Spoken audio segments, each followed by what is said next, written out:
At the start of it all, we're in a ruined city, and our main guy has the most bored look ever. He thinks this place is painfully boring while walking through the wrecked streets with monsters watching him from every side. Even so, he keeps moving like none of it matters. Then he wonders why that bastard keeps making things worse and running away. He starts thinking maybe it was near Anijing, but then he spots monsters eating a man ahead of him. It's the guy he was looking for, and he figures the man basically got himself killed. He thinks that's fine, but the monsters notice him right away. The system labels them with number names, and he complains about those trash names for a second. Then all three monsters rush him at insane speed. Still calm, the boy watches them come and lifts his little dagger, the kind of weapon that looks like the starter item in every game, then activates addition and multiplication to kill them. One hit each, easy. Outside, there's a huge wall with stakes protecting the area. He calls for the people inside to open up because he's back, and one guy over there, pretty friendly, honestly greets him. Zhongyan, a hard mode player, comes out to ask if he's returned. Kang says he nearly died of boredom and asks if someone else can handle jobs like that next time. But Zhongyan reminds him he's the only one who can do it.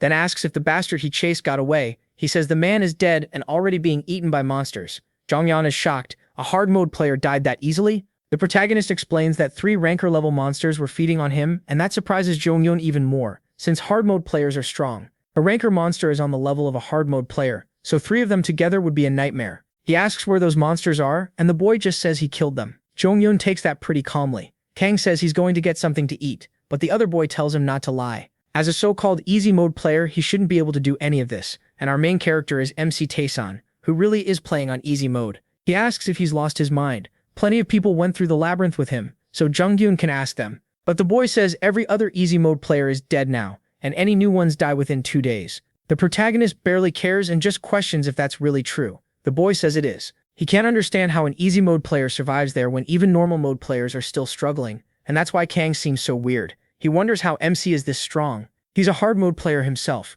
yet he still can't compare. The boy keeps finding it strange, but he tells Zhonghyun they cleared that by pure chance. Then the boy realizes Kang is saying the same thing again. Later, at the camp snack bar, the protagonist notices he's eating sweet potato again and asks if there's seriously nothing else. It's always sweet potato or corn. Zhonghyun asks what the problem is. Sweet potatoes are the best value, easy to grow, and supplies are limited. Then he asks if MC never learned the basic farming skill. MC shoots back that an easy mode player would never bother, since food is everywhere they go. Zhonghyun has to admit he has a point. Just then, they hear an argument outside. One guy is yelling that what he heard can't be true, and another tries to calm him down. He realizes someone else must have just cleared the labyrinth, and apparently this kind of mess is normal for them. The protagonist says this time he's sure the guy will get locked up after his little rampage, and only then will someone slowly explain everything. Zhonghyun figures the new arrival is probably a hard mode player and asks the protagonist to stop him. So they quickly send MC over, even though he clearly hates being called every time nobody else can handle something. The guy who just returned is losing it, shouting that this can't be Earth. He says everything should have ended after the last return,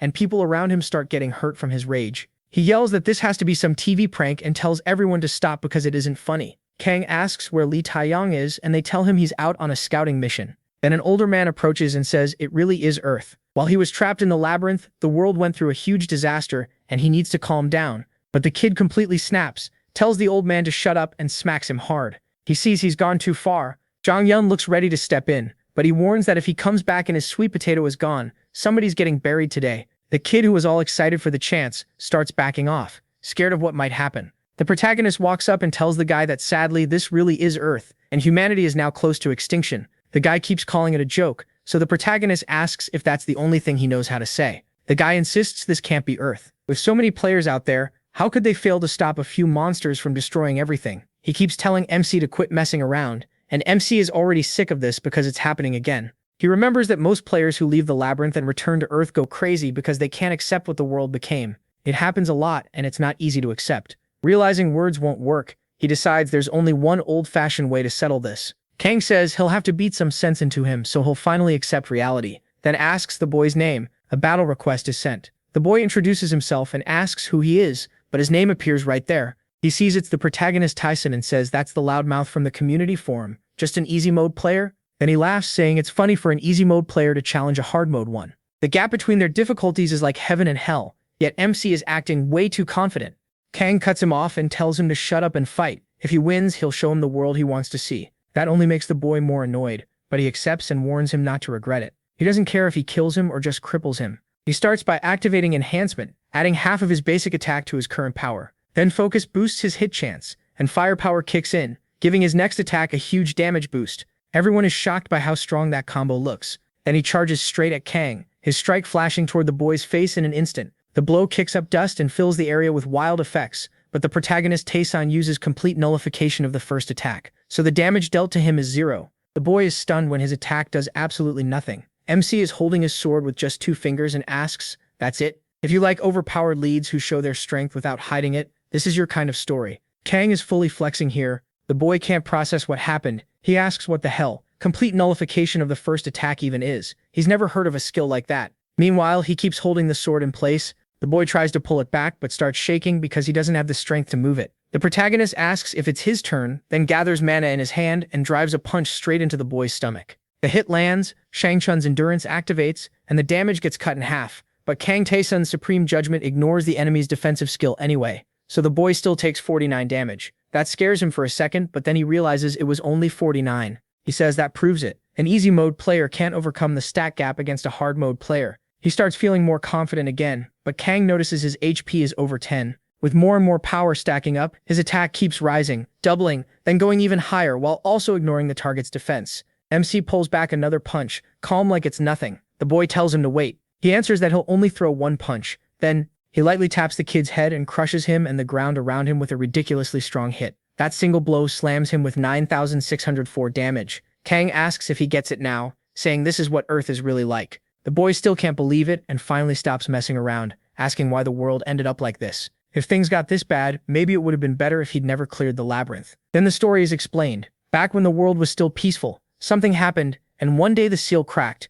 and monsters poured out from that opening. Humanity was then given one final choice: easy mode, normal, hard, and solo mode. The players who entered the labyrinth after picking their difficulty could only return to Earth after clearing the labyrinth, and when they did, they came back to a world ruled by monsters. Kang says there's nothing they can do except save that world. Then Jongyun walks over and tells the protagonist he did well. The boy is shocked he came all the way there, and Jongyun says he had to see that fight for himself. He goes on saying Kang is amazing. Hardly anyone can beat a hard mode player in 1 hit. MC asks what's so special about beating someone that weak, but Jongyun pushes back. The kid wasn't weak. MC is just insanely strong. He brushes it off, saying it's over now and this is why he didn't want to get involved. Still, Jongyun keeps pressing, asking how he got that skill that multiplies power. He brings up supreme judgment, ignoring defense, and can't believe skills like that are even real. Then he asks about that first attack nullification too, wondering what kind of cheating ability that is. Jongyun says only the protagonist has skills like these, and asks how he got them. He just says he worked hard for them. Jongyun complains that he always gives the same answer. Then another shout is heard, and he notices another player arriving. There were a lot of them today, but MC has a feeling it might be something else. A girl walks in, and he says it looks like Lee Tae-young is back. Inside the headquarters, she passes beneath the skeleton of a giant monster. Kang is annoyed they care about decoration, while humanity is getting wiped out. Stuff like that really gets on his nerves. He says that even with monsters out there, there's one person who could drag trophies like these back without a single scratch. She's the only human who cleared solo mode, and he can't help wondering why someone like her is the strongest person in the world. Tae-young says being obsessed with something matters in a situation like his, then asks why he doesn't get a hobby too. Kang tells her to save that talk for later, and asks why she called him. She says she heard he gave a hard mode rookie a lesson. An easy mode player beating up a hard mode player, no matter how many times she hears it, it still sounds crazy. The protagonist checks her information and sees absurd levels and massive stats, but even so, she looks shaken right now. So he asks if she's just trying to show off, but she says she wants to confirm something, and tells him to show his status window too. He figures she really is showing off and asks what she has against easy mode players. Kang is level 258, but all of his stats are extremely low. She says that, as expected, he's pretty weak. MC asks if she wants to fight him. Tae-young says she's only checking, just like she said before. Even so, for an easy mode player, those stats are still decent. While he gets talked down to, the explanation continues. The labyrinth has 4 difficulties, and once a player clears it, their growth stops. That's where the real gap between difficulties begins. A hard mode player's stats are 10 times higher than the protagonist's, yet none of them could survive even 1 hit from him. The reason is his skills. And the girl tells him to stay still for a moment. She activates a boost, adding half her base attack to her current attack, then uses another skill that doubles it. With perfect aim on top of that, she prepares to strike, and her next attack is guaranteed to hit. As she fires that blast of power at Kang, it's explained that skills can be obtained no matter what difficulty you chose. MC isn't affected at all by the hit. He just stands there calmly, and it becomes clear that the quality of the skills he has gained is ridiculous. He has complete nullification of the first attack, so the damage dealt to him is 0. She says she only wanted to test it. nothing more. Then she lists them off: attack nullification, supreme judgment, exponential attack, time stop, and says he must have around 200 different skills. Kang says it's closer to 230. She remembers him saying he got them by carefully exploring the tower. Then she says all of them should have explored the way he did. They should have focused on getting stronger instead of only trying to escape the labyrinth. The protagonist says, maybe, but that's all in the past now. She says not necessarily. He's incredible, but if he had been a solo mode player, he might have really had a chance. Kang's skills are powerful, but most of them scale off stats. That's why everyone feels bad about it. If he'd been hard mode or even normal mode, things would be much easier for him. In other words, MC can't even use half his skills properly right now, so he asks why they don't change the subject and get to the point. Did she come back from patrol? The girl says yes, and that the next wave is starting soon. Kang is stunned, remembering what a wave means and the monsters that come with it. He thinks they're completely screwed. In a wave, monsters attack all at once. Every time one happened, lots of people died in his area and in Shang Chun's territory too. Humanity lost a lot in the first wave, and half of the hard mode players died in the second. They only managed to protect one small city during the third, and now a fourth wave is coming. Kang asks how many enemies there are, and she says 2 S ranks, dozens of A ranks, hundreds of B ranks, and on top of that, an apostle. He thinks that even dealing with 2 S ranks alone would already be hard, and they barely have players who can handle A rank monsters. An apostle is even stronger than an S rank, so defeat should be unavoidable. Even so, she says they still have to fight. Then she tells him to handle the 2 S ranks. The protagonist asks if she wants him dead. She says she has to fight the apostle, and besides her, he's the only one who can deal with A rank monsters. He already knows that. He starts calling her annoying while walking off. She asks if he's going out to tell the others, and he says they should at least get the chance to prepare themselves, or does she want them to die without even knowing what's coming? She says that's actually a more reasonable option, but Kang says he doesn't agree and leaves her behind. She thinks MC is strong, and because it's him, she knows he could lead them to victory. Still, she seems a little strange as she holds a suspicious-looking stone. That makes it seem like she's planning something. Outside, Jonghyun looks completely down, saying he knew this day would come, but their situation is awful, with everyone around them crying. Kang asks how he's holding up. Jonghyun says he's already accepted it. Considering everything, they've already done the impossible just by surviving this long, and he calls that a blessing. He says blessing is crap. They're going to die. Then the protagonist remembers that guy he beat up earlier. Now that he thinks about it, the kid must be in total disbelief. They figure he must have gone through hell to escape the labyrinth, only to come out and hear that he's about to die and never see his world again. Really unlucky. Then Kang asks how he is. Jonghyun thinks he's probably the angriest one there. Humanity might not be on the edge of extinction if they'd done even half of what MC did. Then the wave begins, and red streaks start falling from the sky as the city grows darker and starts to change. He finally speaks, saying he's so angry it's eating him alive. But what else is he supposed to say? Then the monsters start showing up, and hundreds of them gather around the human city. Jonghyun stares in shock and asks which monsters the protagonist said he'd fight. The protagonist says the 2 S ranks. Jonghyun says he'll see him in the afterlife, since he'll probably get there first, and asks him to wait. MC tells him to get out of there already. Using his great leap, he jumps from the wall and charges straight at the monsters. He activates full surveillance in the sky, creating something like a mini-map of the mob positions so he can find the biggest threats, and he spots the 2 S ranks together. He drops straight toward them, landing right where they are, and sees the horrible creatures with his own eyes. And when he takes a closer look, he asks if those monsters are happy to see him, and the system starts checking his mind. Confusion, fear, and instant death. Every check passes. Then Kang draws his sword. The system says he endured it through pure will, and his mind won't break. Now he's face to face with 2 S rank monsters, and it says the protagonist's body has gained a stubborn physique. Standing right in front of them, he gets ready to kill those ugly things. Now he's face to face with Vilgax and that Mario-looking mushroom monster. Kang hopes neither one is defense type, then turns on full surveillance. That one is Monster 7, and its HP is way over 100 million. The thing leaps at MC, trying to crush him, and lands right where he was. Everything around it gets flattened. But Kang slips away and looks at it from the side, seeing it has 148 million GP. That means this will take forever, so he starts with body acceleration. Then he checks the other monster and sees it's Monster 5,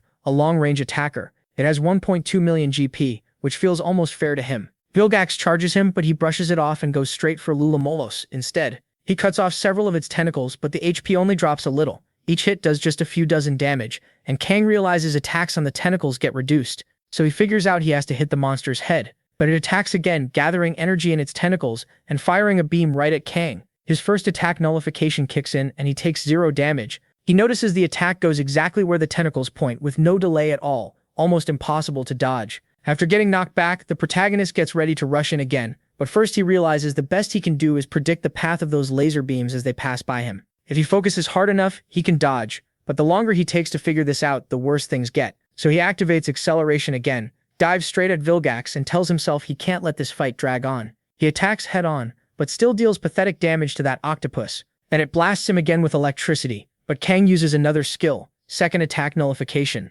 Again, 0 damage. Blood starts pouring from the octopus as his blade tears it up from the inside. MC pulls away, appears above it, and aims for the monster's head. But the other one jumps in front of him, and he realizes the second monster is shielding the first one's head. The defense type is protecting the long-range attacker the moment it senses danger. That's probably why they stayed together from the start. Still, Kang notices he managed to catch that monster, and he begins the fight by creating a barrier around the two of them that apparently cuts them off from everything outside. The long-range monster tries to hit them through it, but its attacks stop at the barrier. For 1 minute, only Monster 7 can damage Kang. Now alone with the monster that only knows how to defend, the protagonist sees his chance. He thinks this would have been easy if Lee Taeyeon were here, since her stats are insane after clearing solo mode. Still, he activates addition. His current attack doubles, then multiplication boosts it again, then his current attack gets squared. After that, Supreme Judgment turns on, ignoring the enemy's defense skill and raw defense. MC thinks the defense type can't hurt Lee Taeyeon, so his plan was to kill the long-range one first and finish the defense type after. But he can't do that. Against either monster, one clean hit would kill him. He realizes 9,604 still isn't enough, so he uses more Hagi and activates Restart, resetting a chosen skill. Men won't be able to activate that skill now, and his multiplication goes off again, squaring his current attack and pushing that 9,600 way higher. Now it's time to end this. He charges the defense monster. Kang knows the only thing keeping him alive is these skills, and even 9,604 squared still doesn't reach 100 million. That means he has to go all out. He activates Copy, so his next attack will hit the target 2 times. That lets him deal 92 million damage to Monster 7. The hit blows it apart, shattering that jelly-like body into countless pieces around Kang. But with that, the barrier disappears. The long-range monster immediately hits him with a beam for 22,500 damage, roasting him on the spot. Even so, he activates resistance. The fatal hit gets cancelled, and all damage taken in the last 5 seconds drops to 0. Still, he can feel how brutal that attack was. Then he gets targeted again and realizes all his attack-canceling skills are gone.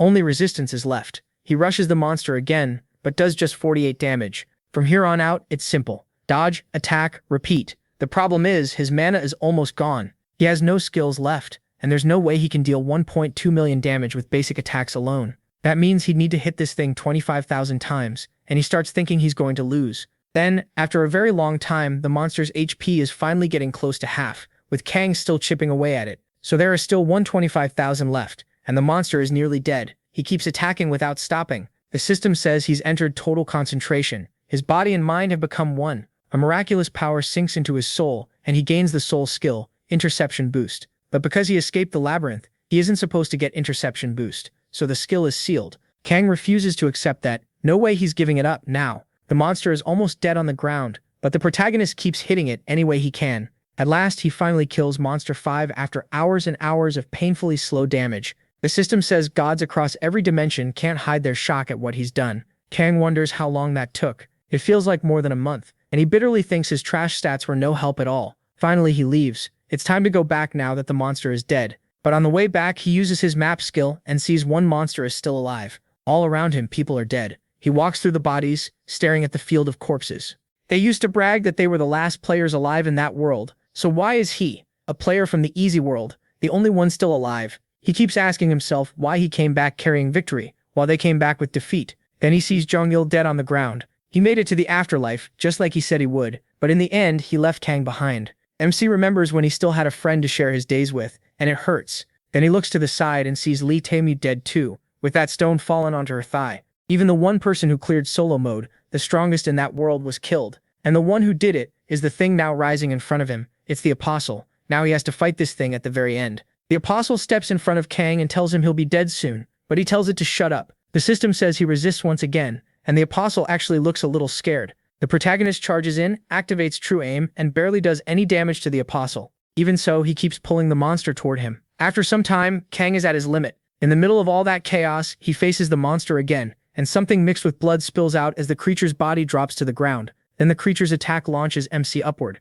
He starts wondering if this is the end, as he slams into the ground. His HP hits 0, and bravery activates, forcing him to stay alive for 1 minute. Kang gets mad at the system and begs it to just let him die in peace. He can't feel anything below his waist, and he thinks his spine and heart were probably hit. Bravery is only delaying his death, not saving him. All he can do is watch that apostle monster move toward Tamian. He says he'll die in 1 minute, and figures everyone already knows it. His frustration keeps building. Then something starts watching him from a crack in the sky, and he thinks maybe things would have been different if he'd chosen another mode. Claws begin to come out of that rift, and he keeps thinking even normal mode would have been better than this. Then he remembers his past and thinks none of that matters now. He gets more and more furious, cursing all those useless people. They just never became strong enough. He curses them for being so weak when all they wanted was to escape that hell, even after picking normal or hard mode. If they had done even half of what he did, they might still have had a chance. Still burning with anger, he finally collapses. Then he thinks back on his own choices. This path was his, so he won't blame anyone else. And now humanity has reached its end. But then the crystal near the girl starts to shine. He realizes she was trying to protect something too, so he drags himself over to it. The apostle reacts at once, but the protagonist tells it to stay right there. He uses last chance, letting him cast one skill with no limits, and that's how he stops time by activating time stop. Everything within 100 meters freezes for 2 minutes, and the protagonist checks the item. It's the Ouroboros Bazaar, a divine stone that rules the cycle of life and can send a person back in time once. That shocks him. Why would Kang have something like that? But then from the sky, the monster that had been watching him finally comes out. He says he'll deal with that thing later, before it can eat him. Then he uses the Bazaar, and the protagonist is sent back in time. He sees his old self with someone asking why he was even born. He remembers how, as a child, his parents took out their stress on him. After being beaten again and again, he started believing those words and thought he had no worth. That self-doubt is what pushed him to choose easy mode, but that's not who he is now. He knows he has talent, and this time he's going to do everything differently. He wakes up in his old room stunned, remembering this is where he used to live. That's when it hits him. He really did go back in time. There's less than an hour left before the next new year begins. And he remembers that on January 1st, 2020, something unimaginable happened. The Earth collapsed. So he decides to use a little of the time he has left to eat pizza. After the apocalypse, all they ever ate was potatoes and monster meat. While enjoying that meal, he keeps thinking and can't believe Kang had an item that could turn back time. Still, he wonders why she never used it, even at the end. He knew the protagonist planned to run, but that doesn't matter now. He heads outside and looks up at the sky, thinking it's about to begin. Only 2 minutes left. All over the world, people are counting down the seconds and wishing each other a happy new year, hoping life will get better. But the moment the new year arrives, the world changes. Something appears in the sky, and people wonder if there's some event going on nearby. Then exactly at midnight, the monsters begin invading, and people panic, asking what those things are. The protagonist is the only calm person in the whole city. Back then, he was shocked too. But now he knows one of those monsters is only rank V, something a hard mode player could kill without much trouble. He realizes the moment has finally come, and everyone gets a notification. It says their world will be destroyed by the invaders, and the weapons humans made are useless against them. As he reads it, helicopters are already broadcasting the disaster on TV, and then the message tells them not to worry. A merciful being has decided to give them all one chance. Even as countless people are being killed in the invasion, the message tells everyone to choose what suits them best and enter the labyrinth. In the middle of all that chaos, they're told to clear it and gain power, and the protagonist thinks the whole thing is completely messed up. To him, this is all just entertainment for them. Then he remembers his past, and this time he chooses the right path. It's time to begin. He explains the modes a little more. Easy mode gives plenty of food and rest areas in every labyrinth, so even weak, ordinary people can survive if they keep trying. Normal mode is harsher. Food is scarce, and there are fewer rest spots than in easy mode. Surviving is hard, but if you stay calm and do your best, you can make it through. Hard mode pushes you to your limit. Food and rest areas are extremely rare, and the monsters will throw away their own lives just to kill you. Unless you can secure some safety, you'll die horribly. Then there's solo mode. You're completely alone. You can't meet anyone from your world, and the only things you'll find are hostile beings, monsters, and NPCs. That's the one the protagonist picks, and he's warned that in a place testing luck, talent, and strategy, he won't survive. If he values his life, he shouldn't choose that difficulty. But he wonders if the one watching him and moving all the strings is beyond even that. He tells them to wait for him and selects solo mode. His luck better hold out, because he's going to need it. Then he falls into another world. That strange feeling hits him. Nostalgia. After such a long time, he's back here once again. Right away, he checks the forum and sees there's already another message. He says he doesn't know who that person is, but they seem sharp, and explains that the community is the only way to talk with people in other difficulties. More advanced players share methods and strategies there, which helps a lot. Still, he won't really be able to use the community well until later, so there's no point wasting time on it now. For now, he only wants to confirm what he learned there, and he remembers her asking what NPCs were like in easy mode. He says they only repeat preset answers like normal NPCs, then asks if hers were different. She said that in solo mode, NPCs act intelligently and move freely like real people. As the protagonist keeps walking forward, he spots someone by the entrance. It's the gatekeeper of the labyrinth. In easy mode, he was just an ordinary old man with white hair, but now someone else is already here. He thought it would take at least a month, so the protagonist quickly realizes this guy is stronger than Kang, which shocks him since this is only a gatekeeper. The man greets him first, introducing himself as Broken Man, the guardian of this place and also his guide. The protagonist thinks the name is weird. Broken Man says he's someone who failed the trial and became the gatekeeper instead. Kind of a cool title in his opinion. He says the protagonist probably already heard the summary outside. His world is being destroyed by invaders, and this is the chance the magnanimous Transcendent has offered his people. But he adds that this mercy is pointless. Being wiped out completely would probably bring more happiness. The protagonist pays close attention to that. Broken Man talks like someone who has lived through it, which proves Kang was right. In solo mode, NPCs are actually living beings, people from worlds that were already destroyed. The way the protagonist keeps staring at Broken Man makes the gatekeeper a little uneasy. This punk is way too calm. If he came from a peaceful world, he should be losing his mind right now. Broken Man says he was thinking about hitting him first and explaining later. But since the boy isn't reacting at all, he simply tells him this is the labyrinth. Some call it a tower, but he can call it whatever he wants. It has 100 floors, with major changes every 10. It gets harder the deeper he goes, and since he'll have to handle food and water on his own inside, he'll have to find any extra information by himself. That's all Broken Man can tell him. But the protagonist asks if that's really it. The gatekeeper fires back, asking if he wants a full floor-by-floor guide. Then he says there's a guy inside who sells things, so he should ask him instead. Kang had said this gatekeeper was incredibly annoying. If she complained, he hit her and she nearly died before even entering the labyrinth. The protagonist remembers that well and thinks he should keep his mouth shut. Then Broken Man tears open the space in front of the protagonist, but says he should at least teach him the basics. From inside the rift, he pulls out a huge spear, which startles the boy. With that spear, he swings right beside the protagonist and stops just before hitting him. The protagonist stays completely calm. Broken Man thinks that reaction is strange, then lowers the spear and tells him to take the equipment.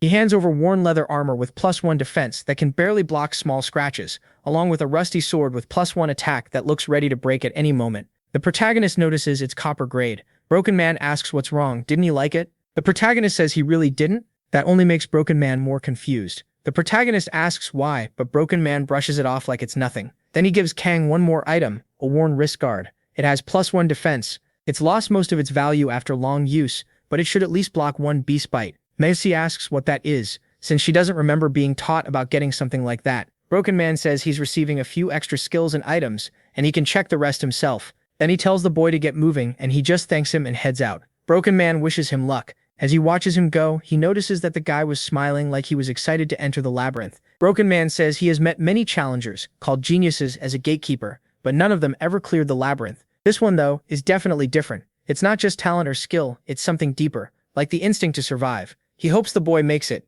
Meanwhile, once the protagonist is inside, more messages are sent to him. He's told this maze was built by a great wizard long ago, and there's a rumor that anyone who clears it gets one wish granted. This place is sealed off from the world. Deadly creatures move through it in silence, and everything inside seems made to crush anyone who enters. Still, if he can make it through that deep, dark hell, endless glory is waiting for him. With that, Kang steps onto the first floor. The first floor is the maze entrance. Stabbed monsters can still keep moving here, but the creatures on this level aren't that strong yet. The protagonist wonders if he should begin. This is where his mission starts. This floor hides treasure and secret areas, and the more secrets he finds, the better the reward when it ends. His first goal is simple: beat the boss of floor 1 and move on. The listed reward is a random potion and a stat boost. The hidden reward stays secret. That makes him remember Lee asking if easy mode had a merchant too, and he told her yes. When she asked what that merchant was like, Kang said it was nothing special. Buy a potion and leave. But she explained solo mode is different. The merchant there sells all kinds of things, which makes him wonder if she's serious.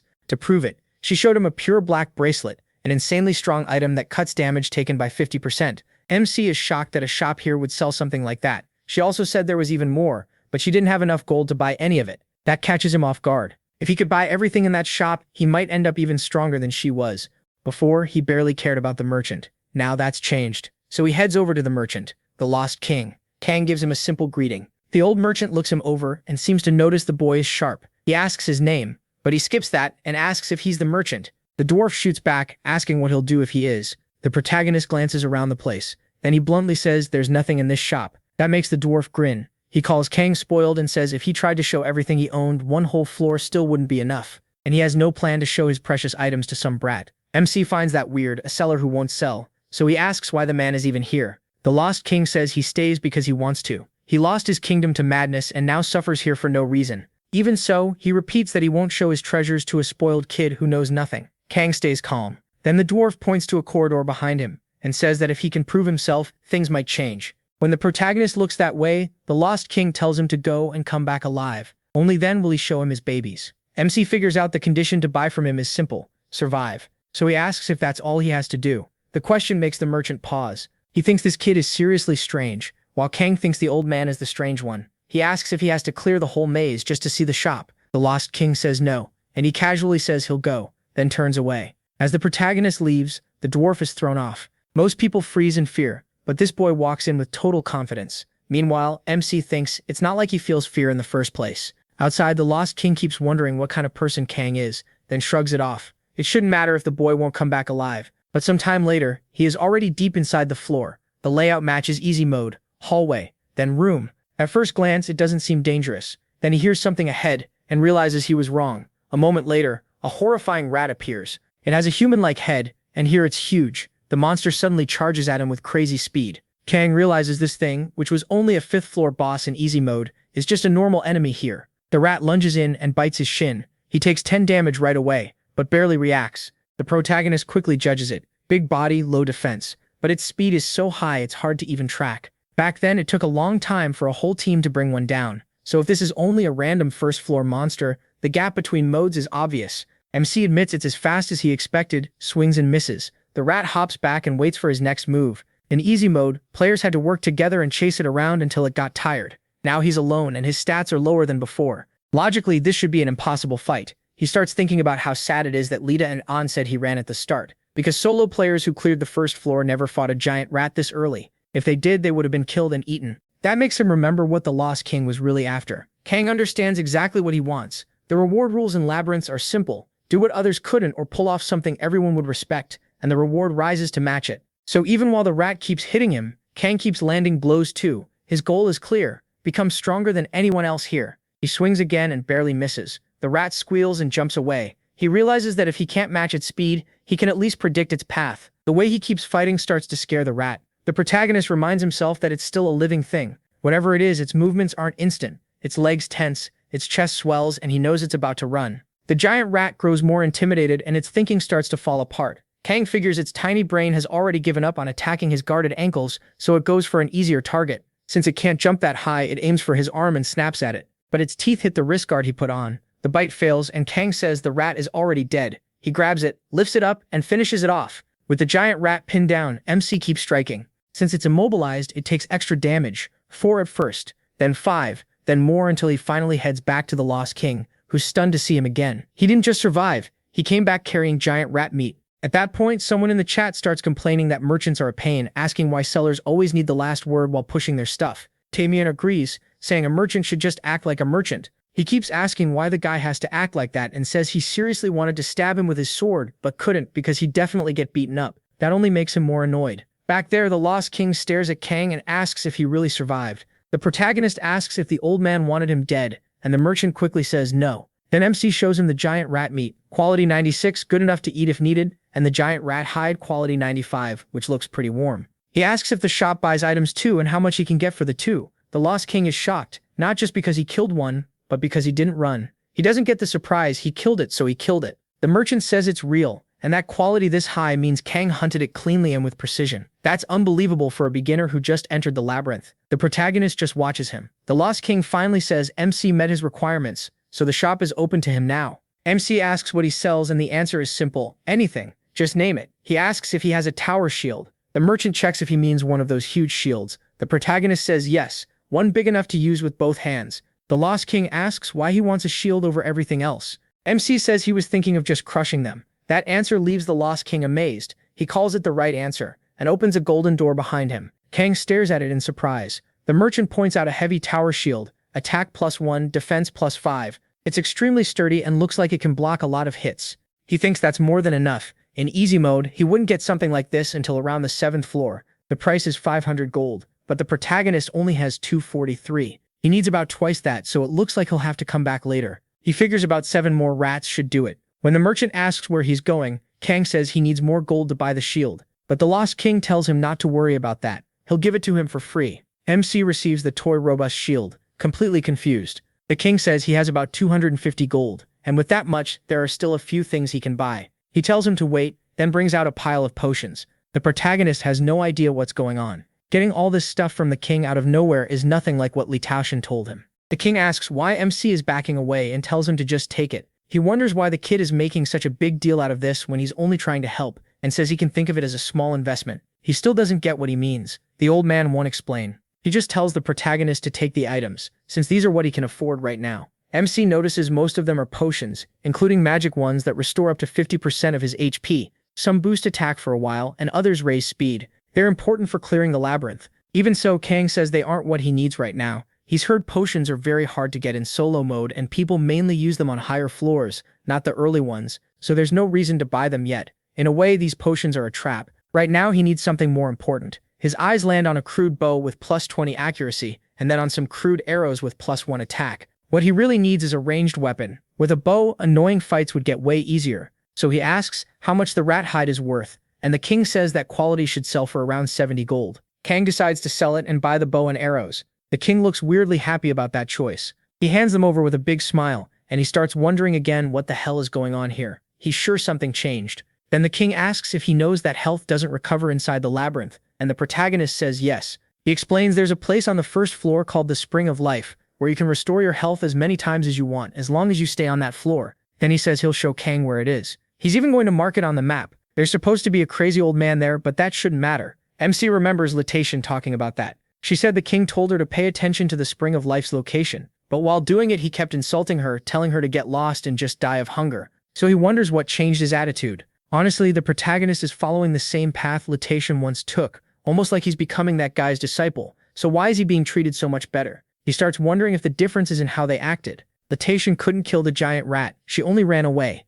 Kang didn't run, he killed it, and came back. Maybe that's what changed the king's attitude toward him. Now MC goes back to hunting rats with his shield. He pins them down, deals more damage, and keeps stacking up wins. There are still too many questions he can't answer right now. Then his enhanced interception activates on its own, surprising him, and the system gives him a permanent agility increase. He remembers that when he killed the first giant rat, a bunch of status windows popped up in front of him, and he got annoyed, wondering why beating one random mob caused so many. Then he realizes that besides the basic skills, he still has abilities he originally got on floors 20 and 40 in easy mode. He never expected to get those on the first floor of solo mode, along with the assigned attributes and everything else. But this one is a soul skill, enhanced interception proficiency. At 100 proficiency, his soul has touched a higher plane of existence, and whenever that high-dimensional soul grows, it steals power from his opponent. That reminds him of the time he faced that S rank while in total concentration. In that moment, his body and mind became one, and a miracle-like power was carved into his soul. That's how he gained the soul skill, enhanced interception. But because he escaped the labyrinth, he couldn't keep progressing to fully obtain the skill, so it was sealed.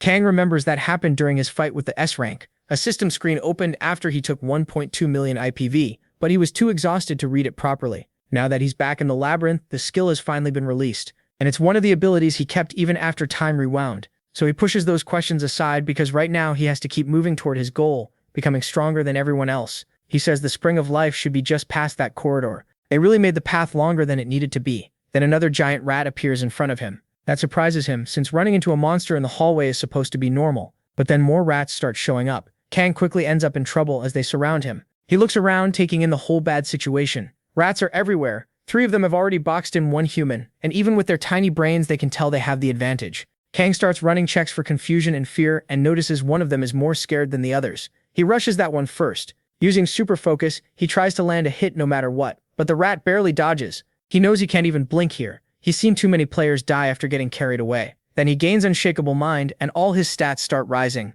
The protagonist deflects their attacks and slams one rat into the wall. With his level going up and the checks completed, his stats climb higher, letting him react faster and hit them more easily. That makes the fight much smoother. The system announces he's beaten 2 giant rats and his level rises again. The last rat starts to lose its nerve and its judgment drops. Seeing the monster cornered, Kang tells it to come at him. The rat lunges straight for his foot. MC is thankful it came in so openly. He brings the shield down and kills the last one. After moving on, he leaves the combat area of the labyrinth. This is the rest zone. Enemies can't enter here, which lets him finally relax. And for the first time, he finds the Spring of Life. He gets a discovery bonus. Intelligence permanently rises by 1, and mana goes up by 2. Kang notices that most parts of the labyrinth have monsters, except for the shop and this spring. They're basically safe zones. Then he drinks from it and all his stats recover. while his condition improves. It feels incredibly refreshing, like all his exhaustion vanished and he just had a full night of sleep. But his mental fatigue will keep building up, so he still needs to rest for real. By the next day, he notices a whole day has passed. He figures there must be some talk in the community by now. When he checks it, he finds a lot of people asking about the labyrinth and whether they should enter. Since nobody who already went in has answered, most of them think they shouldn't. One guy says he's going to lose his mind. A girl asks if anyone wants to clear the first floor with her. More people keep asking for information, like what the first monster is, and the messages get more desperate the more they read. Kang figures he was right. Most of the messages are from solo players. In other modes, people can meet and talk in person, but solo players only have the community. Then he sees that Lydian is posting too, asking how she's supposed to get through this. That shocks him. Lydian always seems strong and confident, so seeing her this confused at the start feels strange. Then he remembers the status window he saw when she realized how strong he was. Maybe she was just a scared little kitten who hid that fear until the very end. He figures the labyrinth has only been open for one day. Solo players usually die after lasting a month outside, so there should still be plenty alive right now. So he starts sending messages. He says the rewards in solo mode definitely match how hard it is. Even though Litation lost a lot of rewards by beating the boss too fast, she still became the strongest player. So Kang sends a message to the girl and really to everyone in solo mode. He explains that the first floor in solo mode is basically just a tutorial cleanup stage. Still, he wonders what will happen. It's hard to trust some random text and walk into the labyrinth. And even if they believe him, he has no idea how they'll react. Out of the tens of thousands who entered solo mode, Lydian was the only survivor. After that, he decides to leave it there. Then he grabs the giant rat meat. He stares at it, wondering if he should really eat it, but decides it should work for his goal. So he tosses it into his mouth and starts eating it raw. His face makes it very clear how awful it tastes. Condition checks start running, and he fails one. He gets food poisoning, which will keep draining his health for 2 days. Unless he keeps using healing or health potions, he'll die. For a beginner, that kind of situation is terrifying. That's why people who go through it always warn others to cook food before eating it. But Kang is right next to the spring, which can cure his condition, so he keeps stuffing himself with the meat. He says food is hard to get in the labyrinth. The shop sells emergency rations, but they cost a lot and are usually sold out.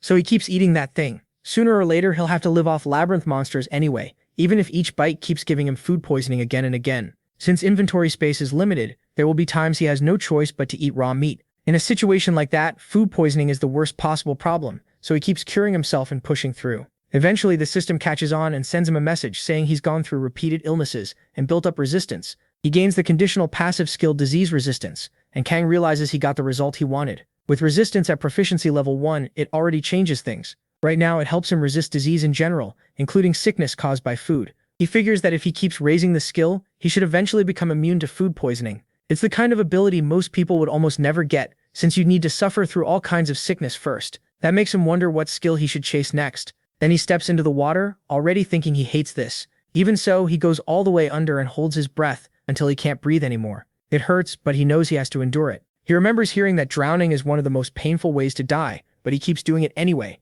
When he finally comes up nearly dead, the system says he held his breath until the edge of death and gained the conditional skill Immortal Breath. It also says he felt death brushing past him, unlocking another conditional skill by a thread. He thinks this should work, and really hopes it does. Immortal Breath lets him hold his breath much longer. For now, it doubles his normal limit. He notes that it should be useful in places with poisoned air too. Since you have to stay underwater until you're almost dead, most people would never get this skill. But because he can also earn by a thread at the same time, he decides it's worth it. Then he notices something strange. He wonders why the proficiency for that near-death skill is already at 54. By a thread lets him sense when death is close, and activates in most dangerous situations. Seeing it start at 54 reminds him of before. It seems he can inherit skills that don't depend on his current body. He starts to think this one may be tied to the mind, not just the body. But if that's true, then why did Calm Mind and Detection start at 1? For now, he has no answer. He just tells himself the labyrinth is full of things that make no sense, and there's no point trying to explain every one of them. Then he opens his inventory again and pulls out a sword. He doesn't have much time, and there are still plenty of skills left to learn, so he can't stop now. At the same time, he is messaging another solo mode player, a boy named John Hill. John asks if this is really the right way and says he sounds crazy. The protagonist answers that high risk brings high reward. If the gap gets too big, he'll never catch up, so now is the best time. John says that's not the point. He's sorry, but he just can't do this. MC lets it go, telling him that's fine but not to complain later. Still, he gets pretty annoyed and wonders how anyone is supposed to do this. Then he calms the boy down, reminding him he's only human. Aside from that one anomaly, nobody else has managed to get one. Meanwhile, Kang keeps up his training and activates by a thread. While practicing sword swings, he explains that combining conditions is the key to earning skills. If the right skills and the right situation overlap, a new one can appear. He keeps training with the sword. Being able to last twice as long while using by a thread is obviously limited if he just stands still, so he keeps training anyway. The system rewards him, saying he attacked many times while in that near-death state, and he gains the special activation skill by a thread attack. Then the system says he has learned more than 10 skills and reached a level worthy of boasting about them, earning him the title Skilled Player. Kang thinks that's amazing, as he looks at his sword, which is already nearly worn out. He says that just like he can read the giant rat's movements, he can read human movements too, and by a thread attack helps him shift the pace of a fight. He says this became one of the best skills he used while making his way through the labyrinth. Then he opens his status window, remembering that when she cleared the first floor, her agility was 13. He's level 21 now, yet he still isn't much faster than her. That means he can slowly start building up his core skills. He explains that core skills are usually worth more than 10 stat points, or can even overcome a huge stat gap. He thinks of examples like addition or multiplication, absolute judgment that can see hidden elements, attack nullification that erases the result of a single attack, and time stop that freezes everything around him. All of those count as core skills, and having even one gives a massive edge over players at the same level. As he keeps moving, he realizes that's probably why getting them is so unusual. For example, complete vigilance only appears after evolving detection 2 or 3 times. But if there's a core skill that can be earned on the first floor, it might become much harder to get later.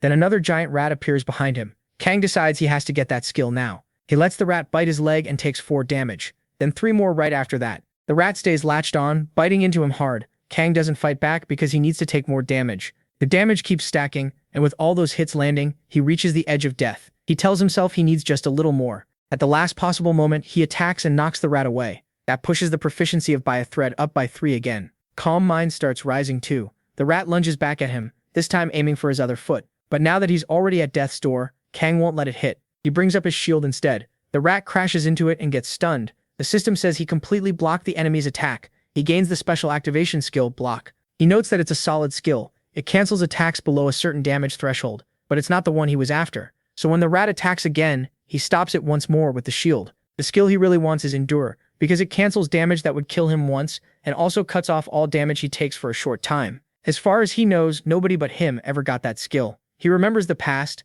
After killing a huge number of lizards, when his friends asked about it, one wanted to know how he learned Endure, and the girl admitted she was curious too.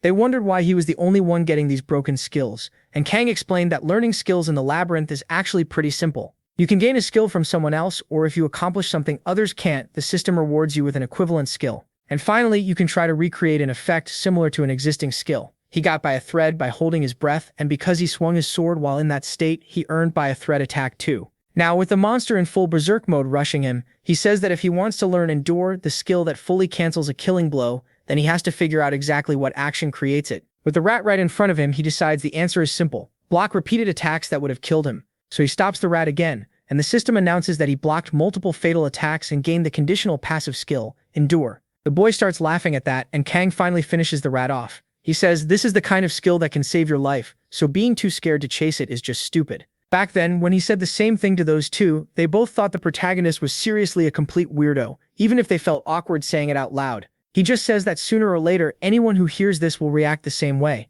But this is the labyrinth. If you don't take risks, you get nothing. After that, he heads back to the spring, drinks water, and recovers. He says it worked out great since it raised both by a thread and calm mind a lot. Then he asks himself if there are any other skills he still needs to learn. There probably are, but he had over 200 of them, so remembering every single one won't be easy. Then someone approaches, and an old man walks up with a smile. The man says he finally has a visitor, and the system notes that Kang has met a person searching for God. It calls this a grand response. MC reaches for his weapon, thinking monsters can't enter the spring of life. That means this must be an NPC, but he still pulls up his shield. He's heard that most NPCs in solo mode are complete psychopaths. Then the old man asks if he's an adventurer. He doesn't quite get what he means, so the old man explains that he means someone who conquers labyrinths. He says yes, that's him. That finally makes him remember something Taeyeon once said. While resting at the Spring of Life on the first floor, an old knight appeared, someone who had served a god or something like that. But he can't remember the rest, no matter how hard he tries. But then the old man suddenly rushes him, pulling back for a huge punch. He tells the boy to try and block it. The system says Enzel used a non-lethal attack, and the protagonist freezes when that hand stops right in front of him. Then Enzel's fist shoots straight toward the center of his forehead. Kang's near-death skill kicks in, and he instantly realizes that hit would kill him. At the last second, he raises his shield, and the old man's punch slams into it. MC barely manages to hold on and wonders what kind of monster hit that was. Seeing the boy survive the blow, the old man starts laughing. Kang twists the punch aside, throwing off part of its force. The system says he endured an incredibly powerful attack, gained 1 strength, and after deflecting that blow, learned the conditional skill deflect. The old man goes for another strike and tells him to block again. This time it comes from the other hand. He sees it up close and knows he can't dodge it. Technique won't help when the power gap is this huge. The blow sends Kang flying. Even so, all he can think is how insane that attack was. He expected at least 100,000 damage, but only took 30,000. Even after crashing into a wall and getting wrecked, he survives. The system says non-lethal attack activated and the damage was cancelled. Then he notices the man shattered a labyrinth wall with 1 punch. That completely throws him off. The gatekeeper was strong too, but now the protagonist starts to see that solo mode is packed with monsters. The old man admits he's impressed. Blocking that strike with a shield in that tiny instant was amazing, and dropping the shield right after to lessen the damage was even more shocking. Kang says he couldn't just stand there and take it, and the old man laughs. He's right, he couldn't. He explains that he never meant to kill him. That's what non-lethal attack is for. Then he adds that even if the attack had been deadly, MC still would have endured it, so it wouldn't have mattered much. The MC asks if he really noticed that. The old man says fighting for your life while hanging by a thread is impressive enough, but his skills are too. He never expected him to deflect that attack with stats like his. Kang already knew NPCs could think for themselves, but now he's surprised this one understands skills so well. Tammy didn't even know that much. The old man admits he was worried the protagonist would be weak, but he judged him wrong. The protagonist passed easily, so he asks for the young adventurer's name. The protagonist introduces himself. The old man calls this a blessed meeting and says he is one who searches for a god. His name is Aang Sao. Meanwhile, the present-day Taeyong is having a miserable time with those cursed rats still chasing her. Then that same old man appears behind her just when she thinks she's safe. When she turns at the sound, his hand is already right in front of her face. He has to stop the punch so he doesn't send her flying. He calls her a weak coward. Then he leaves her behind confused and shaken. Kang remembers Taeyong saying the old knight looked at her with disgust and walked away, and after that she never saw him again. What's happening with MC is clearly nothing like that, so he asks if he can question him. The old man says of course, and he asks why he attacks people out of nowhere, just to mock the weak. The old man says that's not it at all. He's a paladin,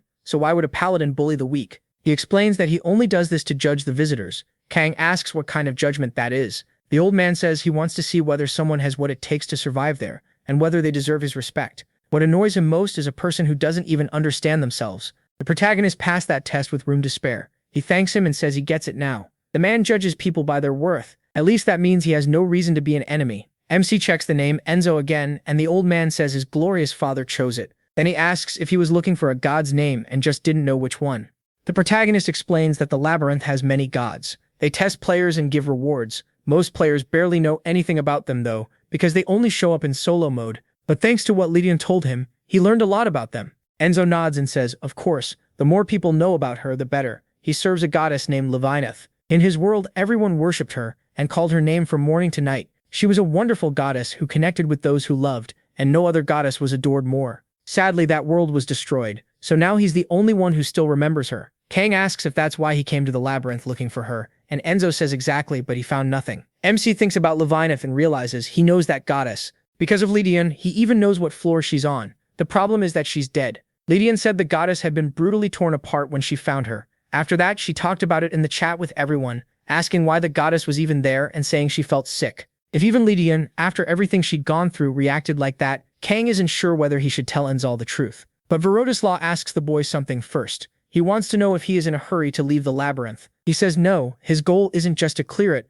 but to grow stronger while exploring and taking every reward he can get. Enzal claps for him. He says that's wonderful, and asks if Kang wants to learn Levinanath's skills from him. The protagonist accepts right away. Enzal finds that odd. He expected at least a few minutes of silence, but MC says there's no reason to refuse. An NPC this strong, someone whose power he can't even begin to measure, is offering him something valuable, so he asks what the old man wants in return. Enzal says nothing. The protagonist should think of it as an apology. Kang asks an apology for what? Enzal says it's for attacking him out of nowhere. Even if it was a test, using violence on someone he'd never met is something a proper paladin should deeply regret. MC points out it would have been better if he hadn't attacked him at all, but Enzal says that's a different matter. He says he's only apologizing because he is someone worthy of one. Otherwise, he would have just spat at him and walked away. He decides this guy is completely insane. Enzo says words alone make a worthless apology. Since the protagonist is an adventurer who wants rare skills, he'll give him exactly that. The protagonist says he's not about to complain.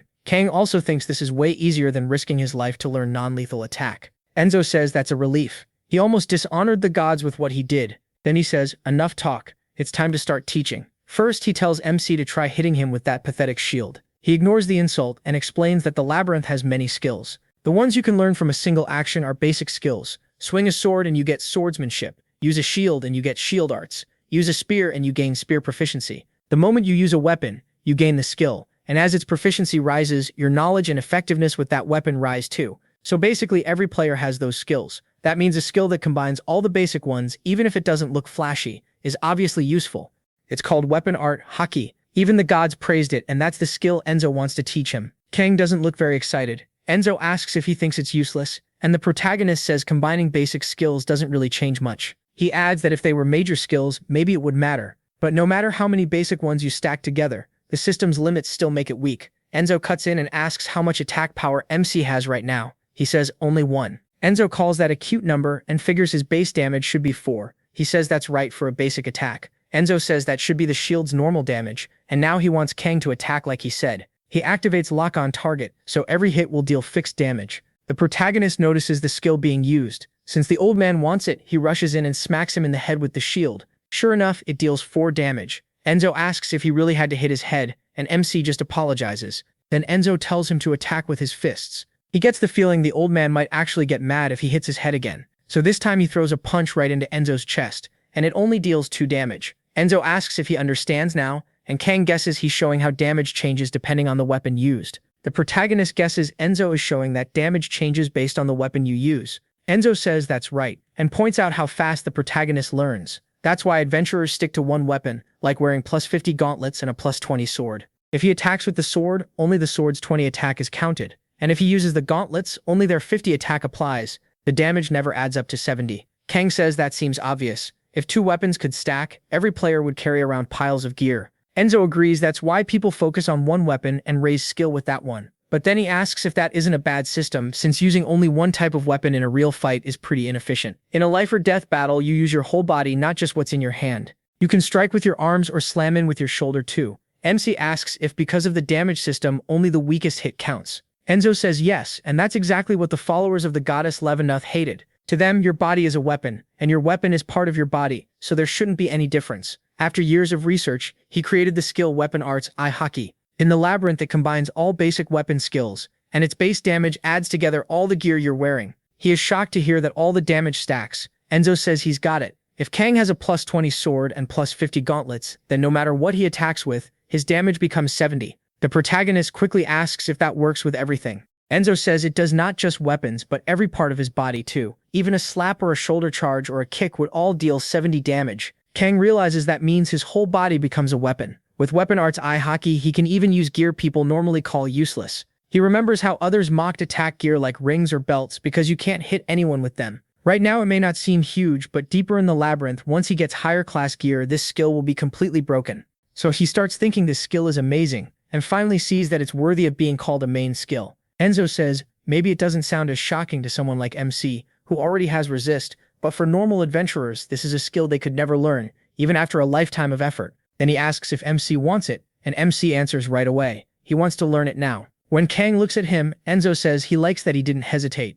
He tells him to relax his whole body. This skill is different from every other one Enzo has made or learned, but passing it on is strangely easy. Still, its proficiency is already at 100, so taking it in won't be painless. Then the basic shield art skill merges into Weapon Arts haki, and swordsmanship is merged in too. Kang feels all that knowledge pouring into his head. Different skills and information flood his mind, and he can't believe he's getting something this broken so easily. Just like that, he receives Weapon Arts from its own creator. He also gets the supreme level of Weapon Arts haki, reaching 1 proficiency in that supreme rank. It's a technique that unites weapon and body, but since his proficiency is still low, some power will be lost when he uses it. Enzo tells him to train with it constantly until he gets used to it. No skipping days. Then he says he has one more thing to give him from his belongings, a faded ring with attack +1. Someone wore it for a long time, so it clearly meant a lot. Enzo admits it's weak and won't do much, but it should still help. Kang says that's already great. In the past, he would have thrown it away as junk, but now that ring is worth as much to him as a rusty sword. Enzo says he's now given everything he wanted to,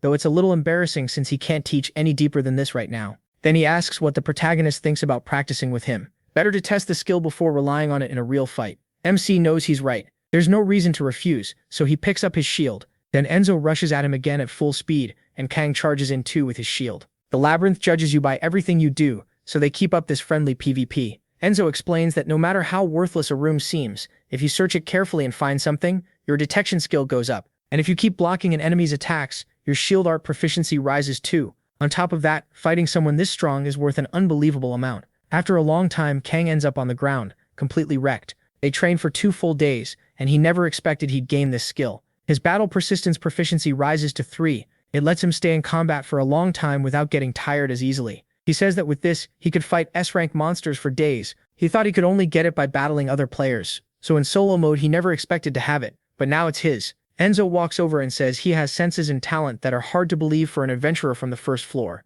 Just as he guessed, he has sharp eyes.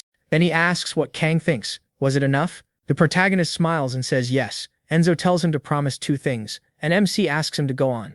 First, Enzo says he now knows weapon arts hockey and can teach it to someone else, but only if that person isn't useless and pathetic. If the protagonist breaks that rule, Enzo says he'll hunt him down and kill him himself. He says it in a seriously scary way, and he means every word. MC agrees. Then Enzo brings up the second thing. If Kang ever learns anything about Miss Leavenworth, he has to tell him. He says the odds of meeting him again in the labyrinth are low, but Enzo says he wasn't expecting much anyway. He's only waiting for a miracle. But the protagonist thinks that if Enzo finds the goddess, whether Leavenworth is dead or not, both of them could die there. So unless something major changes before Enzo reaches her, Leavenworth will almost surely be killed by someone. Kang wonders if he should say anything at all. It feels like a crossroads. Enzo asks if he really knows where the goddess he loves is.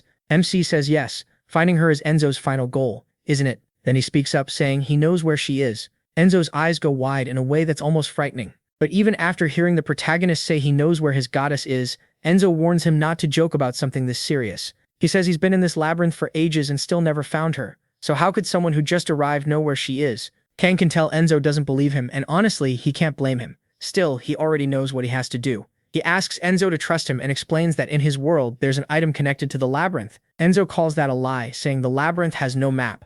Enzo explains it isn't a map of the labyrinth itself. It's a map tied to a special existence. That makes Enzo start to believe him a little more. He mutters that it's impossible, wondering if it could be the call of the gods, and asks if that item existed in his world. He says yes. He explains that it's an item obtainable in the labyrinth that shows a god's location. His family had information about it, and he memorized the positions of every god listed on it. Even so, the protagonist knows this sounds like a lie. In his past life, Tamian showed him that item, but warned him to be careful. No one else was supposed to know. She had said she got it on the 89th floor, but that it was useless because the gods were awful and only laughed at her. MC remembers her complaining again. Back then, he thought it was pointless info, but now he can use it. He tells Enzo that on the 78th floor in the Library of All, inside the 24th secret room, the goddess Leavenworth is there. Enzo is stunned by what he says and by how specific he is. The library really does exist, though Enzo hasn't checked it yet. Now he starts thinking she really might be there. Kang says he knows the list, but Enzo suddenly runs over, acting like this is far beyond just some lucky guess. He thanks the protagonist over and over, saying he's never been this grateful to anyone in his life. He says he owes MC now, all while shaking with nerves and excitement. He tells him the grip is hurting, and Enzo quickly apologizes. He just couldn't hold himself back. Kang asks if he's planning to leave right now. Enzo says it won't be easy. The 78th floor is deep, and even for him it's a strange place, so he needs to prepare first. He swears he doesn't even know how to thank the protagonist. It's hard to find the words. All he knows is that he has to repay him, so he gives MC a bronze ring with plus 20 health, saying it'll help him a lot. Enzo says the ring looks like something a priest once wore, from a religion that has already died out. He is shocked. An item like this usually wouldn't show up until around the 30th floor. Enzo admits he normally wouldn't hand this over to someone still on the first floor, but the protagonist doesn't seem like the type to sit around and waste time. He just hopes that guess is right. Kang says he has no time to stand still, so Enzo tells him that's good. He says he'll start getting ready, and MC asks if he's really going. Enzo says he finally has a clue about where she is, so he can't afford to wait. He thanks him and hopes they meet again. Then he runs off, overjoyed, telling his goddess he's coming, that the last one left is on the way.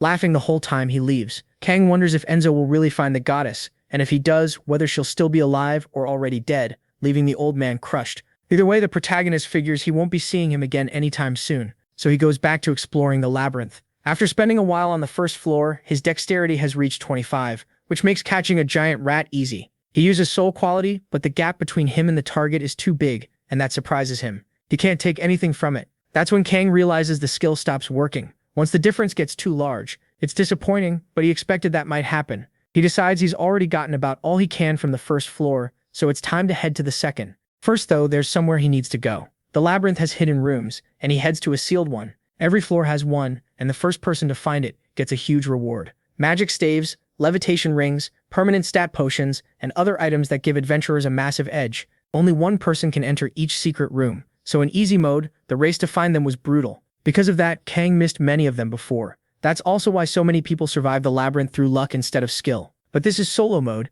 and here, he plans to claim every secret room. As he steps inside, he wonders if the layout is still the same, since the labyrinth changes with difficulty. Still, the basic structure stays similar, so all secret rooms share a few things in common, and he confirms he's in the right place. At first glance, it's just an empty chamber with an entrance and nothing else. Most players ignore a room like this, but secret rooms always hide one shared trick, so Kang starts feeling along every part of the wall. The blocks all seem normal, and finding the real path is simple in theory. Just press each brick until the right one gives way. He knows it'll take time, so he settles into a routine. Press, pull, reset. If it's not that one, he moves to the next, then the next after that. It almost feels funny to him. Compared to the rooms where all he could do was survive, this is calm. As he keeps going, his detect proficiency starts to rise, until he finally finds the hidden room. He's the first to discover it, earns the title Adventurer, and gets a permanent +3 intelligence. Now the treasure chest sits in front of him. It looks like he could just grab it and leave, but he knows it can't be that easy. He scans the area carefully, spots a giant rat nearby, checks the floor, grabs the rat by the tail, and throws it ahead. The rat lands in the middle of the room, triggers a stone panel, and an arrow trap fires straight into it. So they're arrow traps. Kang expected that much. Nothing too hard for his current level. He walks forward calmly and deliberately steps on another trap, then catches the arrow with his bare hand. He tells himself he's already far stronger than most players on the first floor, so if he stays focused, he can keep doing this. He guesses there are only 7 arrows, triggers them all, and stops each one without much trouble. Kang decides to keep some of them, then moves deeper in, stopping more arrows and setting off every trap he can find. But as he goes on, things get harder. He can't catch them so easily anymore and has to start dodging. Since wasting arrows would be a shame, he picks them up as he goes, until he finds a poison arrow with +2 attack and a paralyzing arrow that can paralyze a target with +2 attack. It can still fail depending on the enemy's stats or level, but these two are clearly special. That makes them valuable to him. He even wonders if he should go back to the first trap and farm more arrows from it. The risk is small, and to him it's worth it. Once he reaches 100 arrows, he decides that's enough. Now it's time for the main prize. He heads straight for the chest, jumping in close. If he rushed it, he could probably just block with his shield and run. But this is the labyrinth. He has to stay careful as arrows start flying. He breaks some, dodges others, and figures out that this is the 5th and final pattern. The next trigger should be the 9th brick. Then a full wave of arrows fires at once, 9 of them aimed right at him. Kang activates on the edge, which lets him hold his breath for 10 seconds. His clear vision proficiency rises to 2, and he tracks the paths, 3 from the front, 2 from the left, 3 from behind, and 1 from the rear. Dodging every single one won't be easy. Pushed by the danger, he sharpens his senses and gains the conditional skill, Sensory Enhancement. Then he knocks 1 away. 8 left. 3 more are dealt with, leaving 5. Another comes straight for his chest, but he uses the new skill to deflect it too. Even so, it still grazes through and deals 8 damage. 4 arrows remain. Kang knows he can take that much damage, and since he used a skill to ignore that hit, he has more room to move now. The rest are following the same paths, so he catches one and blocks the other 3. Then he triggers the last trap. Based on the pattern so far, he expects 10 arrows. But more come than he planned for. 15 this time. He steps back, trying to block them any way he can, but it's too much. He can't stop them all at once. With more arrows, there are also more overlapping paths, and if he fails to dodge, he gets hit. 2 arrows stick into his arm, dealing 16 damage along with another 15, and the damage keeps piling up until he's weakened badly. He starts bleeding, which means constant HP loss. The pain is intense. As he yanks an arrow from his arm, the system says he's endured extreme pain and gains the continuously activated conditional skill, Reduced Pain. It hurts less now thanks to the skill, though his low proficiency means it still hurts a lot. If he hadn't been through pain like this so many times before, he might have blacked out. He's down to just 54 out of 140 GP. Since he already gained a skill from bleeding and being weakened, Kang decides there's no reason to keep taking damage for free. So he moves in and starts clicking the traps off one by one. All of them retract. The traps should be disabled now, which means it's finally time for the reward. He opens the chest and finds an incredible staff. Kang is surprised to get one this early. In hard mode, a staff like this only appears around the 10th floor, so seeing it on the first floor in solo mode makes him wonder if it's fake. But it's real. A fire staff used by beginner mages, and it lets the user cast the basic spell Fireball. That shocks him even more, because this fire staff is much stronger than the usual early game staves. Solo mode really gives out amazing rewards from the start. He thinks about Li Taiyang, who never managed to find this secret room. So Kang doesn't know how things turned out for her, but based on what he's seeing now, her future was probably much better than before. After that, he goes back to hunting rats. They're no threat anymore. Even with one arm still not working well, the stat gap is so huge that those rats can't do anything to him. The rat in front of MC starts panicking, and the system notes that even while weakened, he has no trouble moving.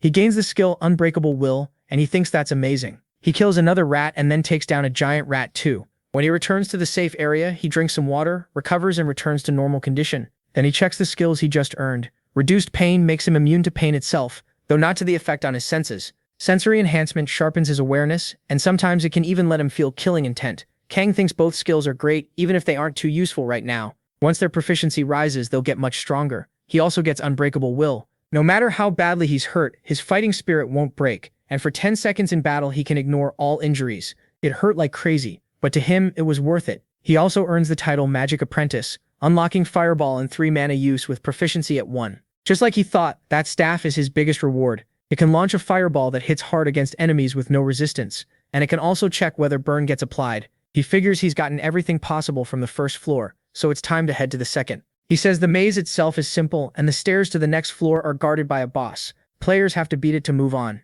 He heads to the boss room, though he knows nothing is ever easy in solo mode. When he opens the door, he finds a truly massive giant rat. It's already ready to charge, and Kang thinks it's been a long time since he last saw that monster. The giant rat tries to attack the moment he steps inside. He's shocked this thing is the first floor boss. This was supposed to be the 10th floor boss. He can't help wondering how many players died to those claws. The monster rushes in, but after everything he's been through, Kang refuses to be shaken now. He basically tells the filthy rat to come at him. The protagonist explains that this giant rat is too much for a normal first floor player, which is why Li Teichen used a loophole. She was terrified, but she still won by taking advantage of one rule. The boss couldn't leave the room, so she stayed by the doorway behind the barrier while it thrashed on the other side. Then she filled the room with oil and set it on fire. It was a practical method, with no wasted time. Since she was the only solo mode player who survived, he thinks copying that plan would make sense. But that's not the kind of fight the labyrinth wants, so he summons his staff and decides to take it head-on with fire. The giant rat charges straight at him. Kang uses Fireball for the first time. He says only a brutal fight will make him stronger, and the Fireball hits the rat for 14 damage. Then the system runs its check, and burn is successfully applied. He's glad to see it since burn deals 1 damage for 10 seconds, but that's still not enough, so he switches to his bow. The next shot deals 7 damage, and also poisons the rat. Now it's both burning and poisoned. Kang says it doesn't matter, he'll keep trying until it works and fires again. This time it's an electric arrow. The rat is paralyzed, meaning it can't move for 10 seconds or until it's hit. He says status effects are worth the cost. Now he says the real fun starts. With fire, poison, and paralysis stacked on it, the rat can't move and Kang keeps piling on damage with his arrows. The poison check keeps confirming damage, so he decides to fire another status arrow and keep the damage stacking. The rat gets torn up from every side, covered in arrows like a pincushion. At the end of it, MC grabs his shield and says this is more than a beatdown, it's basically a death sentence for the rat. Unable to fight back, it takes even more damage when he slams it with his shield for 13 in one hit.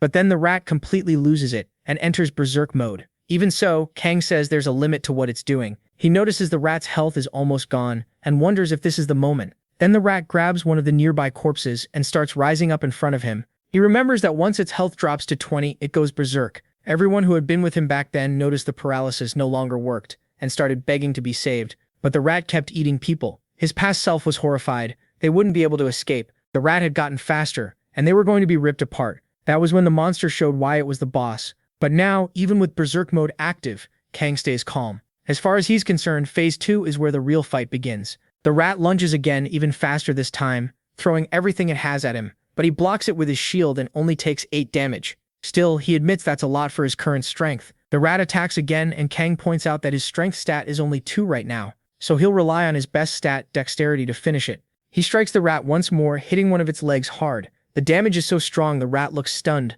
like it almost dropped out of berserk. With its claw stuck in the ground, it tries to pull free, but while it's struggling, the protagonist rushes in again and lands another hit for 7 damage. The rat grows more and more frantic, attacking wildly. Even with the shield, Kang still takes 5 damage, but he hits back for 7. His battle persistence proficiency also starts rising by 1. The rat tries to bite him again, and MC realizes he's running out of energy. He can't keep this up much longer. So this time he goes in with his sword and activates edge attack for a thread. He can hold his breath for 10 seconds, and he keeps attacking from every angle. The rat takes more and more damage, 8 this time, then 7 more. But it manages to turn the exchange around and lands a counter hit on Kang for 24 damage. He realizes he can't afford to take many more blows. He figures that with resist or deflect he might survive up to 8 hits. Even while taking damage, he keeps fighting back as hard as he can and activates Deflect. Now the next attack he receives won't be effective, and Kang says he'll end this before the 8th hit. Then he charges the rat again, dodges aside this time and successfully counters. That means his next thrust will deal much more damage. He drives the attack straight into the monster's chest and pushes right up toward its head, dealing 20 damage.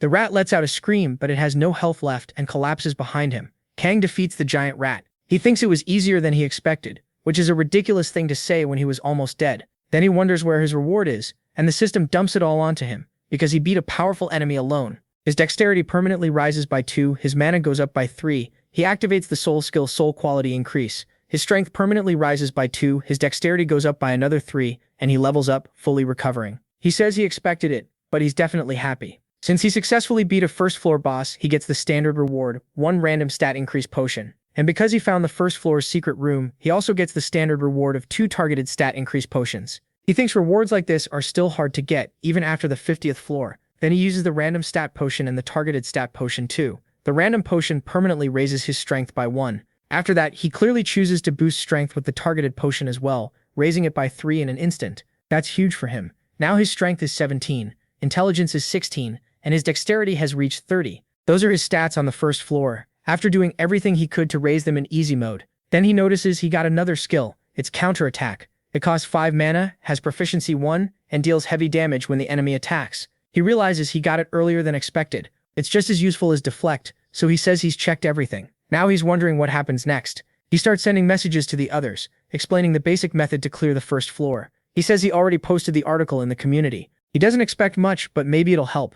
While finishing the post, he notices someone replied. He sees messages from people asking for the path to the Spring of Life, because they need to find it fast. Another person says he can't help, since the location is different for everyone, so they need to talk to the merchant. Taoyang tells them they'll be safe if they reach the Spring of Life, so they need to get there as soon as possible. Staying where they are will only get harder. One of them jokes that an entire species is fighting against its own extinction. Another says they're still lucky because they still have a chance to live. That's better than dying without doing anything. He reads all this with interest. Then someone thanks him, saying they made it to the Spring of Life, thanks to everyone's help. Jong Hyuk adds that if the boy stays careful from here on out, he won't die on the first floor. The protagonist says the community changed a lot after his return. Back then, people barely used it, and when they did, many were already dying. Nobody shared how to clear a floor. The chat was full of despair, people starving, falling apart, saying they didn't want to die there but also didn't know why they should keep living. As time passed, the desperation got so bad that people stopped talking at all. Back then, Lee Tae-min kept asking if anyone was still in the chat, because she thought she was the only one left.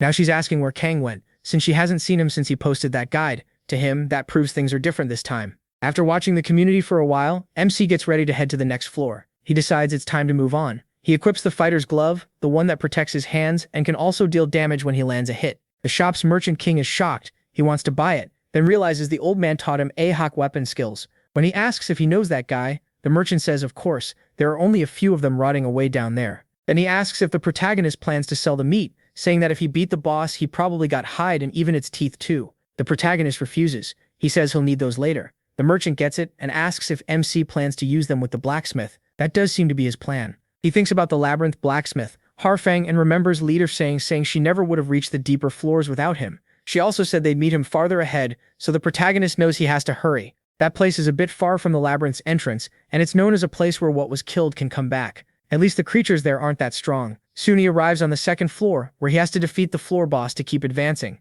The reward is a low-grade mana increase potion, while the secret reward is still unknown. Kang is surprised, since that potion is rare and not even sold in the shop, which makes him even more eager to clear this floor. But then he notices a pile of unread messages. Caught off guard, he asks what happened, and Jin Hua checks if he's there. Messages start pouring in from all directions. Kang wonders who to answer first, and then Jin Hua quietly reaches out to him, saying the timing is perfect.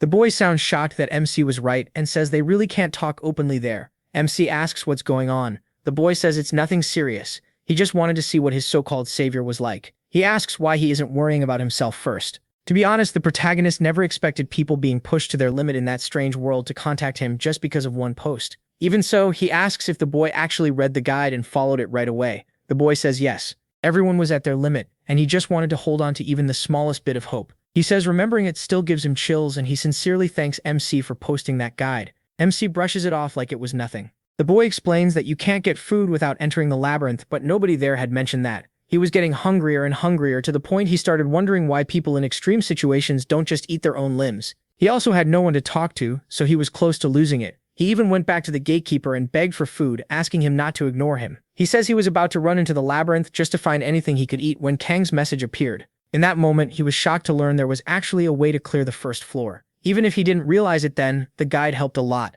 After reading it, he and Tamian managed to clear the floor, and then others followed. He realizes that makes sense. Tamian used to complain a lot in the community, so once she cleared it, the others started believing they could too. The protagonist asks how many people can kill a giant rat, and the boy says right now only him and Tamian. Kang says Tamian doesn't surprise him, but hearing something good about that guy is a first. He figures he never met him before because the man probably died in the labyrinth while struggling to survive. Since he managed to hunt a giant rat, MC guesses his talent must be around Tamian's level. It surprises him. Who would have thought his guide would actually keep someone alive? The truth is simple. If you're writing a survival guide for another world and don't think it might save someone, you're an idiot. He then tells him to find the old NPC searching for his goddess. That NPC will attack without mercy, and if the boy responds the right way, he'll get something very valuable. The protagonist warns him that any NPC can treat you differently depending on what you do, so he needs to be careful. He tells the boy to pass that on to Lee Taeyong when she wakes up, and the boy suddenly asks if MC is okay. When asked what he means, the boy says he is handing everything over to him for free. He's thankful but points out they're going through the same trials, which technically makes them rivals. Sure, he's weaker right now, but if this keeps up, he could catch up fast. That doesn't mean he plans to turn on Kang. He just can't accept all this help without giving something back. The protagonist wonders what the boy is really trying to say, and the boy asks him to take him seriously. That makes MC question the whole idea of them being rivals. After all, they're all human and came from the same place. That's exactly why Kang tells him all this, so he can keep moving through the labyrinth and try not to die.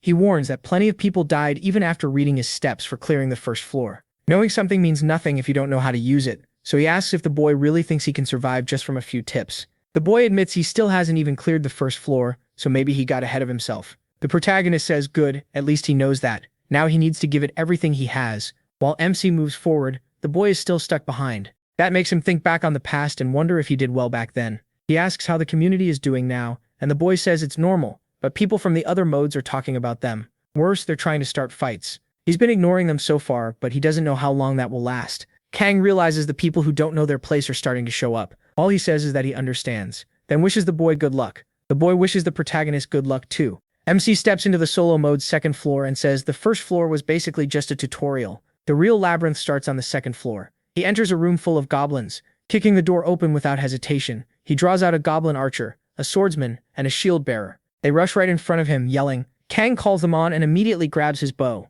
He thinks about goblins for a moment. Alone, they're easy to kill, but their instincts are annoyingly sharp, so once they group up, they become a real problem. Kang fires first. One arrow hits a goblin in the chest for 10 damage, but another blocks the shot with its arm, and a third stops one with its shield. The goblins charge, and he meets them with his own shield. He figures they've already shown all their tricks, and they're still sloppy. Then he dares them to try breaking through his shield head-on. He slams one of them down hard, crushing it into the ground. The goblin takes 3 damage at first, then gets pinned there, and another 4 damage finishes it off. Kang pulls one of his daggers, but before he can finish the goblin, it starts screaming. The protagonist can't see any reason for it to make that noise until more goblins begin gathering while he's killing the first one. They all rush him at once, and Kang realizes this could get messy. Then he spots one carrying a much better weapon, a longsword. Seeing that, he almost thanks the goblin for the gift. He switches to his fire staff and launches a fireball, wiping out every goblin around him. After the fight, he gets a slightly rusty sword with +2 attack. It's not great, but if used well, it'll do its job. Kang thinks that setup is way better than using the tower shield combo. He also gets a wooden shield with +2 defense. It's smaller, can block most attacks, but looks like it'll break if it takes a heavy hit. Then he heads to another room. He opens the next door, and inside he senses a strange reddish mist. That's when he finds the altar of Lacaratas, like a fountain surrounded by blood. As the first to discover it, he gets a bonus. His intelligence permanently rises by 1, and his mana goes up by 2. Kang says the labyrinth's gods all have different personalities. Some are friendly, some are dangerous to players, some look down on them, and some show a little kindness. But most of those gods see players as toys, and MC remembers that Lacaratas is the god of conflict and death as he stares at that giant skull. He can feel it right away. This place holds a power heavier than anything else around. It's an altar for Lacaratas' followers, a path linked to the god himself, and through it, that power can reach into the world. That also explains why Lakana ran the second he saw it. Looking at it, Kang wonders if this is what a god really looks like. Then a side quest appears. Lycuratus wants to test the one who found his altar. If the protagonist accepts and passes, he'll get a reward based on how well he does. MC refuses to back down and accepts. The side quest begins. Lycuratus seems pleased, and something starts taking shape in front of him. What comes out is a knight's armor. It stands there, wrapped in thick red miasma. A full knight forms right in front of Kang. It's an imposing figure, armed with a massive sword and ready to fight. This is Lycuratus' servant, but a false one. The test is simple. Beat that servant. He studies the armor and realizes it'll be hard to find any opening with its whole body covered. Even so, one look tells him this thing is seriously strong. Then the servant moves, it rushes straight at Kang and brings its sword down from above. The protagonist barely blocks with his shield, but he still takes 25 damage, even after defending. That hit hurt badly, so he decides there's no point relying on the shield. He drops it and switches weapons, keeping the lightly rusted sword and another rusted blade in hand. Now it's time to fight with two swords. He charges the armored servant again. The knight meets him with its own sword. Even with two blades, Kang can't do much, so he pulls back a little and starts striking at different spots, attacking with both hands. It still isn't working. The knight's stance leaves no openings, and MC realizes this enemy is far above him. There's no reason to keep fighting it head-on. He jumps back, then he starts to run, and the knight chases after him. But in the middle of that, Kang suddenly turns around. He goes right back in for a direct clash. His plan is to use his higher dexterity. That pressure finally works. The servant of Lycuratus takes 6 damage. It keeps taking the same damage again and again, but then Kang feels his sword get stuck in the monster. Now he's in real trouble. Still, he doesn't stop. Since he has other ways to fight, he starts punching the thing. He remembers his weapon art, air hack, and decides to push it as far as he can. So he stays in close, punching, while the lodged sword keeps draining the knight's life. He's used this trick before, but right now it's saving him. Even Lycuratus is a little surprised by the way the boy fights. The servant steps back, and he starts thinking this might be easier than he expected. He tells himself they're only on the second floor. Since Lycuratus is the god of conflict and death, this servant should already be fighting seriously. So if this is all it has, that's kind of disappointing. But then the system says Lycuratus is using his authority, and in return his range of influence will shrink. Tung feels something change around him. The system explains that Lycuratus' servant has recovered its intelligence and its techniques too. The protagonist instantly knows things just got much worse. The servant feels even more dangerous now. Its gaze turns sharp and alive. This time, everything about that stare locks onto Kang. He's no longer fighting the fake servant. Now he's facing the real servant of Lycuratus. With that, the pressure of the fight skyrockets. The servant grabs the sword that was stuck in its stomach, pulls it out and throws it straight at MC. Kang notices the false mark is gone, and the whole atmosphere around the knight has completely changed. He ducks to grab the sword. Now that it has intelligence, the tricks that worked before won't work anymore. The servant suddenly bursts forward at absurd speed, catching him off guard and nearly cutting him down. Then it starts using even fiercer techniques. Kang has to give everything he has just to stop the blade. Even holding on with both hands, he's forced to one knee, taking 13 and 11 damage without being directly cut. He can't believe it. This thing's movements are completely different now. The servant keeps driving him back, chasing him while attacking non-stop. The protagonist takes 20 damage when his whole body slams into the wall. He realizes the servant's movement is perfectly clean, not wasting even a single step. This is swordsmanship from a properly trained knight. It's the first time he's faced something like this. Even with all the weapons in his hands, he can't control the fight. Kang wonders if this is what a huge gap in skill feels like, and more than anything, he wants to learn it. Every action in the labyrinth gets judged, and if he reaches a certain score, he can gain a title or a skill. He figures this is probably that kind of skill. That thought throws him into a wild frenzy. Even the knight starts to fear the look in his eyes. MC has gone completely off the rails. He focuses as hard as he can, thinking that the knight is definitely better with a sword. He admits that much. But Kang is a player. He pulls out his staff and reminds himself that a sword isn't the only weapon he can use. He fires a blast of flame at the knight, but the servant cuts through the fireball at once. Still, he has already moved out of its path. When the knight looks again, Kang is behind it. He strikes from the rear and deals 6 damage to the armor. The servant spins fast trying to hit him back, but the protagonist says that's pointless. He activates Deflect, and the attack doesn't land cleanly. Even then, he still takes 15 damage. Kang follows with attack by a thread to counter. He lands 6 and 5 damage, takes 11 in return, then hits for another 6. The system says he attacked his target without stopping and grants him a continuous conditional skill, consecutive attacks. MC thanks the system, then tells the knight to get out of his way. He casts Fireball and nails the servant right in the head, dealing 13 damage and inflicting burn. Kang starts wondering when this thing is finally going to die. His mana is almost gone, only 5 left, and he has 70 health. If this keeps going, he'll be at a total disadvantage. Still, he says there's no point in running from it and charges the knight again. This time, he draws both swords back. He's getting ready to drive them into the knight, but the servant hits him first. Even while taking 80 damage, Kang endures it, and the servant's killing strike gets cancelled.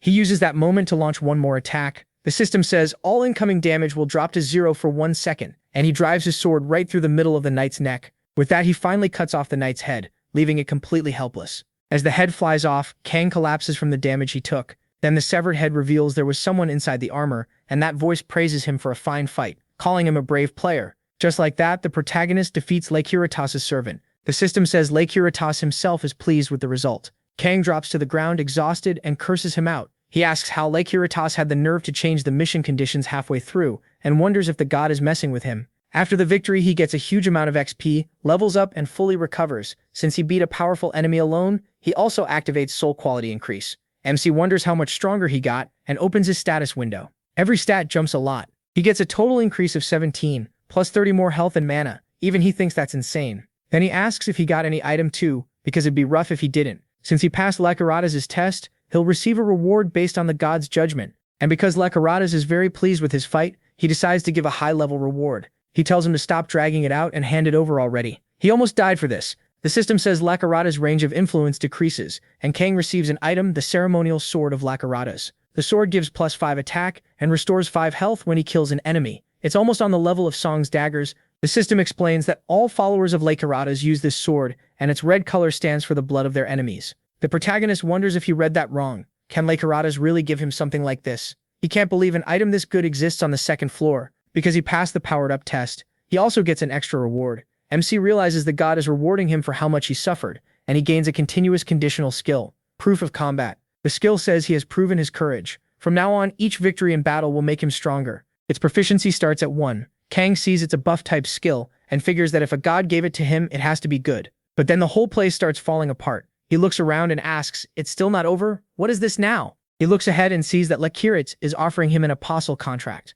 That catches Kang completely off guard. Staring at the contract, he wonders what it even is. There's no explanation at all, so now he's thinking he's supposed to choose without knowing anything. He studies it carefully, and then realizes something. While the protagonist was fighting, something changed. The servant seemed to gain intelligence. He figures gods must get penalties when they try to interfere with a player. Yet Regressor still wants to make him a disciple badly enough to accept that cost. Even if that sounds like a good thing, it's still a god pulling the strings. Regressor already raised the mission's difficulty whenever he wanted and threw everything into chaos, so taking a deal from someone like that probably won't end well. Kang thinks he could end up as nothing more than a puppet, maybe even a toy or a slave to that god forever. So he decides he won't accept it. He turns the offer down, and the system says the apostle contract has been postponed. MC is relieved. Regressor didn't get angry, but then he notices something else. Regressor sends a side quest. Since Kang cleared the last test so well, the god wants him to take another one. Kill the enemies on the 2nd and 3rd floors, then return. The reward will depend on his performance. He wants no part of it.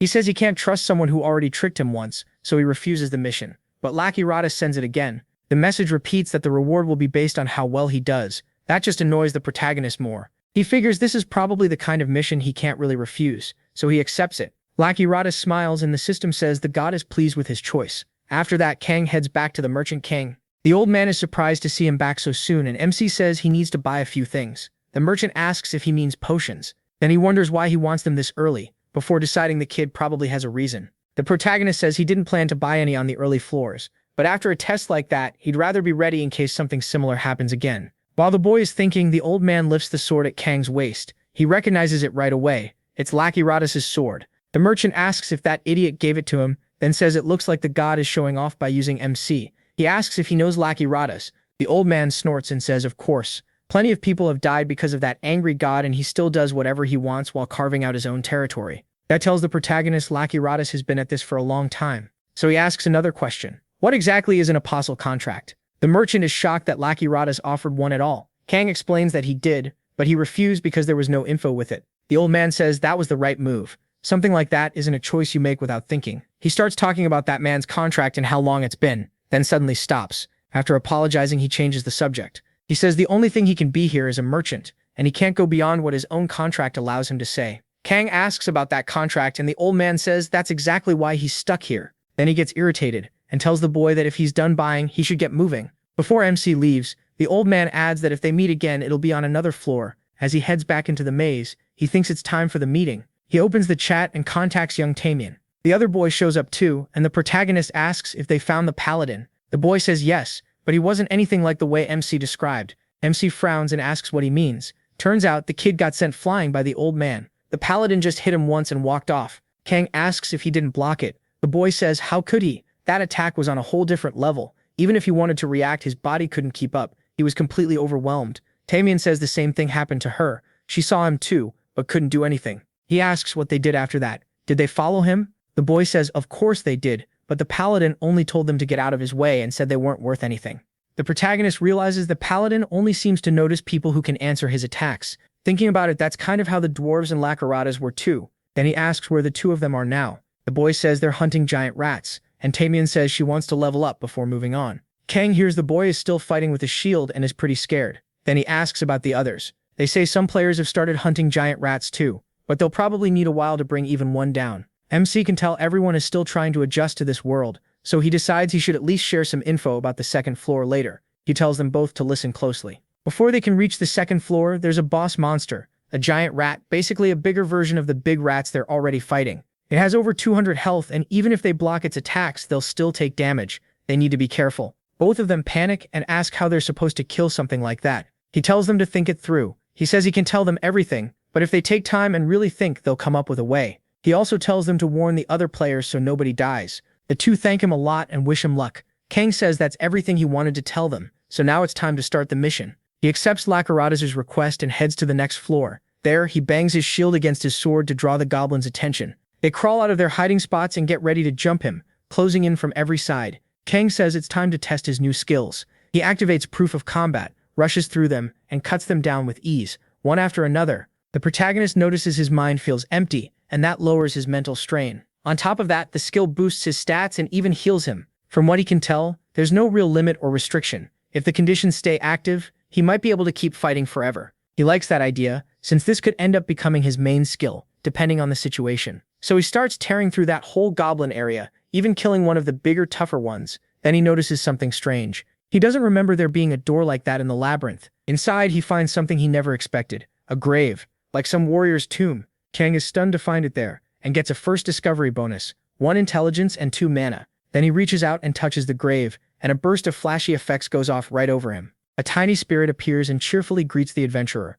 But the moment Kang tries talking to it, the thing runs off with a quick goodbye. He has no idea what that was about and touches the grave again. The spirit pops out, says it was nice meeting him, and dives right back in. That starts to annoy Kang, so he taps the grave again. The spirit comes out asking what he's doing and tells him to go away, but MC grabs it by the neck without any patience at all and tells it to quit messing around and give him the quest. The spirit asks if he is seriously ordering him to hand over a mission and demands to know if he even knows who he is. He guesses he's maybe some dead warrior. The ghost grumbles that everything is too easy now. Back then he had to risk his life to learn anything, but now the system just hands information out. The protagonist asks if there wasn't a system when he was in the labyrinth. The spirit can't even answer properly. He doesn't know if there was or not. MC asks who this guy really is because he acts completely different from every other NPC he's met. Then he cuts him off and asks the spirit to stop talking and just tell him if he has a quest or only an item. The ghost gets offended, saying he is treating him like some object and calling him a huge idiot. Still, he calms down enough to explain that he's the ghost of someone who died and got stuck there to hand out a mission. But he adds that he can't give that mission to just any weakling. Kang asks why he's even on the early floors. Then, the spirit snaps that he has no clue that stupid labyrinth dumped him on this trash floor when he was supposed to be on the final one. Still mad, he says the protagonist should only come back after reaching the 30th floor, then insults him again. MC is annoyed that he found such a useless little NPC, someone not even worth wasting time on, so he starts to leave, but the little ghost notices the sword at his waist. It calls out for Kang to wait. The spirit stares at the weapon and asks if it's from Lacaradas, then wants to know why he has it. As the ghost floats closer like it's trying to scare him, he says he got it for clearing that god's test. That shocks the spirit. He asks if the protagonist really cleared that awful test. Then he immediately changes his mind and says he'll give him a mission. MC already hates how close this ghost is getting. The spirit says he should have known from the start. He is obviously worthy of that trial. He calls him over and says he'll explain the mission. But now he doesn't want any more quests. The ghost insists and tells him to listen. He says that in the past he was an amazing warrior, the one who reached the deepest floors the fastest and the one who conquered the labyrinth. Kang thinks the warrior's old face was probably just as annoying as his ghost face. Then the spirit says that while pushing into the deepest floors, he ran into a powerful monster. He says he came back to the 10th floor to rest, and even though his health was low, the weak monsters there couldn't break through his defense, so he fell into a deep sleep. But somehow, the boss of the 10th floor had gotten a weapon, and it killed him while he was asleep. So the man who reached the final floor and cleared the labyrinth ended up dying like a total loser. That memory still makes him furious, and he says he has a mission for Kang. He wants the protagonist to kill the boss of the 10th floor. After that, he'll give a reward. It's a side quest. A warrior buried in the labyrinth wants revenge. The condition is killing the 10th floor boss, and the reward depends on the warrior's mood. MC quickly notices the problem. If the reward depends on his mood, he might get nothing if the ghost is angry. Still, a mission is a mission, so he accepts. It also looks like part of a chain quest. The ghost asks if he's really taking it, and Kang says yes, then says he's leaving. But the ghost really does stick to him. He asks if he's coming too, and the ghost says of course, telling him to get moving. He says he can't just stay in his grave forever. How else would he know whether the protagonist succeeded? Besides, he was getting bored there. The protagonist can already tell this is going to be a huge headache, though the ghost says the trip to the 10th floor should be fun. MC realizes he'll have to put up with this annoying spirit all the way to the 10th floor. Then he asks how that boss could have gotten an attack weapon. Even with someone's guard down, that kind of weapon shouldn't show up until much later, so a 10th floor monster shouldn't have one. He asks if he has any idea how it got there, but the ghost says he doesn't know, and tells him to shut up for a second. Then the spirit reminds him that he accepted the quest, so now he has to deal with him. He starts wondering if accepting was a mistake. Still, since he's stuck with him now, he decides to get some info. He remembers the ghost called himself a warrior, so the protagonist asks what he used to be in the labyrinth. The ghost asks why he should answer that. MC shrugs and says fine, if he doesn't want to talk then don't. That makes the ghost change his tune. He says it's fine, and if he wants to know that badly, he'll tell him. He says he doesn't need to hear it, but the ghost keeps going anyway, saying he came from the imperial family of the kingdom of Kargut. He was the firstborn, the only one who could inherit the empire. And according to him, he was also an amazing swordsman, super smart, and unmatched in the whole empire. He even says every young girl wanted him. Then he starts getting lost in memories of his glory days. From the way he talks, Kang can already tell this guy was probably a complete idiot. Then the ghost says his world fell apart, and he came here to save everyone. Instead, he died in his sleep on a lower floor. He tells the protagonist not to get inside his head, and gets all worked up over his tragic story. In the end, he failed. He saved no one, and that stupid mistake cost him everything. At this point, the only thing that will satisfy him is killing the one who killed him. MC realizes this is exactly the kind of place he'd rather avoid, while the ghost starts guessing MC isn't even listening. Then he goes on complaining about adventurers these days. A little later, when he enters the area, several goblins are waiting for him. He attacks right away and paralyzes 3 of them. The last one is left totally confused, and Kang rushes in and kills it with the hilt of his sword. He takes 10 damage and gets stunned, and the other goblins start moving again. Even so, the protagonist wipes them out without much trouble.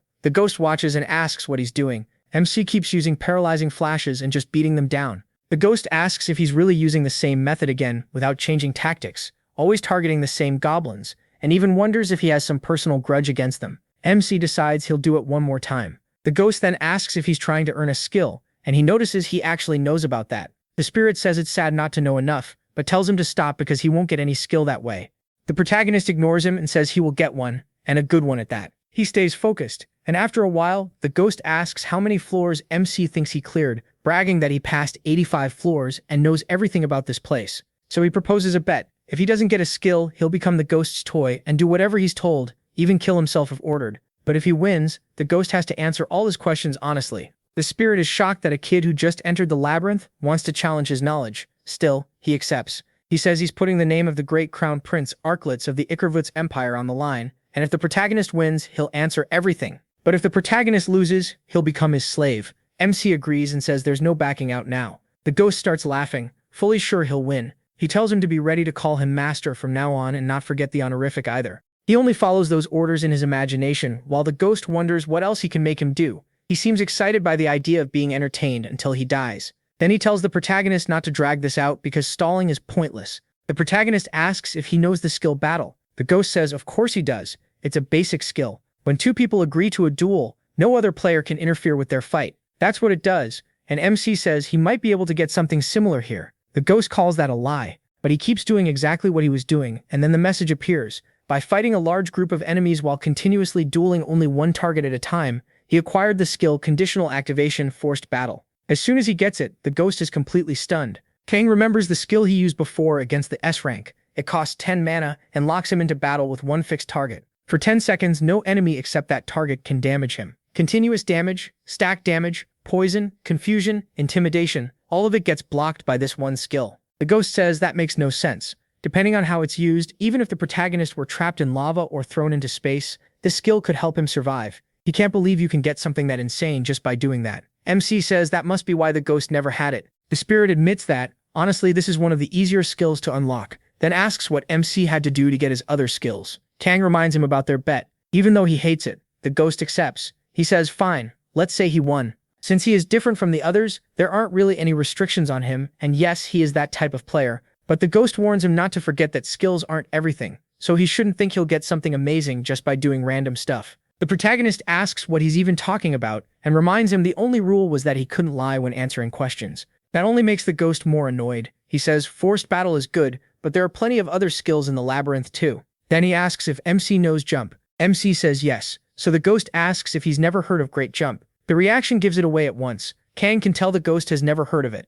Trying to recover, the ghost says fine. He knows skills well, but that's not all that matters in the labyrinth. The tricks people use to survive and understand the place are just as important. Then he notices what he's doing and asks about it. He guesses the protagonist is looking for a secret room and says he'll probably suffer trying to find one. But then MC gets a strong premonition, and the right brick starts to glow. When he pulls it out, the ghost is shocked. Kang explains that he used Detect. Once its proficiency goes over 20, it can sometimes give him important information. He says the skill is even better than he thought. The ghost is stunned because he also has Detect, and his proficiency with it is high too. Looking up, he spots Gomed traps, rows of spears hidden in the ceiling. The ghost says the traps were placed randomly, so getting through won't be easy. He thinks the protagonist should give up and leave, but MC notices that the first trap is a flash trap, then a falling trap, and right after that there's a crushing wall trap in front of the chest. Kang says it's the same as easy mode. Then he gets ready to rely on his agility, charges straight through and avoids every trap. Using nothing but speed, he even clears the section that would drop him onto a bed of spears,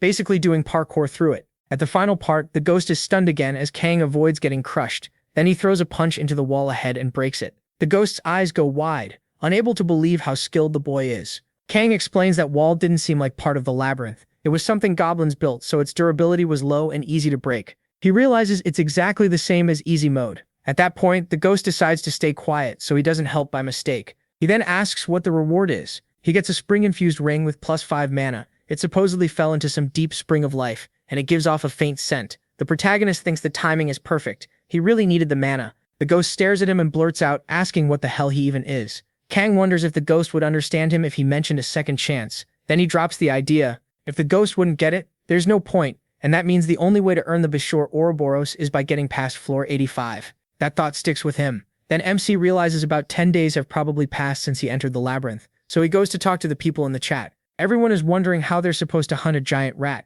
Some say the answer is non-stop practice, and another says that after fighting hundreds of them you start reading their moves and it gets easier. They ask John Ryuk how he killed one so fast, but he brushes it off and says it's nothing compared to Ryuk who already passed him. Lee Taeyong starts thinking maybe that guy really is on another level. He decides the time has come. The ghost asks what he's doing and he realizes he doesn't even know about the community forum, so he tells him it exists. He sends a message, and everyone gets excited when they see Taeyong has shown up. John Ryuk points out that the protagonist usually opens a private room, so why go public today? The protagonist says he'll explain things little by little, but first he asks how everyone's doing. John Ryuk says it was barely manageable. Of the people who reached the Spring of Life, only about half managed to kill a giant rat. Kang asks about the other two. One admits he ran after facing the giant rat, and after taking a hit from it, he lost his nerve. Lee Taeyong says the same happened to her. She knows she can't beat it with her current strength, so she's looking for another way to win. It'll take everything she has, but at least it seems possible. MC notes that they're finally starting to plan things out. That makes him happy. He says the reason he came today is to tell solo mode players about skills. John Ryuk asks why he's only bringing this up now. He explains this is the right time. Skills aren't the final goal. They just help clear the labyrinth faster. If he had told them earlier, they would have focused on the wrong thing first. Lee Taeyong agrees. When she first entered the labyrinth, even if someone had explained skills, she wouldn't have known how to use that information. So Kang says he'll explain everything now. He asks them to listen carefully and pass it on to anyone who didn't show up. Everyone is excited to learn something this important and thanks him right away. They tell him they won't forget what he's doing for them. The protagonist tells them to save the thanks until after they hear him out.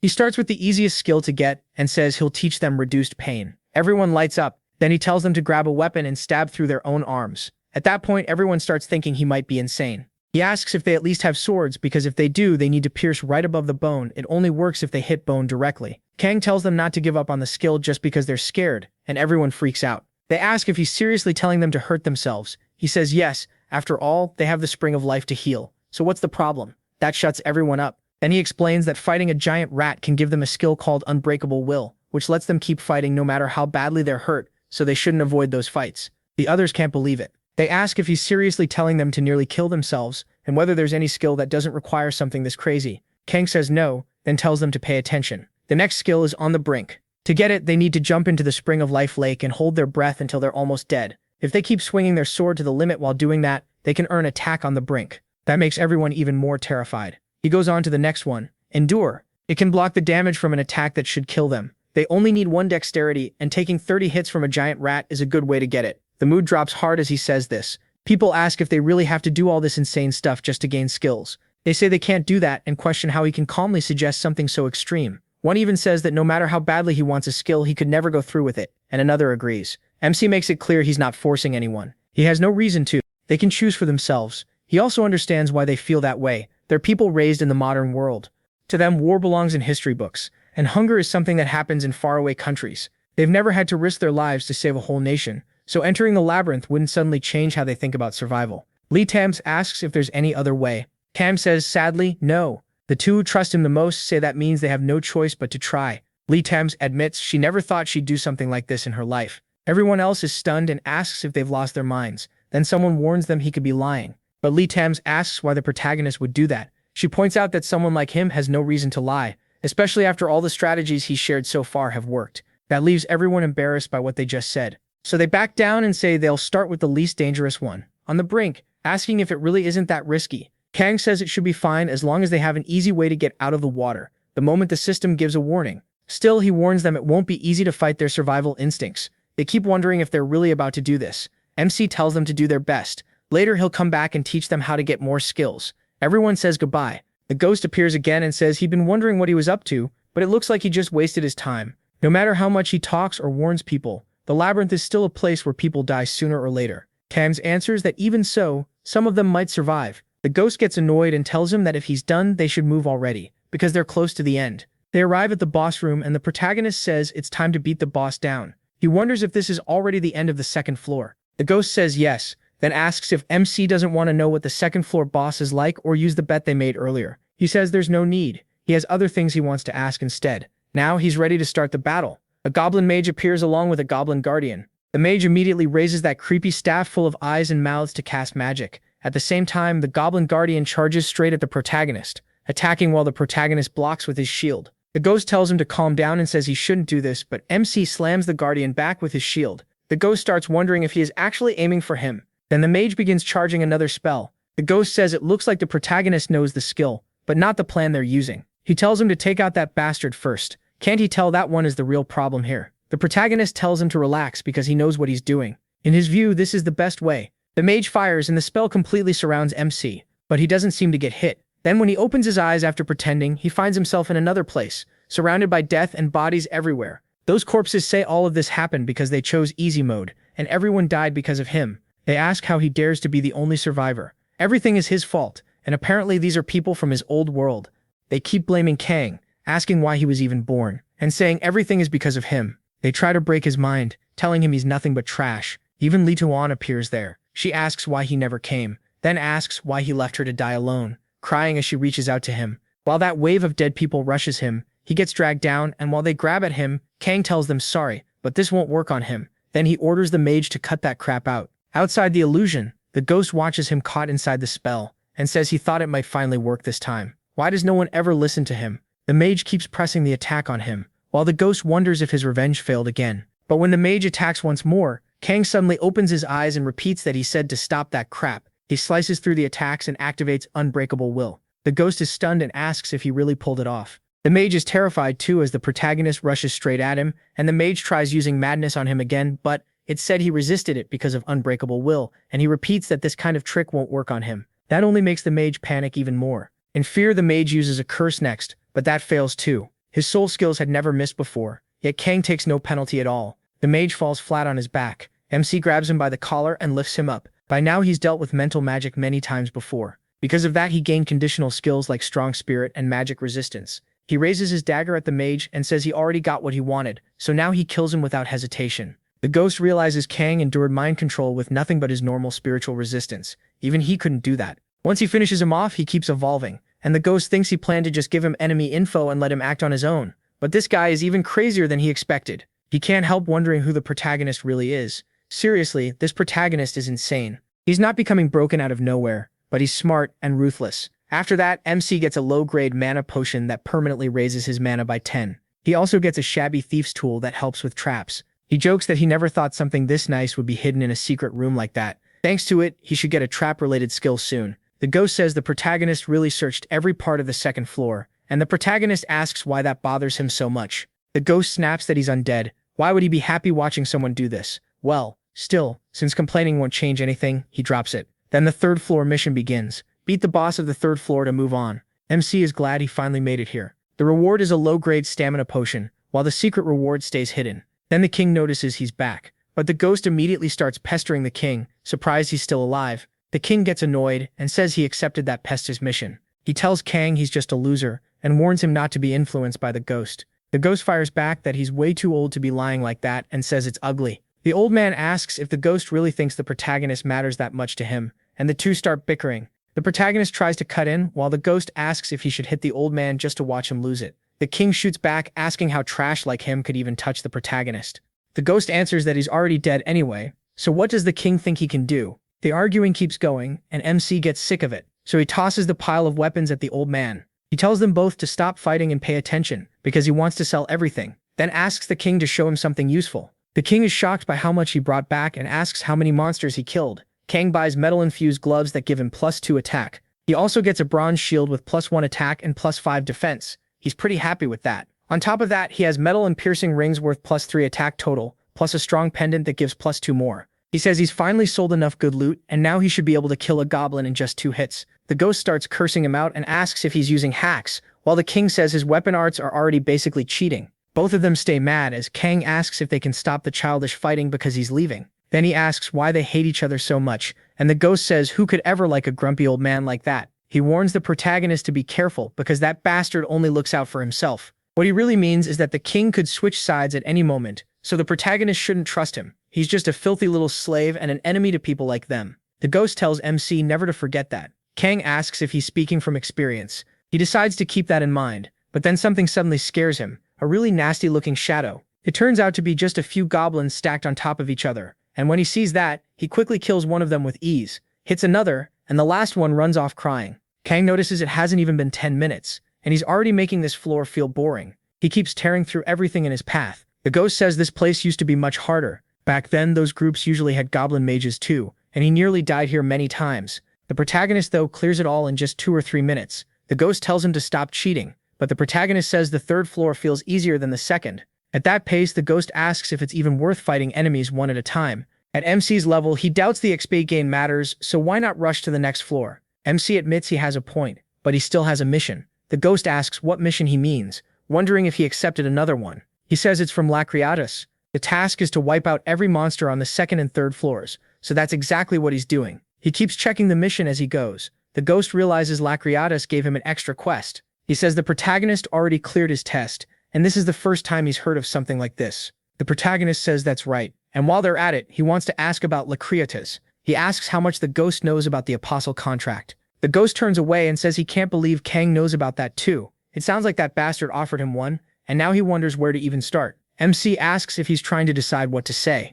The ghost says that even if he's dead, there's a limit to what he can explain, not to what he can know. He wonders how to break it down from the beginning. He starts by saying the gods each rule over their own domains. The god of victory and the god of defeat are examples. But some gods rule over 2 or more domains, like Lacriatus, the god of conflict and death. There are also conceptual gods, faith gods, and many others. Kang asks what kind of beings the gods really are, since they seem different from the gods of Earth. The ghost says they helped design the labyrinth, and that immediately catches his interest. The ghost asks if he remembers the status window that appears when he enters. Long ago, this place was a labyrinth made by incredible mages, and rumors said anyone who completed it would have their wish granted. Creating a labyrinth like that alone was too hard for one mage, so he met ancient beings and told them his plan. What he wanted was a huge labyrinth, a tower leading into the deepest depths. Then he asked if they wanted to watch countless heroes try to conquer it and face its trials, along with the meaningless deaths of those who deserve to die. Kang notes that the gods must have liked that idea, but not just liked it, they loved it and fully supported the mage helping him build the labyrinth. The labyrinth the gods carefully created was finally completed,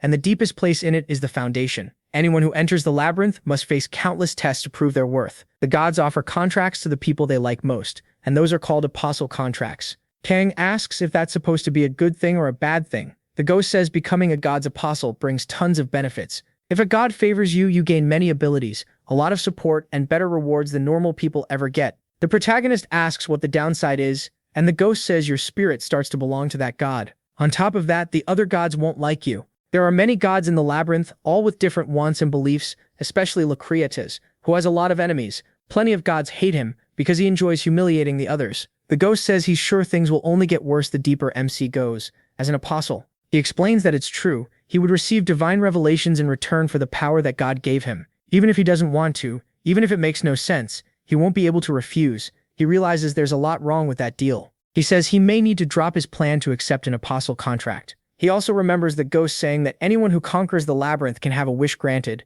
and he starts thinking that conquering it might mean clearing every mission. Still, he's never heard anyone here talk about that, so he wonders if that item was her wish. Then he thinks the person he knows would have asked for something else instead of going back in time. Too many things have felt strange from the start. After putting the ghost story together with what he already knows, Kang figures adventurers may have chosen to conquer the labyrinth on their own to make their wishes come true. But then he starts thinking about the people from Earth. There's still a lot he doesn't know. So he simply calls for the ghost and gets ready to move on. The ghost says fine, then asks if they're going to wipe out all the monsters before climbing to the next floor. Kang thinks that for now, all he can do is focus on what's in front of him.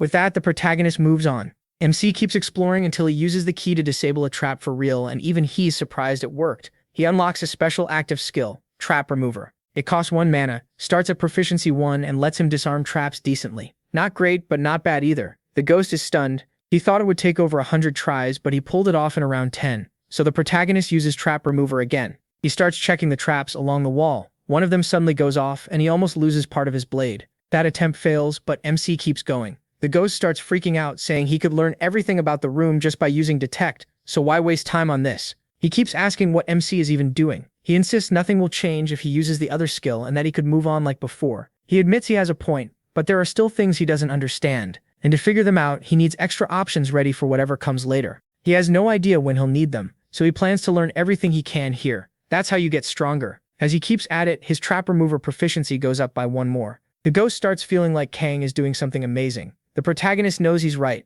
It reminds him of what he lost and of how he died before. After a while, MC is worn out, but he says his Trap Remover proficiency has reached 7. With that, he finishes the 3rd floor's secret room. His reward is a tight ring that gives +3 strength. Now all that's left is the boss, so he heads off to kill it. He arrives at the boss door, and the ghost points out this is the goblin floor, asking if he really knows what's coming. He says yes. When he steps inside, the walls are covered with goblin drawings. Then he comes face to face with a figure waiting in the room. It's a huge goblin, clearly different from the others so far, with 2 massive fangs. This is the goblin leader. The ghost gets the feeling the creature knows the protagonist wiped out every goblin on the floor, and it's not happy about that. The protagonist doesn't care at all. He charges straight at the monster. But the thing isn't just strong. It can use magic too, and it activates a wave of attacks one after another, forcing MC to dodge away to avoid getting hit. He keeps running around it, slipping past every strike. Then he starts closing in. The goblin leader tries to cast again, but Kang basically tells it he's not the only one who can use a staff, and pulls out his own. He triggers confusion,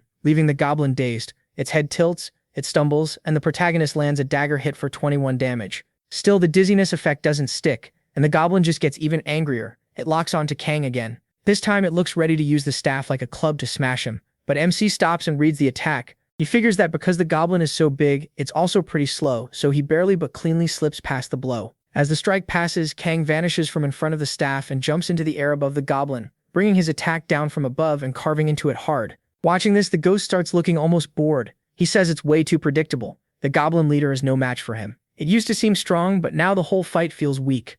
And Kang keeps overwhelming the monster. Before long, the goblin leader drops to its knees in front of him, and the protagonist plants a foot on its head. The monster is finished. Just like that, he defeats the 3rd floor boss.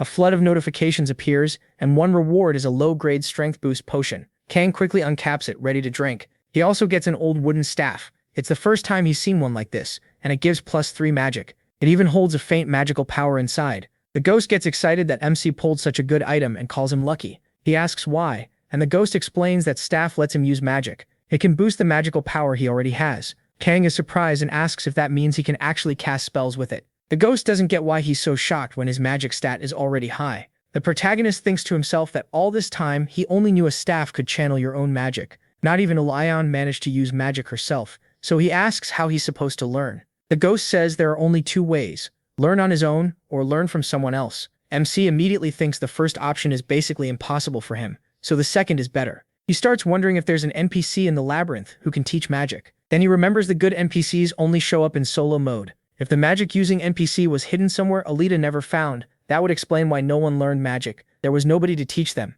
Still, he realizes that means he can't learn it right now, and the ghost tells him to hurry up and go to the 4th floor. Kang says not yet, he finished Lacaradas's mission first, so he should go back and collect the reward. Then the ghost suddenly asks what's wrong, and he notices more rewards. One for leveling up, one for interception, and one for clearing the 3rd floor. As he looks through them, he realizes there's no secret reward. That makes him wonder if something else is still hidden here. The ghost really doesn't like where Kang's thoughts are heading. He points out the protagonist already cleared the secret room and beat the boss too. Was Alita supposed to have found 2 secret rooms or something? MC asks if he knows anything, but the ghost admits he never even found the 2nd floor's secret room. He figures searching the whole 3rd floor again would take a long time. It's frustrating, but he starts thinking he may have to give up on the secret reward this time. Still, while walking around, he studies the goblin drawings on the wall one by one. Then he notices they're all looking in the same direction. The ghost asks where he's going, saying that isn't the exit. Kang ignores him, reaches the spot the eyes are pointing at, places his hand there, and activates Trap Remover.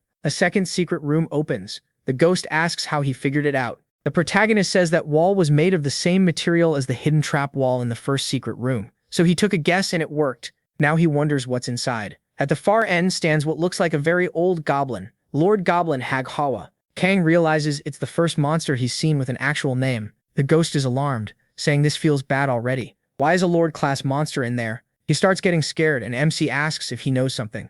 The ghost explains that lords are kings. This one is the king of the goblins. That frail-looking monster grabs the giant sword beside him, and the ghost says there's only ever one lord, the one that breaks past the limits of its kind. Then that thing pulls the sword from the ground. It starts speaking to Kang, saying it doesn't blame him. In the end, he is just a toy controlled by them. But in this place, the lord is treated as nothing more than a monster. Then he raises his sword and unleashes a terrifying slash straight at the protagonist, cutting through every pillar nearby and nearly taking his head off. MC barely sees it in time, and instantly becomes more alert. Lord Goblin says he'll have to kill him. Kang had the chance to walk away, but curiosity dragged him deeper, and now that blade is aiming for his neck. The force of that slash tears through almost the entire room, and he is genuinely shaken. He drops low and barely avoids it by using deflect. He knows that if he hadn't deflected, he would have died on the spot. The protagonist wonders what kind of attack that even was, and even the ghost is rattled. Then Kang sees another strike starting to form. Lord Goblin swings his sword again, but MC doesn't wait for the attack to finish. He rushes in at once, not letting the Lord fully swing, and brings his dagger up against it.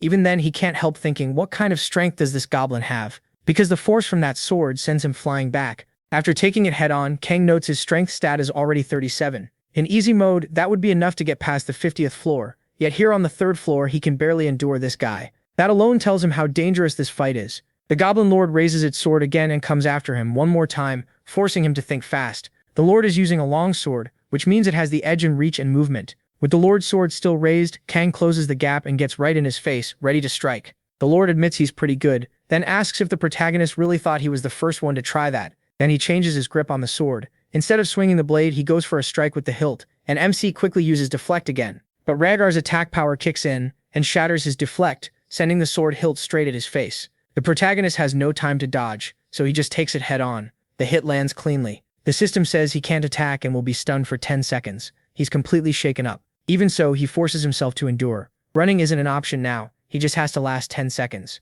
The time starts to pass, and it feels painfully slow while Kang stays dizzy, and the goblin simply watches him. MC realizes he can't react to any attack like this, so there's almost nothing he can do. Still, he activates counterattack. Even without control of his body, it makes him respond to enemy attacks automatically, and he charges the goblin again. The Lord seems to enjoy watching him fight. He looks even more excited now. 5 seconds pass, so only 5 are left. Kang keeps countering every attack the goblin throws at him. Then the Lord sends out that slicing wave again, and he barely avoids it by throwing himself backward. Now only 3 seconds remain. The protagonist is down on the floor after nearly losing his head to that last attack. He knows his stance is awful right now, mostly because he's too busy trying not to die. Rhaegar misses again and raises his sword once more. Even while sitting, he keeps attacking. MC uses deflect. Rhaegar boosts his attack power again, and MC rolls away like a Souls player, barely escaping each strike from the Goblin Lord. until one of them finally hits. He takes 40 damage. At last, the 10 seconds end. Kang finally gets full control back over his body and quickly retreats out of Raggar's range. The Lord is still seated, and when he moves behind the throne, the goblin can only turn his head toward him. The ghost calls out and tells the protagonist he can't beat this guy yet. For now, he should retreat, go to the next floor, and come back later when he's stronger. But MC is still dead set on clearing this floor right now. That choice shocks the ghost. He can't believe Kang understands this is a lord, not some normal third-floor monster anyone can kill. The ghost says it's not like he has nowhere else to go. He answers that if he puts safety first, he'll gain nothing. The moment he leaves this floor, the reward level will drop hard. He explains that he can move freely between floors in the labyrinth, but once he goes up, the rewards from this floor get heavily reduced. EXP and gold drop to 1/5, and the special rewards disappear completely. That's why, if he wants this floor's reward, he has to finish the fight now. The ghost tells him to stop being greedy. He says Kang had been progressing just fine, only to suddenly throw it all away with this stunt. The ghost gets more upset, but the protagonist says he doesn't get it. Everything he's done so far was for this. He didn't push himself to the limit just to back off at the end and avoid danger. Then he stands and says he isn't here just to survive, he's here to reach his goals. The ghost is left even more surprised by the boy. Kang says he always goes after the best rewards, and everything he's done was to raise his chances of winning. He uses Analyze, but the system says it's unnecessary. He's facing an enemy that should be impossible to beat. Even so, his mind stays steady, his fighting spirit rises again, his willpower grows with it, and all his stats increase too. He won't hesitate in this battle, and then he gains eyes that can detect an enemy's weak points. MC thinks there's no way they would place an unbeatable enemy on the 3rd floor. There has to be some way to win, and after thinking it over, he notices the monster still hasn't left its throne. That makes him wonder if this is the key. The ghost speaks up, and Kang says that's it. He's noticed the lord is missing a leg. From what he knows, the goblin used to be a lord, so if he can't leave the throne, then this is his chance. The goblin says, the protagonist is a brave warrior. Since he didn't run, the lord says he'll fight him with everything he has. Then he asks how MC plans to come at him this time, almost taunting him forward. At that moment, Kang activates On the Brink and charges again, smashing one of the pillars with a huge blow. That pillar starts to collapse onto the lord, who's caught off guard by the plan. But then he raises his sword and cuts through the falling stone. He praises him for finally using his head, then wonders if the whole place might fall on him too. The protagonist pulls out his staff and starts using magic, casting confusion on the lord. It actually starts messing with the goblin's mind, and MC keeps casting. This time he throws fireballs and flash at the lord, leaving the goblin wondering if the attacks are really coming straight at him. But Analyze fails and confusion doesn't activate. The lord grows angry, and Kang realizes that still isn't enough. The goblin draws his sword and wipes away most of his attacks in one motion, though a few still get through. He gets hit anyway and says the protagonist managed to avoid the cave-in, asking how. Then, like a hidden strike from inside the throne, MC pierces the lord through it. Kang explains it's because of forced battle. Other than him, nothing can hurt the lord. Not even the collapse could damage him. The only exception is a weapon he uses against him. But that throne, the protagonist wonders if it counts as an exception too. So he uses magic with forced battle and throws the throne away. The lord starts laughing and asks if Kang is really using a skill for this. He says it's impressive. MC just watches while the lord thanks the gods that his final battle is against this boy. The ghost starts to realize that Kang had been reading the whole battlefield, planning to use his huge stats in every part of the room to win. Watching him face such a powerful enemy, the ghost stops and wonders if he himself could have done the same. Then the lord attacks again, still trapped to the throne, turning and firing multiple slashes at him. The protagonist uses his dagger to block every one of them, setting off a huge blast that kicks up a massive cloud of dust. Even the ghost is shaken. The lord gets caught in it too, and is blasted into the wall, his throne completely destroyed. He drops to the ground and thinks it's incredible, but says that if MC can't get close, he still won't be able to land the finishing blow. He wonders what MC will do now. The lord says he'll make sure he can't get near him, then launches an X-shaped attack. But the protagonist starts activating another skill. The ghost asks what he's doing, because the slash is already flying toward him. Kang doesn't move, he just stands there and takes the attack. Blood pours from his mouth, and he takes 462 damage. That triggers Endure, sending him into a full berserker state. The lord is stunned, not understanding what's happening. Endure cancels out an attack that should have killed him, so Kang says that means he'll be invincible for the next second. He rushes the lord with everything he has, then he attacks at close range, and once he gets close enough, he drinks another mana potion. Right after that, he drives his dagger into the right side of the lord's chest. With the blade still buried there, MC faces him point blank, but the goblin still has one leg left, and he uses it to slam a knee into Kang's chest, breaking several ribs. But he doesn't stop there. Even after the lord falls, the protagonist keeps attacking, stabbing him again and again with his sword. The goblin lord starts to panic as he stares straight into the boy's face, and finally MC manages to kill him. Smiling through tears, the Lord says that warrior is amazing as he dies.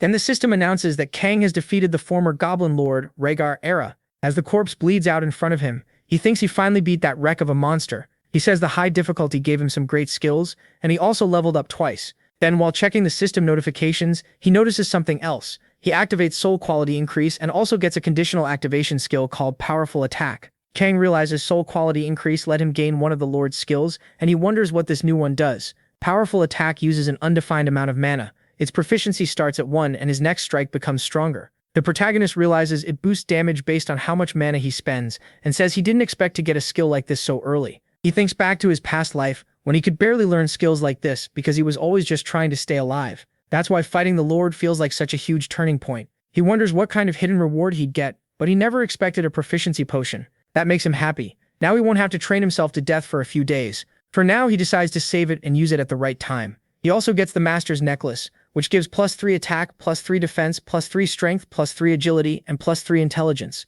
Then he asks the ghost why he suddenly went quiet, but the ghost brushes it off. The ghost keeps his thoughts to himself while Kang celebrates hitting level 12. His stats are already great for this stage, and if he keeps this up, he thinks he'll pass his old numbers before the 5th floor. MC can feel that he got stronger in an instant, and now everything he went through feels worth it. The ghost looks more and more shocked, while he starts wondering what's gotten into him. Still, the ghost refuses to explain. He just says, it's nothing, then tells the protagonist to move on to the next floor since the hunt is over. The protagonist agrees, but says he still has one thing to finish first, so he heads back down to the floor tied to that evil god. The ghost is clearly scared, and Kang asks why he's acting like that. Then a message appears. He passed Lacaradas' test, and Lacaradas is very pleased with his battles, so he'll receive a major reward. As MC stands there, a huge flashy display goes off, and the ghost hides behind his stuff. He figures Lacaradas probably knew the Goblin Lord was hiding on the 3rd floor. That would explain why he gave him that mission in the first place. Then Lacaradas offers him the apostle contract again. The protagonist refuses again. The ghost panics and tells him to wait, warning that Lacaradas will not like hearing that. But the protagonist doesn't care. Because of that, Lacaradas' influence shrinks once more, as he gives Kang his reward. The reward is a protective shield. On top of that, MC gets a conditional skill called Enhanced Protective Shield. Even he's surprised by how good it is, and the ghost says this is his first time seeing something like it too. The protective shield starts with a full 10 out of 10, and Enhanced Protective Shield raises its durability based on his health. He realizes it's basically a second HP bar. His real life won't drop until the shield breaks to 0. That leaves him wondering if something this strong is even possible. Lacaradas only says he's eager for their next meeting. Then the mist disappears, and the ghost thinks it's pathetic that he's still this scared even after dying. The protagonist asks why he's still hiding behind him. The ghost says the protagonist will probably understand once he learns what kind of being Lacaradas really is. The protagonist asks what that means, since who knows what could happen. After that, he goes down to the 4th floor. A new mission starts: defeat the boss to move on. The listed reward is Shen's arm guard, while the hidden reward is unknown. The ghost explains that the 4th floor is the floor of the orcs. He says each one is physically strong and not nearly as dumb as the Gormals. Since this floor is filled with warrior tribes, MC starts wondering what kind of place he's about to walk into. But when he opens the door, he finds a shining tower and realizes she was right. It's Balthazar's altar. This is where Balthazar's followers built an altar to connect with him, letting that god spread his influence through it. The ghost explains that Balthazar, the god of victory, isn't good or evil. He's more neutral. Kang barely listens and just touches the altar. The message says Balthazar wants to test whoever entered his altar. If he accepts and wins, he'll get a reward. He accepts right away. Balthazar is pleased with that choice, and another message says the god has been watching the protagonist's journey. That catches MC off guard as something scans him. The ghost explains that as the god of victory, Balthazar is reading his memories to judge whether he's worthy. Then the test begins, and Balthazar announces a grand challenge for Kang. He is surprised, since he already accepted one from Lacaradas before. The ghost says it actually makes sense. There's no way Balthazar wouldn't like him. He tells the protagonist it's fine to take the test because if it's him, he trusts he'll clear it fast. He also adds that gods hate breaking contracts. Lacaradas is the weird one. Even so, MC still finds the whole thing strange. But he accepts anyway, and Balthazar is clearly thrilled. Then Balthazar's influence starts to fade, and he is told he has the approval of the residents of the 4th and 5th floors. Now it's 20 against 1. Kang is stunned, and then the 4th floor starts changing. A quake knocks him to the ground, and when he looks up, he has no idea what's happening. Parts of the ground begin to float, and he wonders if it's finally over. The ghost says this is the first time he's ever seen anything like it. Then he runs for the door, but once he gets there, he realizes there's only one straight path from here on. The ghost says Balthazar helped create the labyrinth, so maybe this isn't impossible. But he's still shocked. Then he asks Kang if he's really going to keep going without a second thought. The protagonist says standing still won't change anything, so he might as well see what's waiting ahead. In the first room, he faces an orc swordsman. He notices the monster race is still the same, but he's shocked when the orc takes a battle stance the moment it spots him. That's when Kang finally understands why one of them turned on him before. He draws his dagger as the orc gets ready to strike. MC rushes in close so the orc can't use its full reach. Well, even while blocking, he still takes 4 damage. But his real HP is untouched. It only chipped away at the protective shield. Realizing he can fight like this, he goes for the orc's leg, but the monster lifts it. He instantly slips behind it and tries to hit its back, only for the orc to swing its sword around to block. The exchange keeps going, and the orc covers itself well even from behind. Kang thinks that on his last climb, damage like this would have killed him. Even so, the monster is still standing, and he starts wondering if these orcs were changed somehow. The ghost says he gets it now. Baltazar's challenge is probably just a string of one-on-one duels,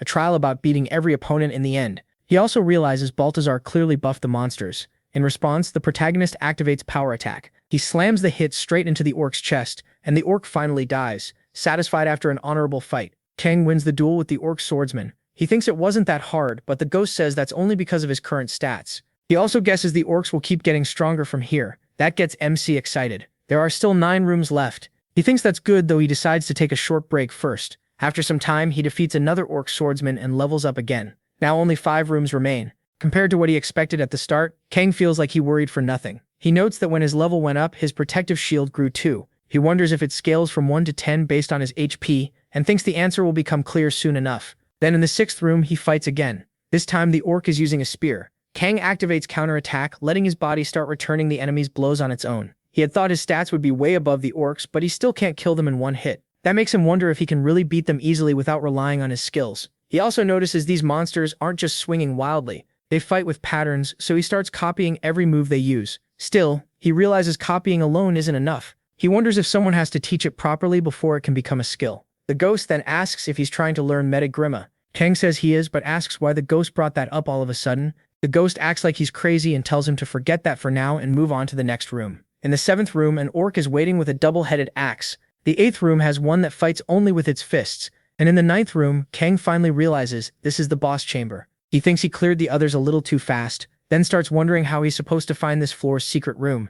The ghost can't help. This is his first time seeing something like this too. All he can say is that he may have to search everything after the trial is over. Then face to face with the 9th orc, the protagonist gets ready for the final fight of the floor. It's an orc fighter. Kang says the boss is still the same one he was told about, and since no danger warning appeared, he figures he can handle something here. But then he hears crying. He looks to the side and sees someone sobbing nearby, begging to be saved. The voice reminds him of a little mouse, and the girl keeps asking why this always happens to her. Even the ghost is shocked, asking how she got here and how she's still alive. MC asks if he knows her. Then the girl recognizes him as the warrior who spoke with her before. She runs behind Kang and begs him to save her.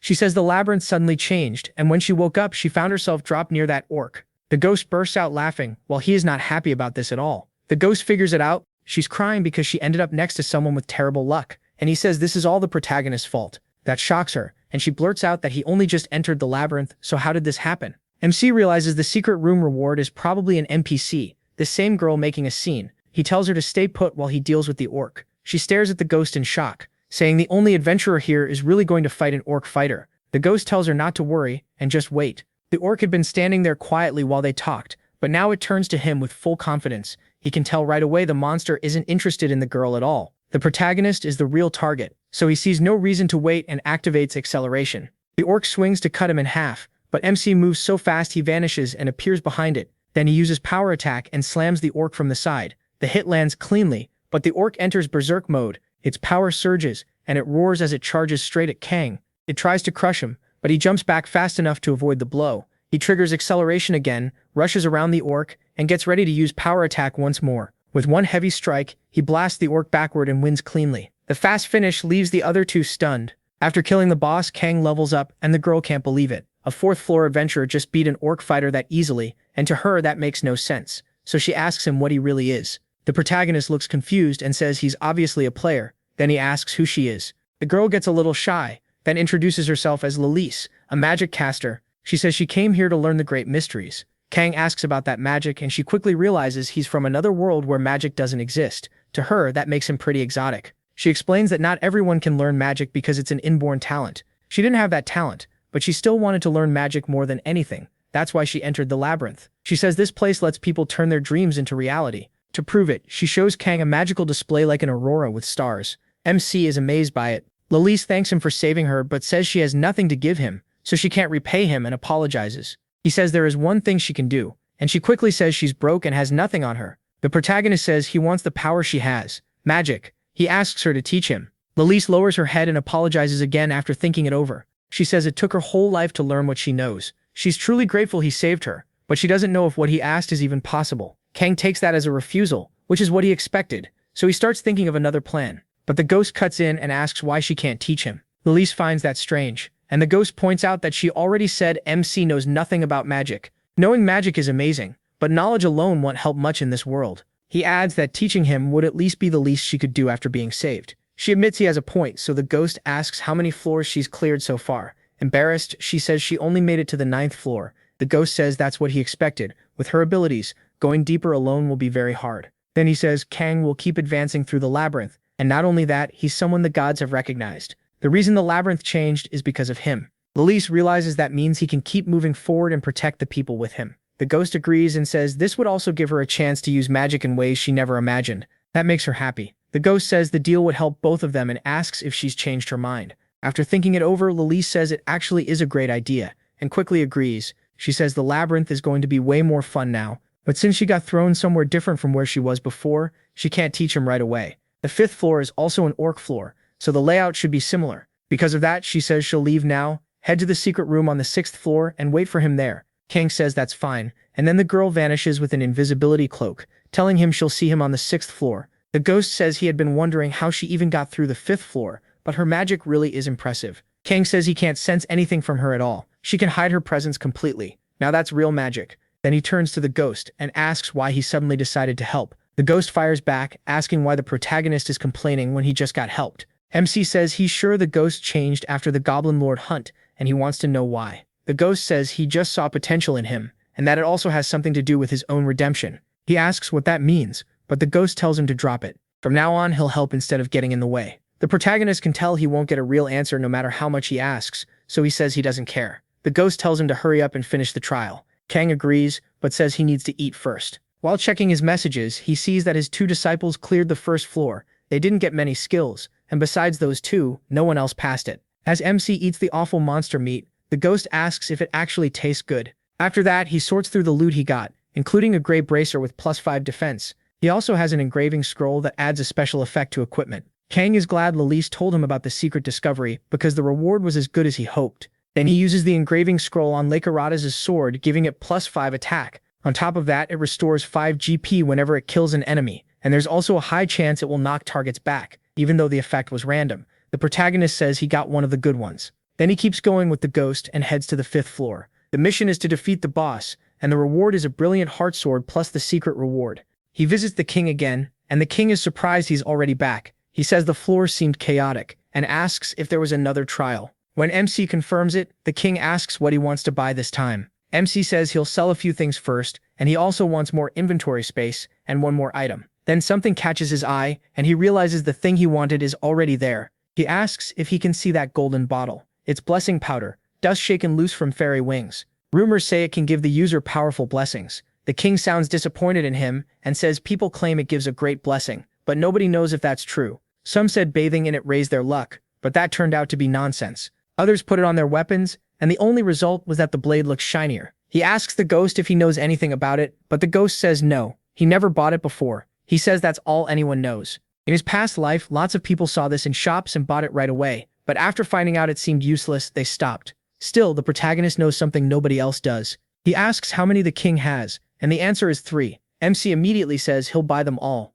That leaves the king stunned. He says it's expensive and useless, but he sells it to Kang anyway. He thinks about the hidden effect no one knows and says he'll come back next time. The effect, he knows, is that it slightly changes probability. The king just tells him to visit often, while the ghost asks if he's really not going to explain why he bought that. The protagonist says the ghost will understand later when he sees it for himself. Then Baltazar says he's pleased with MC's results and can't wait to give him the reward. MC realizes that's basically a warning to finish quickly, which is annoying. The ghost says Kang is way outside the norm. The gods keep lowering the range of their own influence just to do things for him, so he asks if the difference in their influence really matters that much. The ghost can't believe he even asked that. To the gods, that's what matters most. It's not because they're loyal followers either. They hand out lousy rewards and act like they're amazing. Now he says the protagonist should understand how much value the gods are placing on him. That's exactly why he should feel proud. Kang answers that he's only clearing these trials because they give rewards. As he opens another door, he says that's all he wants from them. Nothing else.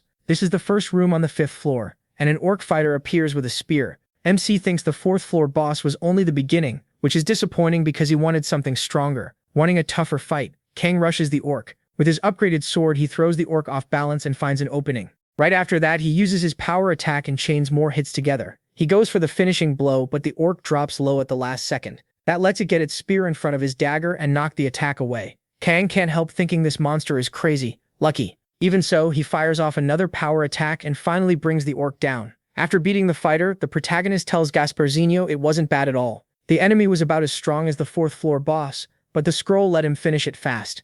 When he opens the next door, he says if the first room was already like that, then the boss in the last room has to be even stronger. And the stronger the enemy, the better the reward. So now he's excited to see what he'll get. Kang keeps moving forward and the fights get harder with every room. Before long, he clears room 5 on the 5th floor. He says he'll get Baltazar's reward in the end, but as he goes deeper, he's also learning more and more about magic. Then something suddenly comes to mind. He asks Gasparzinho if he knows Lethe, then brings up the fact that time is frozen inside the labyrinth. That means she's been in there ever since the first time he entered. Gasparzinho says it was the same for him. Back then, she was about to be killed by a 4th floor orc, and he had to save her. That makes Kang pause. If that was really his first time in there, then how long ago was it? Gasparzinho says he isn't sure, but judging by time outside, he thinks around 100 years have passed. MC is shocked. After all that time, she still hasn't made it past the 10th floor. Then he wonders if she's a magic user. He remembers she entered the labyrinth to learn magic, but with such little talent, she never had any real breakthrough. Gasparzinho adds that he helped her back then because he felt sorry for her, but he never imagined she'd still be alive. That leaves Kang thinking, not everyone in the labyrinth is there to conquer it. Some came for personal reasons, and that makes him realize there may be far more NPCs than he first thought. Meanwhile, in another room inside the goblin area, a stone gets tossed through the open door. As soon as a goblin steps out to check what happened, Lee kills it with ease. She paralyzes the target first, then finishes it off, repeating the same trick until every goblin there is dead. After that, she tells her friend she managed to kill them one by one. He says she's amazing with plans, reminding her how she burned the 1st floor boss alive. Thanks to that, he learned something. When he reached Lacarada's altar and tried to interact with it, nothing happened because a goblin couldn't kill all the 1st floor bosses alone. Still, Kang had warned him not to touch that altar at all. The other gods might be fine, but Lacarada's is different. So he says if Huey warned him, that settles it. Lee thinks he's pretty weird. He always lets his curiosity win, even when he knows it could go badly. She reminds him they only survived because of the tips Tae-san gave them, and he agrees. But then someone suddenly tells them to shut up, clearly annoyed, and people from other difficulty modes join in too. Choi snaps that they're getting on his nerves and need to stop overreacting. Lee and Tae-shang immediately ask what he means by that, and Choi goes off. He says they keep whining about how hard it is to kill 1st floor mobs when they're just weak monsters. Why complain so much? Why keep bragging about solo mode? According to him, they can't even meet anyone in solo mode, so the least they could do is stop crying about it in the community. Then he flat out says he thinks they're lying to everyone. Lyra's friend gets mad at that crowd. He asks if Choi is mocking them, and if he has any idea how hard they've worked just to move forward. Choi fires back that nobody forced them to pick that mode, they chose it themselves, and now they won't stop complaining. He points out that everyone else is staying quiet, but they just keep going. The argument keeps dragging on while Kang only watches. As he does, he starts thinking it's probably been about a month since he entered the labyrinth. That seems right to him because the people in easy and medium mode have already gotten used to this place and they don't even look that afraid of dying anymore. Then Fatar asks what he's doing and why he hasn't gone to the next room. He says what they're feeling now will turn into poison later. Instead of focusing on getting stronger and climbing the labyrinth, they're dumping all their feelings onto the solo mode players who keep showing up in the community. Before he regressed, it wasn't this bad. That makes him wonder if this is all because of that guy. Right then, Choi sends Tae-bin-san a message, asking what's so special about him that everyone keeps praising him. He says Tae-bin-san is the worst of them all and starts mocking the skills he supposedly teaches, especially the one where you gain an ability by dropping to 1 HP. In Choi's eyes, Tae-bin-san is just telling people to get themselves killed. His follower asks if he's lost his mind. Kang says he vaguely remembers his time in easy mode when he met that idiot. He disliked him right away. The guy kept butting in where he didn't belong, and they ended up clashing. The protagonist never liked Tae-san. In his past life, that man blocked him at every turn. Now that the protagonist isn't around, he's probably already built a guild and taken over easy mode, and to control a crowd he needs an enemy, so he picked the solo mode players. Since people from different modes can't see each other, even if solo players tell the truth, it's almost impossible to prove anything and clear up the lies. So Choi thinks there's zero chance anyone will hit back. But there's one thing he doesn't know. Kang sends him a message saying he'll come see him in 1 month. That scares him badly, but MC just moves on, calling Gasparzinho to the final room. The ghost asks what exactly he did, and he tells him not to worry about it. Now in the 5th floor's boss room, an orc vice chief named Latran appears. Kang notices it isn't a lord. Gasparzinho asks why a lord would show up now anyway. Haga and Hater appearing before was already bizarre enough. Even so, a vice chief is no joke as a final enemy. He's tough, and most adventurers wouldn't stand a chance. Still, Gasparzinho says the protagonist should be fine. Compared to him, that monster is loaded with cheats, and he actually sounds happy saying it. Kang ignores that and gets ready to fight. Then the orc speaks. It thanks him for his fighting spirit, saying it used to think the gods were nothing special, but now it has changed its mind. MC listens closely, as the orc says every one of its comrades died smiling after fighting him, as if it were the greatest thing in the world. To them, battling him matters more than killing him. The orc says that's exactly right. What joy is there in only killing? They're nothing but slaves trapped in this place, and they don't even know when they'll ever be freed. This battle didn't just free the others, it means he now has the chance to be cut down by a true warrior. So he asks who among them deserves an honorable death. Kang refuses to let this end meaninglessly. The orc begs him for an honorable death, asks the great warrior before him to show his real power and grant him a glorious end. With that, Latran activates Charge and Rage. The system warns the protagonist that his enemy is extremely powerful. Kang readies himself, determined to grant the orc's final wish. It's insane to realize these monsters are fully aware. They're trapped here, maybe after losing their own world, dragged into the tower and forced to fight anyone who comes forever. There are copies of them in every solo mode, all because the gods use them like pawns. After a brutal battle, the orc finally collapses to the ground, battered and broken. He admits he never imagined the gap between their strength would be this huge. Then he asks MC's name and wonders if he's really just a 5th-floor adventurer. Even without truly understanding swordsmanship, he could tell he used it like a real sword art, and his movements clearly came from deep experience. The orc calls it an incredible battle and says he's fully satisfied, which means he can accept a truly honorable death. He tells Kang to go on and wishes victory to stay by his side. The protagonist then defeats the 5th-floor boss and successfully clears Baltazar's test, leaving the god thrilled. Baltazar's range of influence shrinks a lot, and MC receives the Belt of Fighting Spirit.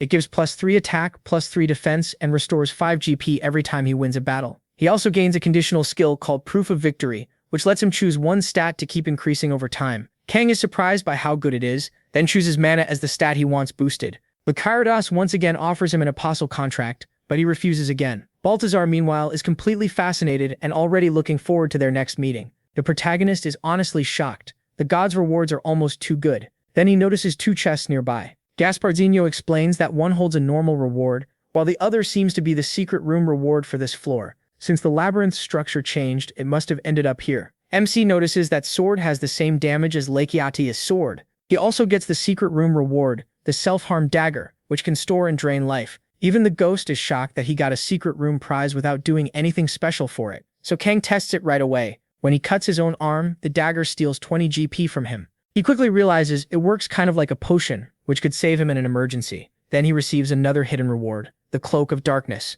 It keeps his stealth active for 1 second with a 1-hour cooldown. That catches the protagonist off guard. He asks the ghost how it works, and the ghost explains that unless someone has a detection skill, finding him is basically impossible. Kang immediately sees how useful that will be in a fight, and says they should keep moving. As they go, the little ghost notices MC is now using dual wielding and thinks it's pretty cool, saying he used to fight the same way. MC asks if that means he had his own sword art. The ghost says yes, it was a personal sword style he built from the Great Kaveh Empire's techniques. That's why people started calling him Swordmaster. Hearing that, he asks if he can teach him, but the ghost refuses for now. With the protagonist's current stats, trying it could get him killed. Even so, the protagonist is stunned by that, especially since his strength is already close to 150, and wonders if this really counts as just a sword art. The ghost tells him to think of it like a high-level skill. Still, he believes MC might be able to use it one day. For now, he says MC should focus on clearing the labyrinth, getting stronger, and proving himself. Then he'll pass on everything he knows. Right after that, the mission for the 6th floor begins. He has to defeat the boss, and the main reward is a recording scroll.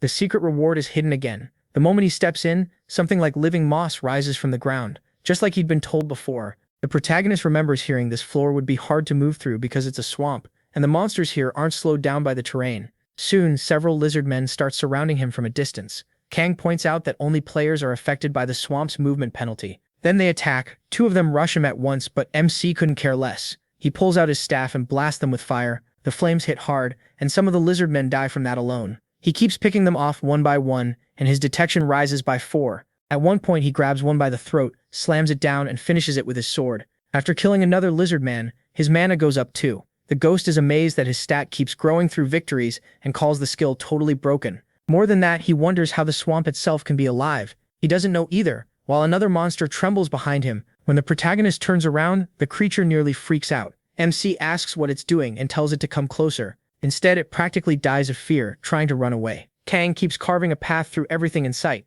The ghost starts thinking this floor is way too easy, and he agrees. After all the brutal tests he's already cleared, this much isn't enough to trouble him. Then the little ghost suddenly tells the protagonist to look ahead. He spots a loose brick. MC says whoever left it made the trail way too obvious, but the ghost argues that monsters here wouldn't know the difference. The clue works. As soon as he presses it, a staircase appears, leading up to a hidden room. A girl welcomes him to her secret chamber and introduces herself as a poor being who longs for magic. Inside, she's clearly trying hard to look impressive, so the ghost asks what exactly she's doing. She proudly says she's posing like a powerful mage and admits it's her first time trying it. The ghost tells Kang not to pay too much attention to her weird act. Naya just laughs, then says she'll explain what magic really is. She starts by saying magic isn't like normal skills. You can't just learn it directly. It has to be given by someone else first. That's why magic can do things skills normally can't, like control fire, make objects float, and other impossible tricks. Because of that, magic is incredibly valuable. Since she's the one teaching him, she declares that makes him her student, so he should show some respect. The ghost immediately asks why she's acting like such a proud little fool. The protagonist says if learning magic means being formal, then he'll gladly do it, and even calls her master. That just makes the ghost even madder as he tells the protagonist to stop playing along. She gets upset and complains that the ghost is ruining the mood. Getting serious, she says magic is, as he probably guessed, a mystery. Then she asks what he sees in her hand. MC sees the shape of a flame. She says that's all people without magic can notice, the normal outer form. Since MC came from a world without magic, she says that makes sense. She goes on to explain that the usual way to learn magic is by making a contract with a god of magic. In her case, that god came to her personally and gave her power directly. The ghost cuts in and says cases like that are almost unheard of. He figures it only happened because she's completely obsessed with magic. She doesn't even deny it, and he decides she's totally nuts. He then asks if he also needs a contract to learn magic. Since he's already turned down several apostle contracts, that could be a problem. But she says no. He already has what he needs and asks if he forgot. Then she places a hand on Kang's chest and gives him the magic of the poor being who longs for magic, letting him obtain magic at last. She tells him never to forget this. Someone who has magic can share it with someone who doesn't. That's one of the labyrinth's biggest advantages. The protagonist gains magic with one proficiency. Now he can finally use magical power, though for the moment he can only make sparks. He also receives magic donation and magic extraction. After that, she asks how he sees the flame now. This time it looks completely different, with a blue core inside. Kang feels something he's never experienced in his past life, and asks if this is magic. She answers with pure excitement, that's the wonder of it. Then she says, all the prep is done, so now the real lesson begins. She's going to teach him different ways to learn all kinds of magic. The easiest method, she says, is extracting it from an object that holds magical power, like a magic tool or a staff. MC happens to have two of those in his hands. So he starts pulling the magic out of them and learns the beginner spell Fireball, along with the beginner spell Random Mental Attack. After that, both staffs turn completely gray. Now he can channel magic through his hand and cast Fireball. Kang notes that's what the spell looks like, and she praises him for doing really well. She says the second method is learning from someone who already knows the spell, or offering a tribute to a god to receive one. But that last option only works for contractors, so it's not practical for him. Still, they can work around it. She can offer the tribute, learn the spell herself, and then teach it to him. All the protagonist has to do is bring her tribute materials as he keeps clearing floors. He agrees. She's thrilled at the thought of learning brand new spells and asks if he wants to study spells she already knows right now, like invisibility and others. Then she hesitates a little and says maybe, but there's a price. Kang is surprised she wants even more. She explains that spells don't just fall from the sky. She received them, so she can't hand them out whenever she feels like it. To teach them, she has to offer a tribute to the god of magic and get permission first. So if MC wants a spell she doesn't know, they'd need one tribute for her to learn it, and another tribute so she can teach it. He asks what counts as a tribute, and she says weapons or equipment work as long as they're rare and special. He starts pulling out a pile of items from his bag and asks if any of them are enough, but she says none of that would pay for even one spell. The protagonist is shocked that so much stuff still isn't enough. She reminds him this is magic, so a big pile of junk won't cut it. It has to be truly valuable. So Kang takes out the promise necklace and asks how much that one is worth. She recognizes it as a Lord-class item and asks how he got it. With that, she says he could probably secure a beginner spell. MC realizes that still isn't all that great, so he asks again and even considers offering his sword. She thinks he'd probably hate the result though, because that might only get him some random rank spell he wouldn't even want. He says if it came from Lakarada's, he might actually like throwing it away. The girl says it's her first time hearing someone talk about a god like that, and he tells her that's just how he is. Then Kang asks about the worn wooden staff that gives +3 magic. She says maybe, but even that would barely be enough for a beginner spell. The protagonist asks if it's really on the same level as the Lord's necklace. She says it's not exactly the same. What matters is the tribute itself. Gods like items tied to their domain. MC realizes that actually works in his favor and decides to keep going. The girl starts her little setup and asks which spell he wants. Invisibility is still too advanced, but the others are available. She shows him a few options and reminds him he already has Fireball, so he can skip that one. Ice Arrow is close to Fireball with a small twist. Basic Search helps find monsters in the next room, and Cover Curtain makes hiding easier. Last is Provision Creation. It makes water and porridge, but it has no flavor. Kong picks Provision Creation, and she's surprised since she expected him to choose Ice Arrow. He says there's no time limit, so he can come back later, and Ice Arrow might show up again anyway. The ghost agrees. Anything is probably better than goblin meat. She says she gets it and asks for a moment, then she starts the ritual. A mist opens above her and Kong gets a message saying he feels a heavy gaze on him. He wonders if that god is laughing at him. Then that staff is used up, and the girl gets permission to teach him Provision Creation. It's a basic spell that costs 5 mana and makes a small amount of drinkable liquid and edible gruel. She says that went way easier than expected. She thought convincing the god would be a pain. Kang finds that odd, so she explains that gods can be stubborn with people they didn't choose. She adds that the ghost had a terrible time learning magic. He says that's different. He bets the number of gods who hate that guy could fit on one hand. She asks if there's any other spell he wants. The protagonist says there is, but he's broke for now, so he'll come back later. She says that's fine and that she'll slowly try to catch up with him. Before he leaves, she reminds him to bring something good next time. Kang says goodbye and keeps moving through the swamp. Now that he has Fireball ready to use, things feel a lot easier. The ghost tells him to just keep going deeper, and if he finds good items, he should give them to Elise so she can learn even more spells. But MC keeps checking his stats. Looking over the panel again, he notices his shield cap has gone up a little more. While the ghost tells him to stop staring at that, he suddenly sees Kang taking off his clothes and is completely stunned, asking what on earth he's trying to do. He says he needs to gain something. While the ghost pretty much wishes he could unsee this, he asks the protagonist if there's really no other way. Does he seriously need to strip that much? The protagonist says there's a real reason, so he should watch closely. Right then, another lizard shows up and comes after Kang. When it turns around, it spots an opening in his defense and rushes in. MC quickly slips out of the way, stops and grabs that spear, but he still takes 20 damage. His shield drops to 15 out of 35, but Kang finishes the lizard with ease. The ghost realizes that hit should have done 50 damage, but he used his movement to cut it down to 20. He asks what he was trying to pull, and because he took less than half the damage, he gains the continuous skill Robust. Now the first hit won't reduce his HP. The ghost is shocked, and the system says he has gained complete nullification of the first attack. If he gets attacked while wearing no defensive gear, he won't lose HP. Then another lizard comes in to attack him again. Kang says this is a crazy way to unlock it, but he pulls off complete nullification of the first attack again, and grabs the monster by the neck, killing it and beating the lizard. He thanks Lakarada's for giving him the protective shield skill, and asks the ghost what he thinks. The ghost says that skill is insanely good. Once again, Kang has regained the skill that made him almost unbeatable in his past life. He explains that complete nullification of the first attack does exactly what the name says. No matter what the attack is, the first one is fully erased. It's not a block or a dodge. It's like the hit never happened. And no matter who the enemy is, there's no way to react to that skill. The ghost says that without protective shield, there's no way the protagonist could have gotten it. The protagonist admits it would have been harder, but that part is true. Then he says that in his past life, he suffered like crazy to get this. After hundreds of theories and thousands of tries, he barely pulled it off. Now he uses the self-harm knife, and his shield starts to recover. Kang explains that damage to protective shield doesn't count as losing HP, and that let him learn other skills too, like Robust. The ghost says he finally gets why MC wanted this and asks if he's going down now. MC says not yet. This nullification only works on the first hit. The ghost can't believe what he's hearing. Not even PALKE has complete nullification for the second hit or beyond, so how is that even possible? He just took 20 damage, his shield is only at 35, and there's no way to stop 2 hits in a row. If he gets hit twice, the shield will break and the damage will go straight through. Kang says it's fine because he has something else. The Powder of Blessings, dust made from fairy wings, that's said to grant a blessing to whoever uses it. The ghost asks if that stuff only makes you sparkle, but the protagonist dumps all the powder over himself.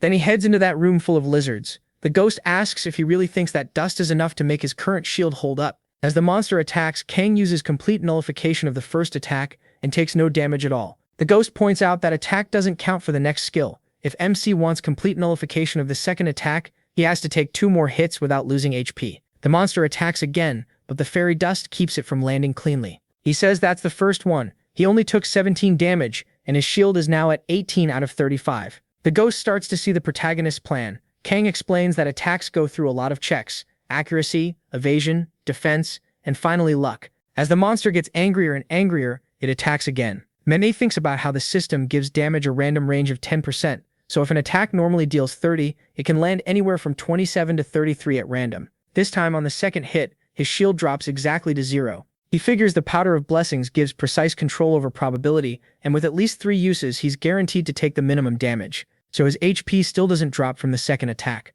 The system grants him the continuous skill Complete Nullification of the second attack. Just like that, he steals another broken skill and gets ready to kill that monster, which he does in a single strike. The body is sent flying away, and Kang thinks he used too much force. The ghost is stunned again, saying he really will do anything to get a skill. After a while, he goes back to killing monsters in a calmer, more normal way, driving both swords into their hearts. He defeats another lizard man, and because he hit the enemy's vital spots so cleanly, he gains the skill Vital Strike. Kang thinks he finally got it, a skill that usually takes forever to farm, but he never had time to learn it before because of the trials. The ghost says that one is a great pickup. It's an important skill for going deeper into the labyrinth, and with enough proficiency, hitting vital points can deal triple damage as a critical hit. At the end, he says only the boss is left. But before he goes in, he activates Provision Creation, making some water and a bit of porridge for himself. It tastes like plain, unsweetened porridge, basically nothing. Then he asks if a spell's random mental effect stacks when used over and over. The ghost says it does, but probably not how Kang means. The next effect only starts after the first one ends, so the protagonist sees it works one after another and pulls out Fireball. He remembers Lily's saying she wanted to ask him something. In the labyrinth, would magic count as a kind of skill or not? She told him it's a little different, but he's not totally wrong. MC thinks that means he's good to go. Then he starts shaping the fireball however he wants, changing its form. At first he thinks it failed. He was trying to make it sharp, but nothing seems to change. The ghost asks if he's trying some high-level magic. If people could control spells that freely, spell ranks wouldn't even exist. Kang casts Fireball 3 times and starts pulling them together into a wall. He says that even if he can copy similar effects the way he did with skills, that still won't teach him new spells.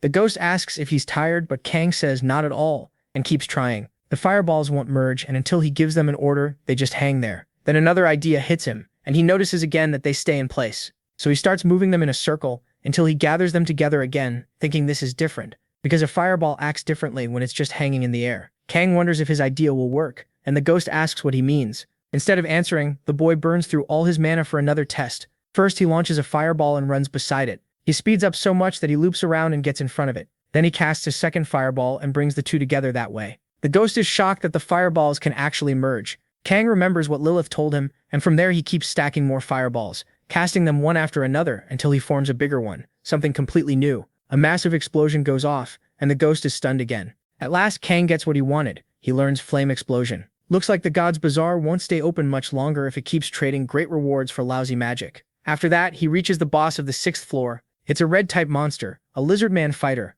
Kang uses Flame Explosion right next to the monster. Almost point blank, the lizard raises its swords to block the blast, but he doesn't let that save it. He follows up with Despair and Madness. The lizard man starts flailing around, totally lost, then drops to the floor clutching its head, not even noticing the fireball above it. A second later, it gets blown apart. When Kang used Flame Explosion, he also triggered Perdition and Confusion. He deals 49 damage, then another 50. The test succeeds, and the lizard man fighter is inflicted with burn. The ghost realizes the boss got hit by one mental attack after another, plus chain spells, and never had a chance to do anything. Honestly, it was almost sad. Once it's down, the protagonist finishes the lizard and earns another chest. He says that because of all his limits, he's only used magic as support so far. But at this rate, maybe he really can keep going with magic alone. The ghost figures others have probably reached the lower floors that way too, so it's not impossible. For beating the boss, Kang gets an engraving scroll as the basic reward and a Staff of the Frozen Heart as the secret reward. He says it looks valuable and stores it for now. The staff gives +6 magic and its mana cost is 1 per cast. He also gets the Fighter's Necklace with +3 strength and +1 agility. MC says the Lord's Necklace is still better, then wonders if this and the rest of his loot might earn him another spell if he offers them up as tribute. So he decides to go check. The ghost says he thought they were finally heading to the next floor, then calls him a greedy little hoarder. He just asks what's wrong with saving useful items. When he returns to Elise, she starts doing her ritual again. Kang receives Ice Arrow, and she finishes the transfer fast. He admits he didn't know safe zones appeared after clearing a floor. He thought it was just another room. Elise says it's a relief to find a place monsters can't enter. The protagonist casts ice arrow right beside himself and studies the sharp tip. The ghost can tell he's thinking about showing it to her and jokes that she'll probably like seeing its size. Kang says he was thinking the same thing. Elise hears that and asks what they're talking about. Size of what, exactly? Both of them look at her. Then the ghost tells MC to step outside with them and she agrees. Once they're out there, he sets off that huge explosion in front of the girl. The ghost proudly asks what she thinks. Nobody taught him and he still learned this all by himself. Elise is completely stunned. She asks how he already learned a low-rank spell like fire explosion. In the last 100 years, the only low-rank spell she managed to learn was invisibility. The protagonist asks if it's really that hard. She says of course it is. In magic, the gap between ranks is huge. Beginner spells are just copies that can be stored in staffs, but low-rank spells are already so strong they can't be stored at all. Then, nearly crying from jealousy, she asks Kang how he did it. He offers to show her and says it's not some huge secret. She gets serious right away, calls him an angel, and even asks if he wants to be her master. MC warns her that even if he explains it, it still might not help much. A little later, she's collapsed on the floor in total disbelief, cursing everything around her. He figures that's probably the normal reaction. He asks if she really can't learn it, and she says no chance. No mage would ever train like a fighter. Even so, she thanks him because now she understands the system judges things very differently than she thought, and that gives her lots of new ideas to test. The ghost thinks at least this crazy girl recovers fast. Then she says she'll stay on the next floor and tells him to bring back something good to offer her. As he heads down once more, Kang checks his stats and sees he's in top condition. He says they've already gone far beyond what he had in his old life. Then he finally reaches the 7th floor to beat its boss. The ghost grows thoughtful. It seems their time together is almost over, and if it's now, maybe this can still happen. Thinking about the warrior's necklace and the secret reward, Kang asks if the ghost will finally teach him his sword art. The ghost smiles and says he'll teach the protagonist his imperial sword art. He explains that the Carvos Empire is a land that worships power. That's why the weak are treated like they're worthless, to the point people think it's natural for the strong to use them. The imperial family was no different. He drove his blade into the necks of those who shared his blood and fought his way toward the throne. Of his 6 brothers, only he survived. Everyone in the labyrinth wondered how anyone could survive in a world filled with people that ambitious. Even so, that was his first and only home, and now he says he can never return there, not even in his dreams. Even if he wants to save that world, he doesn't have the chance anymore. That's why leaving behind at least one trace of it is his form of penance. After that, Kang heads to an abandoned house and says it looks like a good place to train. The ghost explains that given the world where this sword art came from, its specialty is raw power. In this style, defense barely exists. The best defense is offense. You strike where the enemy's sword will be and stop it by overwhelming it. MC thinks that means some attacks wouldn't be blockable, so the style doesn't sound very stable.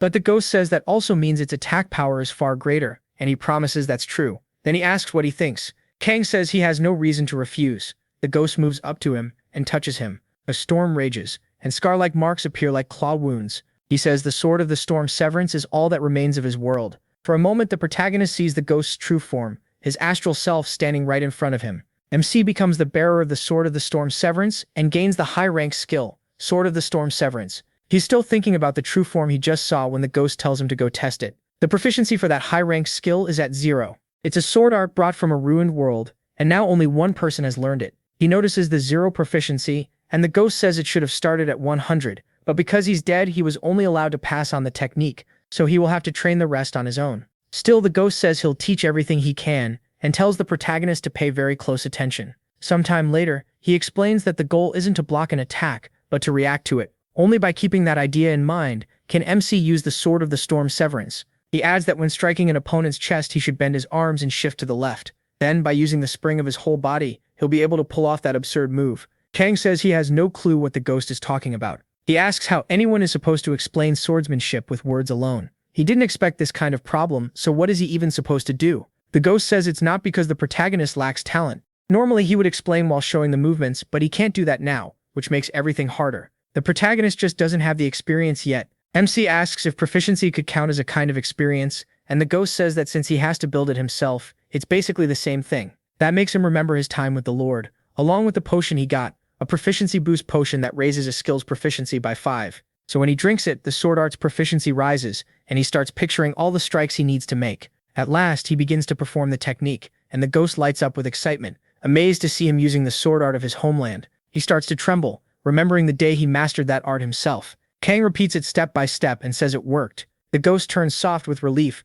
realizing this method works too, and thanks the protagonist. MC asks if the ghost said something, but the little spirit just teases him, saying he always finds some kind of workaround. A while later, Kang goes back to the old shopkeeper and says he has no clue why the kid wants that thing. Even so, he sells him a rusty sword with +1 attack, figuring he must have a reason for it. After that, the protagonist says goodbye to the old man and heads out with his new gear. Then he returns to the swamp, this time using 2 swords. The ghost explains that to really understand the storm-cut sword, MC needs real combat. Buying a cheap sword was smart. It makes the monster fights last longer, which helps him learn.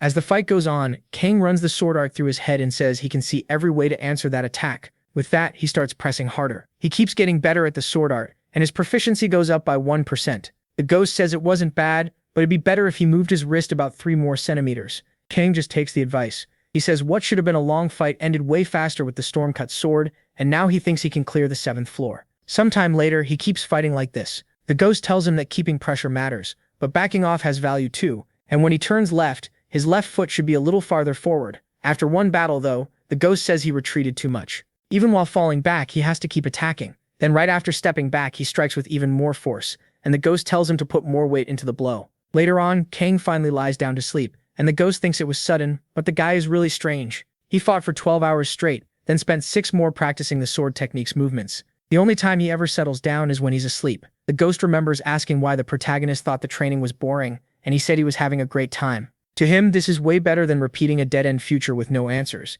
so he'd rather keep training like this. The ghost says that's easy to say, but who in the world would actually agree to live like that? What kind of life has this guy had until now? Then he lies down beside Kang and admits the kid really is completely nuts. Sometime later, MC makes a lot of progress. He throws stones into the air and manages to slice them mid-air with the sword art. 4 days pass since he learned that move, and now he can control it much more easily. He says he can react to his opponent's movements properly now, but something still feels missing. Right then, another lizard shows up near him. Kang decides this is exactly what he needs. Instead of overthinking, he'll just train more. But then the ghost tells him to close his eyes. He does it. Step by step, the ghost tells him to empty his mind and follow the path of the sword, and Kang begins to see that path. It leads him to the monster. The ghost tells him to react on instinct, trust his senses, keep a wild stance, and keep moving forward. When the monster attacks, the protagonist deflects it and counters with everything he has, using only his senses. Several wolves appear beside him to finish the attack, and the lizard man goes down. His proficiency with that sword art jumps by 3%,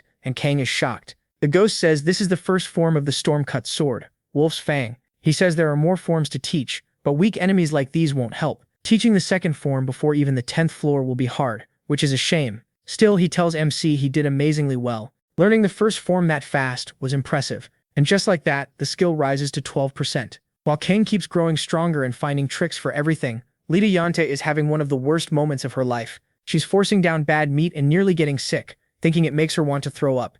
She says she never wanted to eat humanoid-type monsters, but the shop's emergency rations cost too much, so she starts missing Earth pizza especially, and all that delicious junk food. She says she'd give anything to eat that cheese and corn pizza one more time. Honestly, anything would be better than the disgusting stuff here. Then she starts thinking about going back to Earth, but a notification suddenly pops up making her wonder what it is. It's a special mission. Return to Earth. In 1 week, everyone will return to where they came from. They have to survive there and then come back. The rewards will depend on their results, and the mission can't be refused. She's shocked and jumps into the chat, asking if everyone got the special mission too. People start asking if they're really going home. Then everyone gets excited and one person says this kind of mission might not be a good thing. They ask what he means and he tries to explain. He says the reason they ended up here was because of the monsters on Earth and everyone remembers that. The mood drops right away. Then people start saying that now that they're stronger, maybe they can actually do something. Even if Earth has gone to hell, there should at least be some real food there, even just rice. Meanwhile, Kang watches the chat while still training his now massive ice arrow. The ghost points out that even while practicing magic, he is still checking the chat, asking what's going on. He says he'll be heading out soon. The ghost asks if he's going back to that shady old man's place to shop again, but the protagonist says that's not it. He fires his arrow into a wall, then says the ghost will understand when the time comes. For now, he has to speed things up. The ghost still has no idea what the kid is planning. Kang enters the hidden room on the 7th floor, and clears that too. This earns him a +10 agility rune. At the 7th floor boss, he quickly beats the elite lizard and says it was no trouble at all. The basic reward is a warrior's earring with +10 mana. He also gets the secret reward, fine leather armor, with +8 defense and +2 agility. On top of that, he learns a new spell called Basic Search. It lets him understand his surroundings, though for now he can only detect where objects are. Then she asks when he'll learn new magic, and Kang says only after he learns every spell she knows, leaving her on the verge of tears. After that, he heads down to a new floor. The ghost notices MC keeps hanging around in the community chat, and asks what the big deal is, like maybe it's some celebrity gossip. He says it's nothing much. It's just that the loudmouth who used to complain about everyone has gone very quiet, so he's probably scared after getting hit with that reply. Then everyone starts trying to talk to Joy. Kang says he's looking forward to the weekend. The ghost tells him to spit it out already, because he's getting annoyed. Soon the protagonist reaches the 8th floor. The mission is to kill the boss with Ronda de Martins as the basic reward, plus a secret reward. Then a huge overgrown chicken rushes at MC, trying to attack him, but he starts moving fast, slips to its side, and comments on that long neck. One hard hit snaps it and kills the creature. It's a Marconda, and Kang says these things are easy to hunt because they only follow instinct.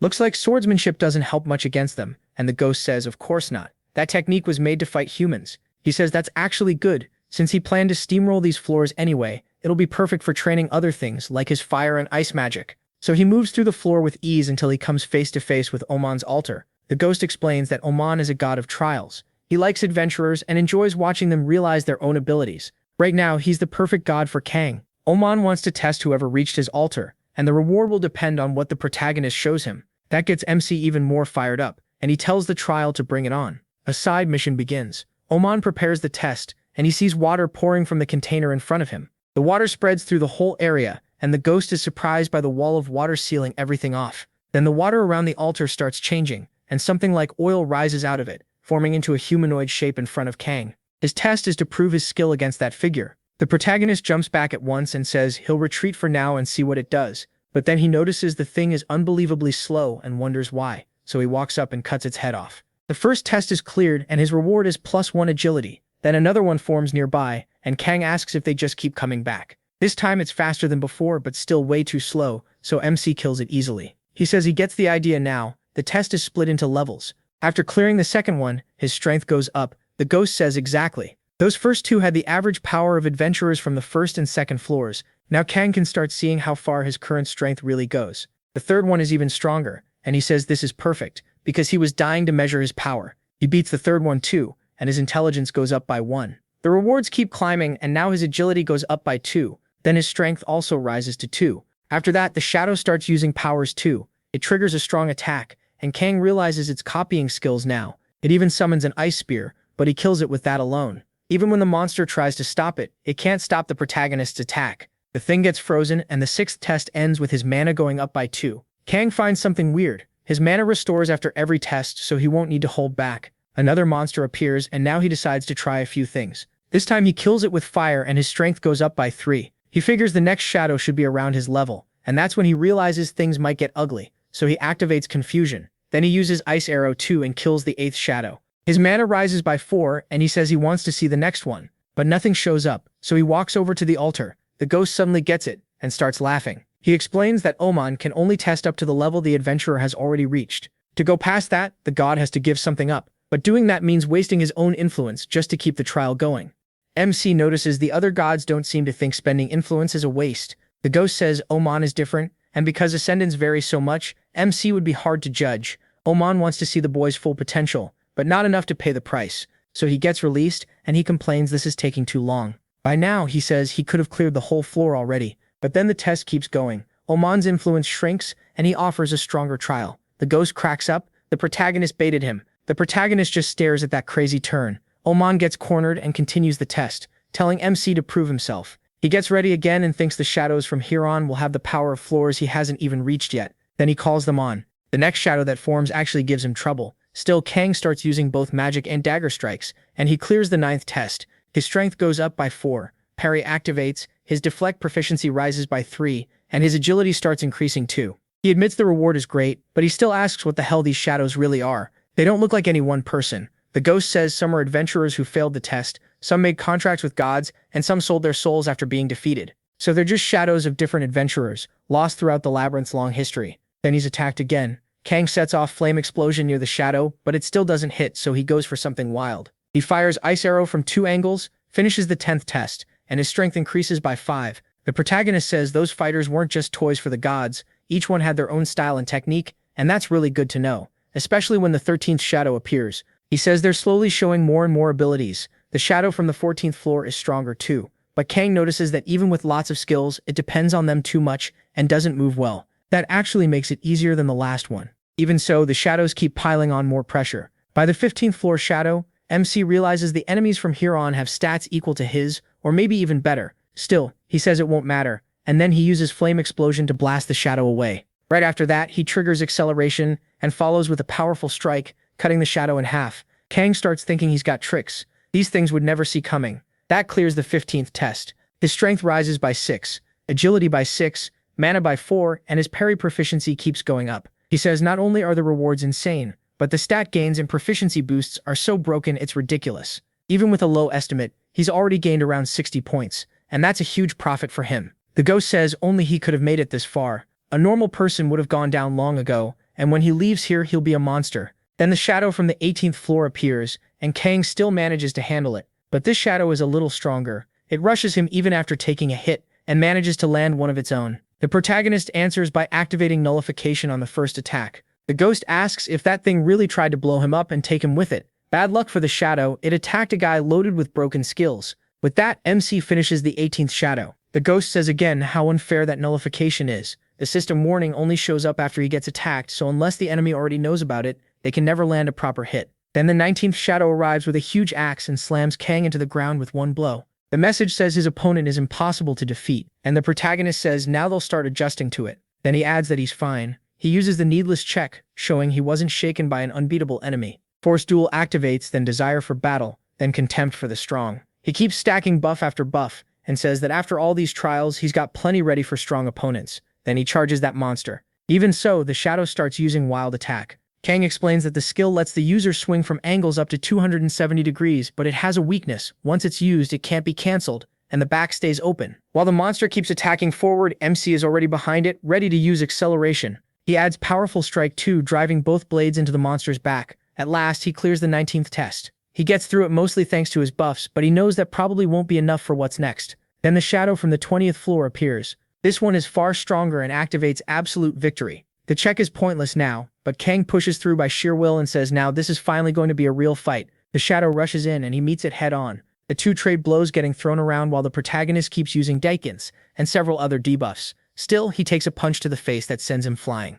He gets back up and activates Madness. The shadow uses Retaliation to block the attack, and Kang gets thrown flat onto the ground. He says it's a counter skill that throws the enemy back based on stats. It took him a long time to learn it, but at least that shadow doesn't have much HP left, so he charges the shadow again. He activates Acceleration and Powerful Strike, but the shadow throws the attack back, dealing 210 damage to Kang, so he changes plans and uses Cloak of Darkness. He vanishes completely, leaving no trace for the shadow to follow. Then he appears behind it and strikes with the first form of his sword art, cutting its head off and clearing the 20th test. His strength jumps by 12, agility by 13, intelligence by 10, and mana by 14. His parry proficiency shoots way up too, and then he collapses from exhaustion. But then he notices something else. Another shadow is coming out. That shadow crawls toward Kang, and the sight leaves a bitter look on his face. Then he starts laughing, and simply ends the challenge there. The trial of Oman is said to be nearing its end. Oman stays silent, thinking this guy is packed with broken skills. Sure, he's way stronger than he should be, but throwing one overpowered monster after another at him without stopping is just messed up. Even the ghost is shocked when he checks MC's stats and sees how much the kid gained.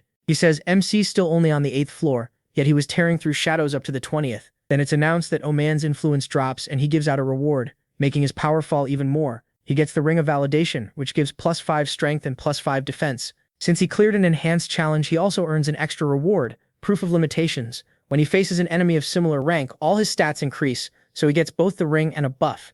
Omen even offers him an apostle contract, but the protagonist isn't interested. That makes Omen dump water on him in frustration while the ghost bursts out laughing. Then Omen promises they'll meet again. Kang realizes his current limit is the 20th floor, but even more important than that is the information he got. People around his level need to know this challenge exists. After that, he heads to the secret room and collects the reward there, a sturdy anklet with +6 defense and +3 agility. The boss of the 8th floor is Marcon Darutia, and MC kills that giant chicken way too easily. He's a little disappointed, but the ghost says the creature was supposed to be strong. He just got so overpowered from Omen's trial that it never stood a chance. Then he opens the reward again and gets the Ronda de Marnus, which has a chance to grant an attribute to a weapon. He says he'll leave it in his inventory for now. He also gets the secret reward, the continuous activation skill Vampire's Touch. Whenever he damages an enemy, he absorbs HP based on a fixed percentage. That skill would be really important, especially for him when fighting those S-rank monsters with millions and millions of HP because his damage was tiny. If he could heal every time he hit something, he could keep fighting for way longer. Since he already got everything he needed, He says it's time to speed up and move on. With 4 days left before returning to Earth, he reaches the 9th floor and finds some hobgoblins wearing armor and rushing Kang with everything they have, but his sword skills cut them down without much trouble. He still thinks this floor is easy, though it's crazy that a hobgoblin is stronger than a lizardman. The protagonist figures they must have been trained, and says their leader probably taught them everything, asking if that name sounds familiar. He realizes it's probably Hagaya. He fought him before, and since he was a former goblin lord, the current leader must be somewhere nearby. Now there are 3 days left before the return to Earth. At the 9th floor boss room, Kang faces the hobgoblin warrior, who carries both a staff and a sword. The monster starts using magic against him, but MC activates the Cloak of Darkness and vanishes from its sight. He appears behind it and calmly cuts its throat. After that, he calls for the ghost and says he wants to push ahead as fast as possible. He also starts turning traps on and off and enters a new area, where he finds the new leader. It's the Goblin Lord Holtahar. Kang asks if he's the one who defeated Hagaya. He feels it right away.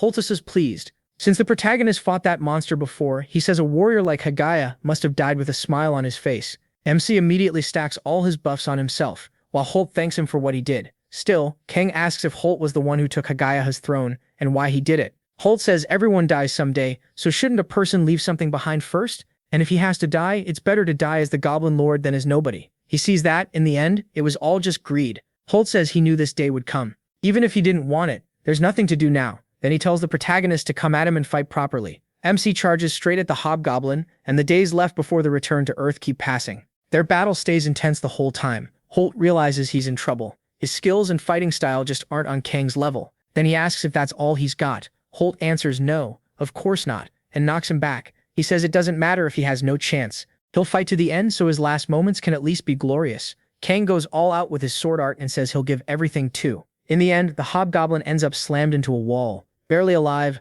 he admits he never thought he'd be pushed back this far, but it was still a real pleasure. He tells the protagonist to go on and hands over his throwing spear. In the end, MC defeats Holtahar. He gets the title Regicide. When he fights a lord, king, or monarch of any race, his stats rise and the reward improves. After that, he calls the ghosts so they can leave. From Lilith, he learns the concealment spell. It costs 4 mana, starts at 1 proficiency, and simply hides his presence. Then he goes back to Kitana's king and spends all his money there. When asked why he needs so many potions, Kang says they'll all be useful. After that, he heads down a little farther and reaches the end of the 9th floor. The floor reward is the Boots of Speed, plus 7 defense, 5 agility, 10 movement speed, and 5 action speed. He also gets the Sword of Icy Light with 11 attack and says it was about time to replace his weapon. At last, he reaches the 10th floor. The ghost says the end is close. He asks if he remembers his mission, and he says of course he has to get revenge on whoever killed him on the 10th floor. The ghost thanks the protagonist, but he asks what for. He says it's for carrying proof that he existed. His world was destroyed, he's dead, and everything is over for him.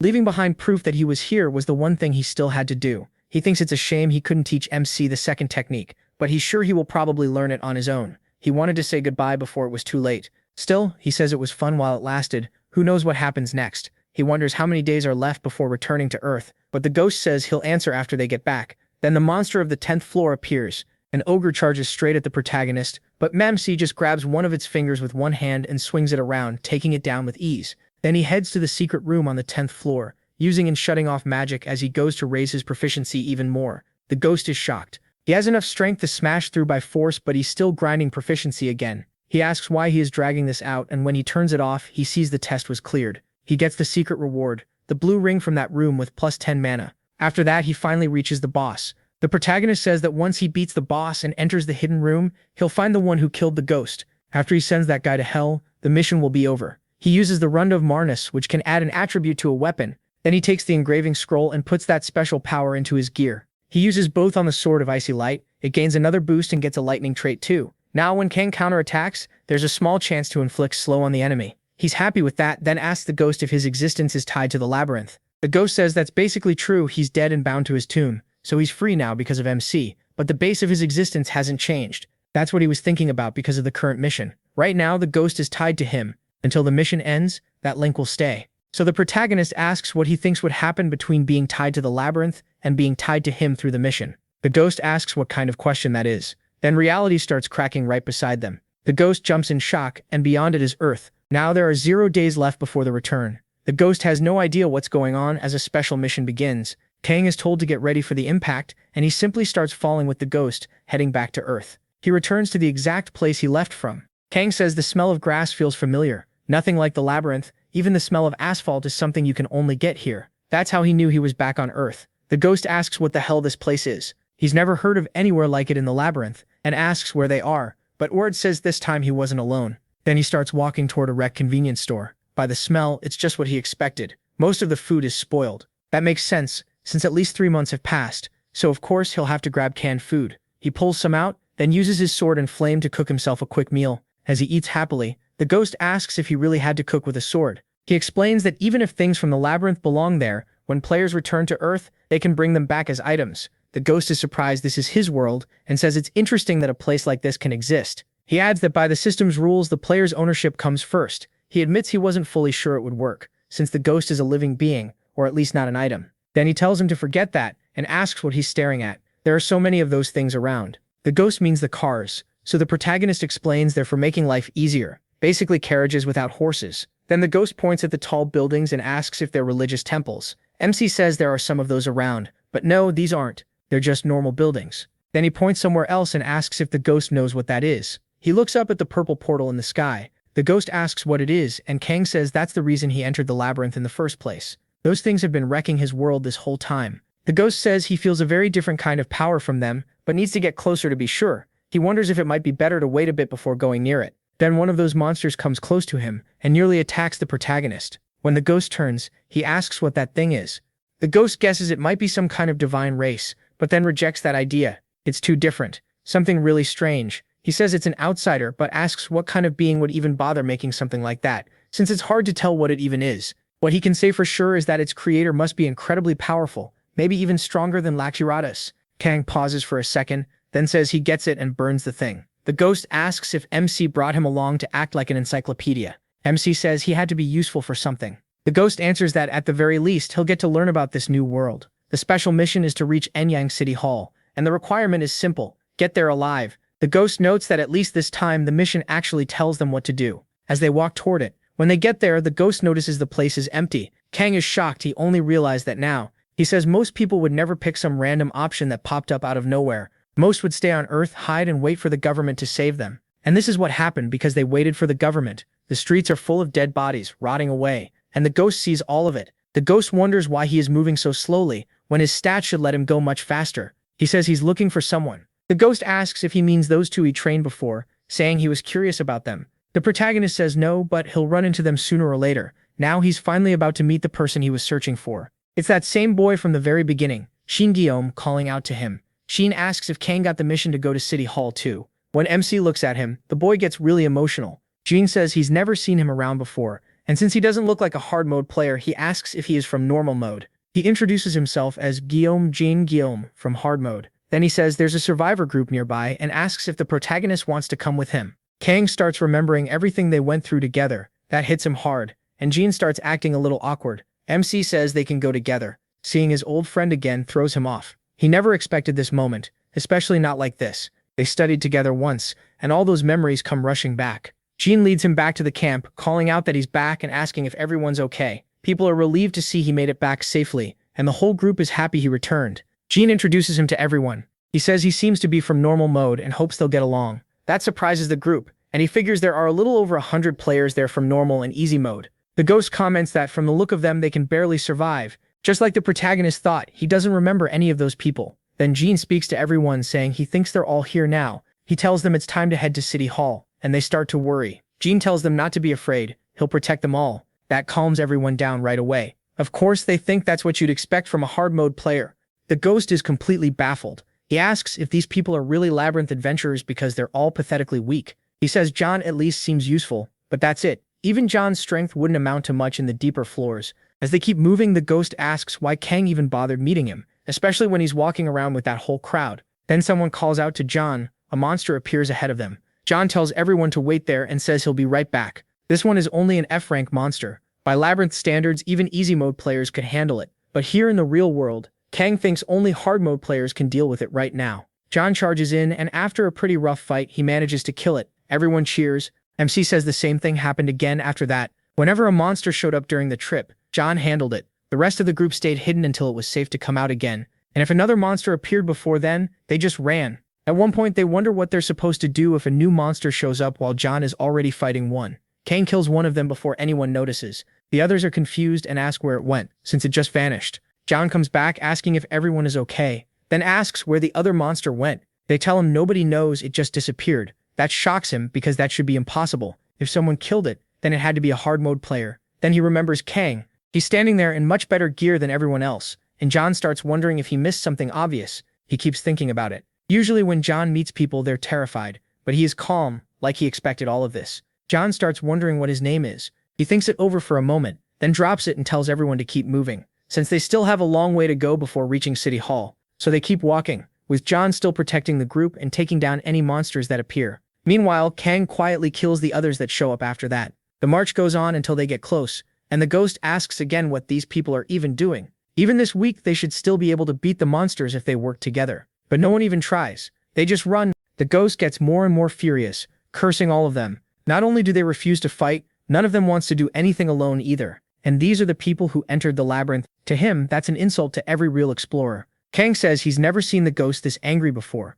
Good thing nobody else can see him. After a while, John notices a woman crying. She says nobody starts out strong, and everyone else is risking their lives to get stronger. But she can't do it. John gently tells her it's okay, and asks her to hold on a little longer. Still, the ghost can't help asking how these people even survived this long. The protagonist tells him not to get so worked up. If anyone is the weird one here, it's him. Those people chose easy mode after all. But the ghost doesn't understand what MC means by different difficulty levels. As far as he knows, the labyrinth only has one version and one difficulty. So Kang says they need to talk. He explains easy, normal, hard, and solo mode. In each one, the bosses on every floor are different. The only things they share are their basic form and the fact that all of them end on the 100th floor. The ghost says the labyrinth he knows was never split like that, and even if the gods separated a dimension for a while, things should return to normal.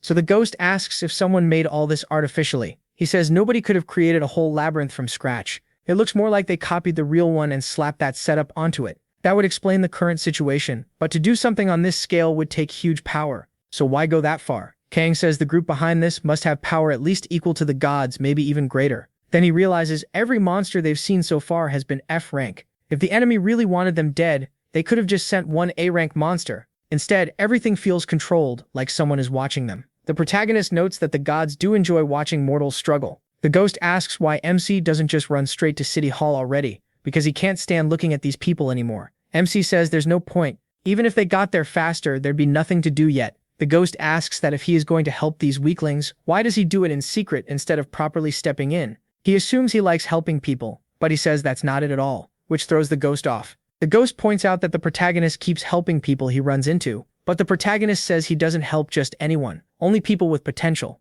As for now, Jean is someone who could become a friend, someone who might survive to the end. That's why the protagonist is helping him. He doesn't care if the others die, but if they die now, John might suffer a mental breakdown, and then Kang remembers something. In his previous life, John led a group of people too, but when he finally reached City Hall, he was alone. By sunset, they're still moving, with monsters all around them. The group eats meat from those creatures and thinks it tastes awful. A bunch of them keep complaining, while Kang calmly eats canned food. They notice and ask if that's ham. Then they ask if he'd trade some, since they have nothing. One of them walks up to MC and demands he hand it over, acting like being in normal mode means he should know who he is. Others start saying that guy is from the Athena Guild, and wonder what's gotten into him. The protagonist just looks at him and asks if he really thinks he'll even make it back alive. The man doesn't get it. MC repeats that he's from the Athena Guild, and then remembers them clearly. They tried to control the whole labyrinth by threatening everyone else. They were always a pain. The guy keeps yapping and asks how MC dares ignore him, but he remembers that during his second return to Earth, every one of them died.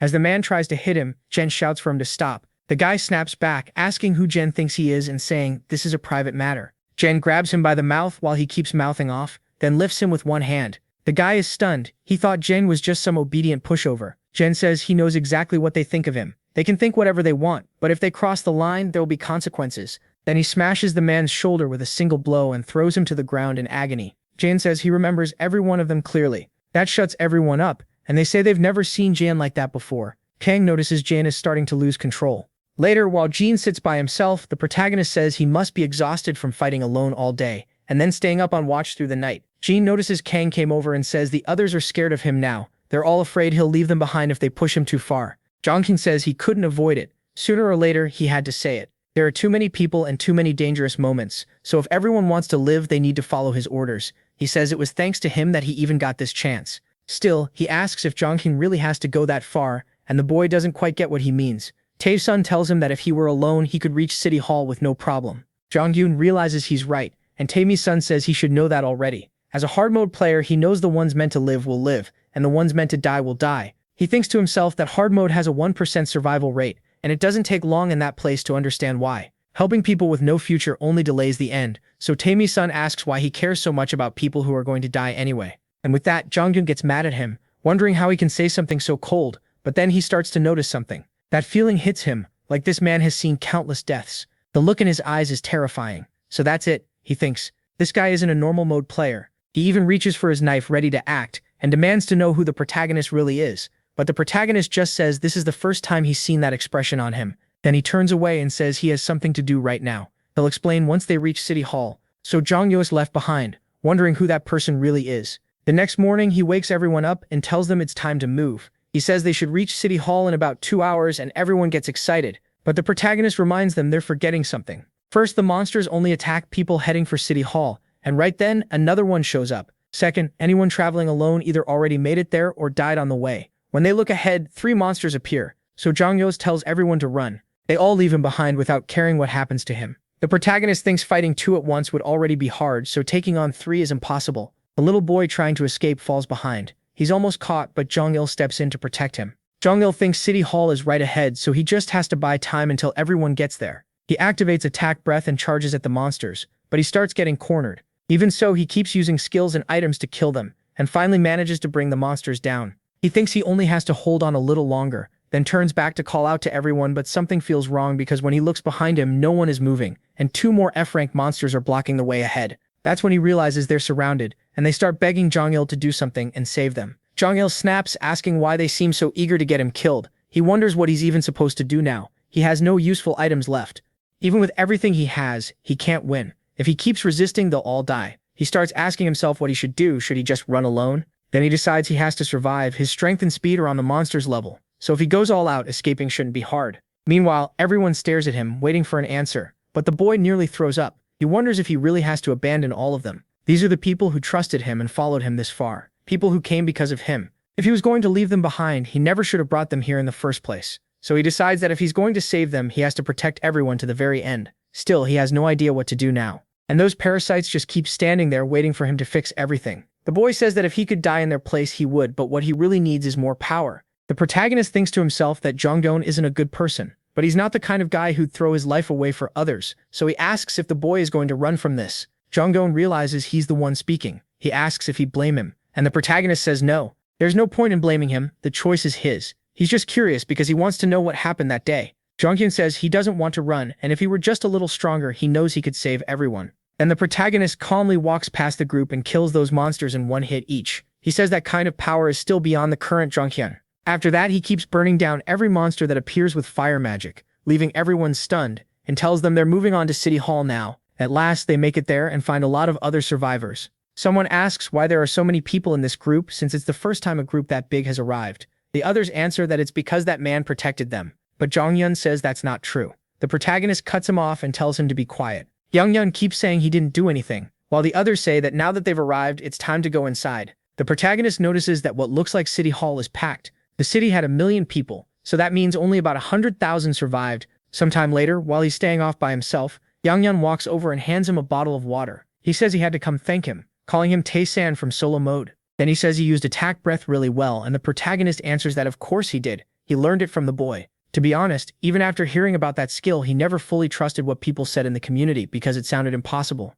But now he's seen it himself, and because of that, he had no choice but to act. The protagonist says he only helped because he felt like it. It wasn't a big deal. Jong-gyun was the one who chose to lead everyone there. At that, the boy starts crying. He says that's not it. The protagonist has to accept his thanks. He didn't just share a skill, he saved his life too. Jong-gyun says he'll do whatever he says, even be his servant if he wants, but the protagonist throws the water bottle at his face and tells him to stop being crazy. Jong-gyun says he was aiming perfectly and didn't even hesitate. The protagonist realizes he's picked up a really annoying guy and wonders what happened to him, because he used to be pretty friendly, but that's not the point. When he looks back, he sees someone else. A girl asks if Jong-hyun is there and introduces herself as Kim Hui-paeun from hard mode. She says she came to talk to him about their situation, then asks who the other guy is. The protagonist recognizes her as the hard mode leader and remembers dealing with her in his past life. Jonghyun introduces Taesan from hard mode, and she says his name has been coming up a lot in the community. She says he should hear this too. There are around 100,000 people gathered at City Hall,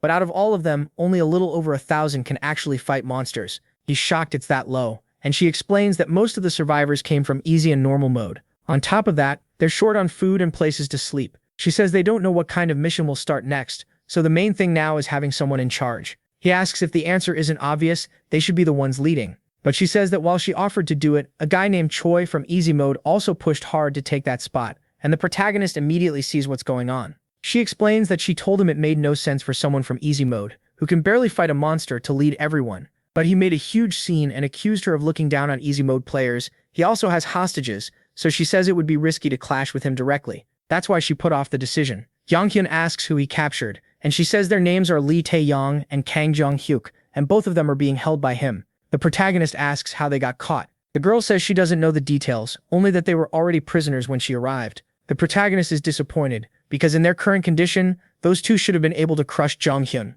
That means something is definitely wrong. They start talking over a plan, but the protagonist asks what she'll do if he doesn't want to go along with it. She asks what he plans to do, and he says he's going to beat that bastard down. Then he asks where the scumbag is. The girl tries to stop him, asking if he's really going to commit a crime. She says that's unacceptable. The protagonist asks what she's even talking about. The world has already gone to hell. Laws don't mean anything anymore. And when she stands in front of him, she feels the pressure. Even so, she says he still can't do this. They have to keep order, and humans should never kill other humans. The protagonist says people like her never change. He looks at her with pure disappointment and remembers Kim. She was always devoted to following the rules. He thinks it was in his third return that she died trying to protect everyone, while holding on to those rules to the very end. She realizes this man is dangerous and might really kill someone. Still, she thinks he should be around Jonghyun's level, so with some luck, maybe she can do something. But before she can even move, she's already face first on the ground, taking 22 damage.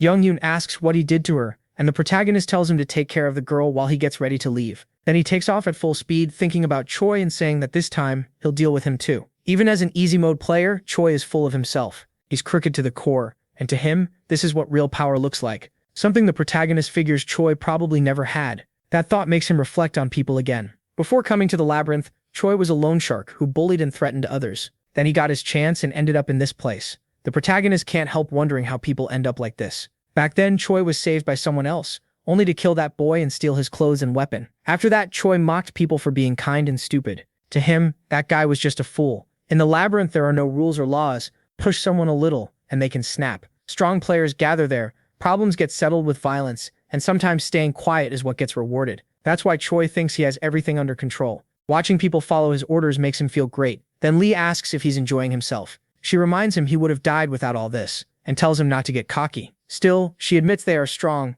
but luck has been on his side. He landed in a safe zone close to City Hall with no monsters nearby. Even the solo mode thugs he feared turned out to be as weak as the easy mode ones, so dealing with them was simple. While beating down the guy in front of him, Choi says the solo players spend all their energy just trying to survive. That's why they're not that strong, and thanks to that, he realized something. He was a little surprised when they first showed up, but in the end, humans just need to know how to use their brains. So he ordered everyone not to move. If they wanted to save their solo friend, they had better obey. And just like that, everything fell right into his hands. To Choi, those idiots are unbelievably dumb. He thinks they should have abandoned that guy and killed him. Instead, that bastard used them because they were weak and too nice. As far as Choi's concerned, the solo players are just a bunch of chickens. Then the protagonist walks in and asks if that's really what he believes. He blasts the door open and scares everyone in the room. Choi asks who he is, and then realizes it's Taemi-san. The moment he steps inside, Choi gets nervous because this guy is clearly dangerous. Every instinct in him screams not to let Taemi-san get any closer. But as he watches, the protagonist stays calm.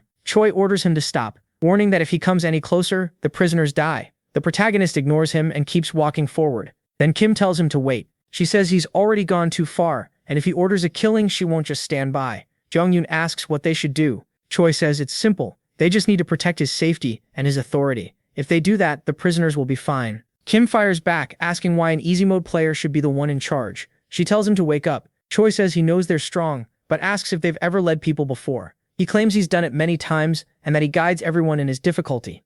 Then he sneers that she was probably nothing more than a class rep and asks if she really thinks that compares to his experience. Kim realizes she doesn't have much to say back. Choi is sure these kids can't oppose him. They may kill monsters, but they won't kill humans, and that bastard in front of him won't touch him while everyone's watching. In his mind, things are still going exactly as planned. Then the protagonist asks if he's done with his little speech. Choi looks at his hand and the intercom is already gone. The protagonist crushes it. Choi is completely stunned. He has no idea when it was taken, because he never even saw the movement. The protagonist thinks about Choi, then a man who always pushed people around and ignored rules and laws, never expecting he'd one day get hit by the same poison he used on others. The protagonist moves in, ready to kill him, but Choi reaches for another trick and presses a button in his pocket. A trap goes off, dropping a bunch of beams from above onto Tae-san. Jonghyun flinches and everyone else is shaken too. The protagonist is buried under the falling debris and a cloud of smoke. Choi can hardly believe it worked. He thinks he actually dealt 20 damage to someone with defense that high, and vows to kill him. But Taemin uses interception and takes no damage at all. Choi is stunned. His pathetic plan did absolutely nothing. Taemin steps out completely unharmed and furious.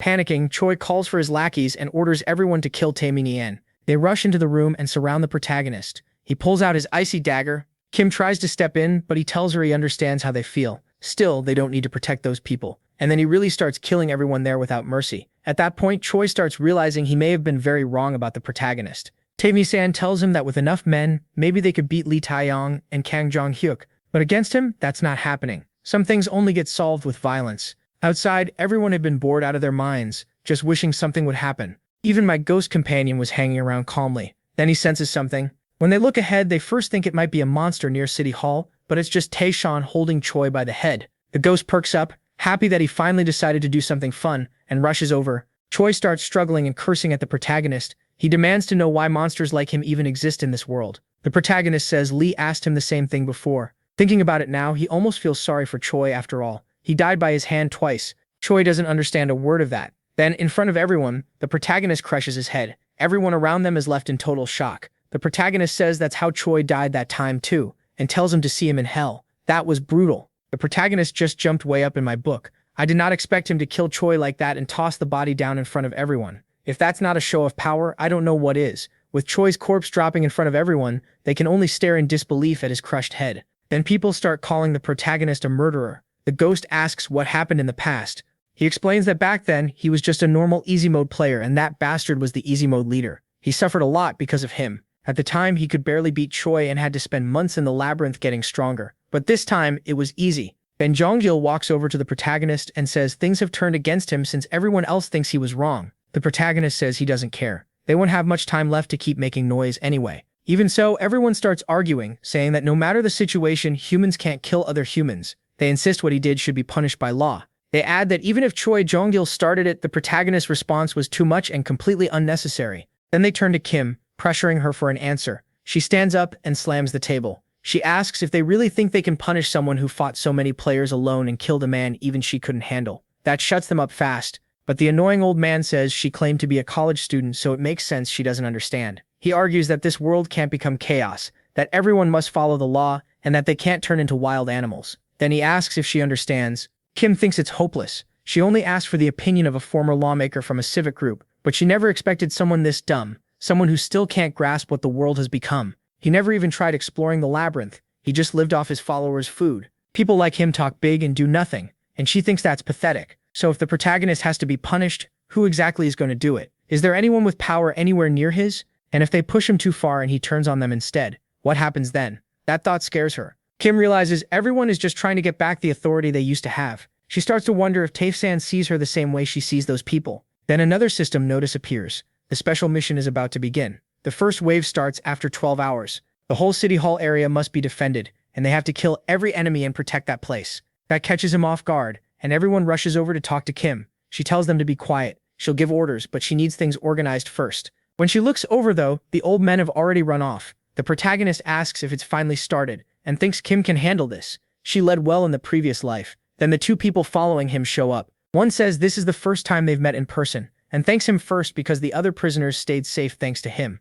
Then he asks if he's hallucinating because he can see the ghost. He wonders if that's part of some mission. The protagonist says yes, then tells him not to pay attention to it. He has no plan to hand that mission to anyone there, so they shouldn't even try. The protagonist keeps staring at the girl, remembering everything from before and how unbelievably talented she was. She asks why he's looking at her like that. He thinks she's still much younger now, and it shows. Then he asks why she's scared of him. She brushes it off and says it's nice to meet him. He asks if they saw the mission window. The first wave starts in 12 hours, and before that, he wants to teach them something. First, he tells them to draw their weapons, which instantly makes them nervous. Then Kang tells John Ryok he's too reckless. Pushing yourself is good, but if you don't know your limits, you'll just get yourself killed. Lijian has the opposite problem. She's too timid. That fear kept her alive so far, but if she stays like this, she'll keep losing rewards that should have been hers. Since he doesn't want either of them to die, MC makes them an offer, a duel. The match will happen under ideal conditions for all sides. He says there isn't one simple answer for how strong someone is, but he can at least measure their skill level as he raises his sword toward them.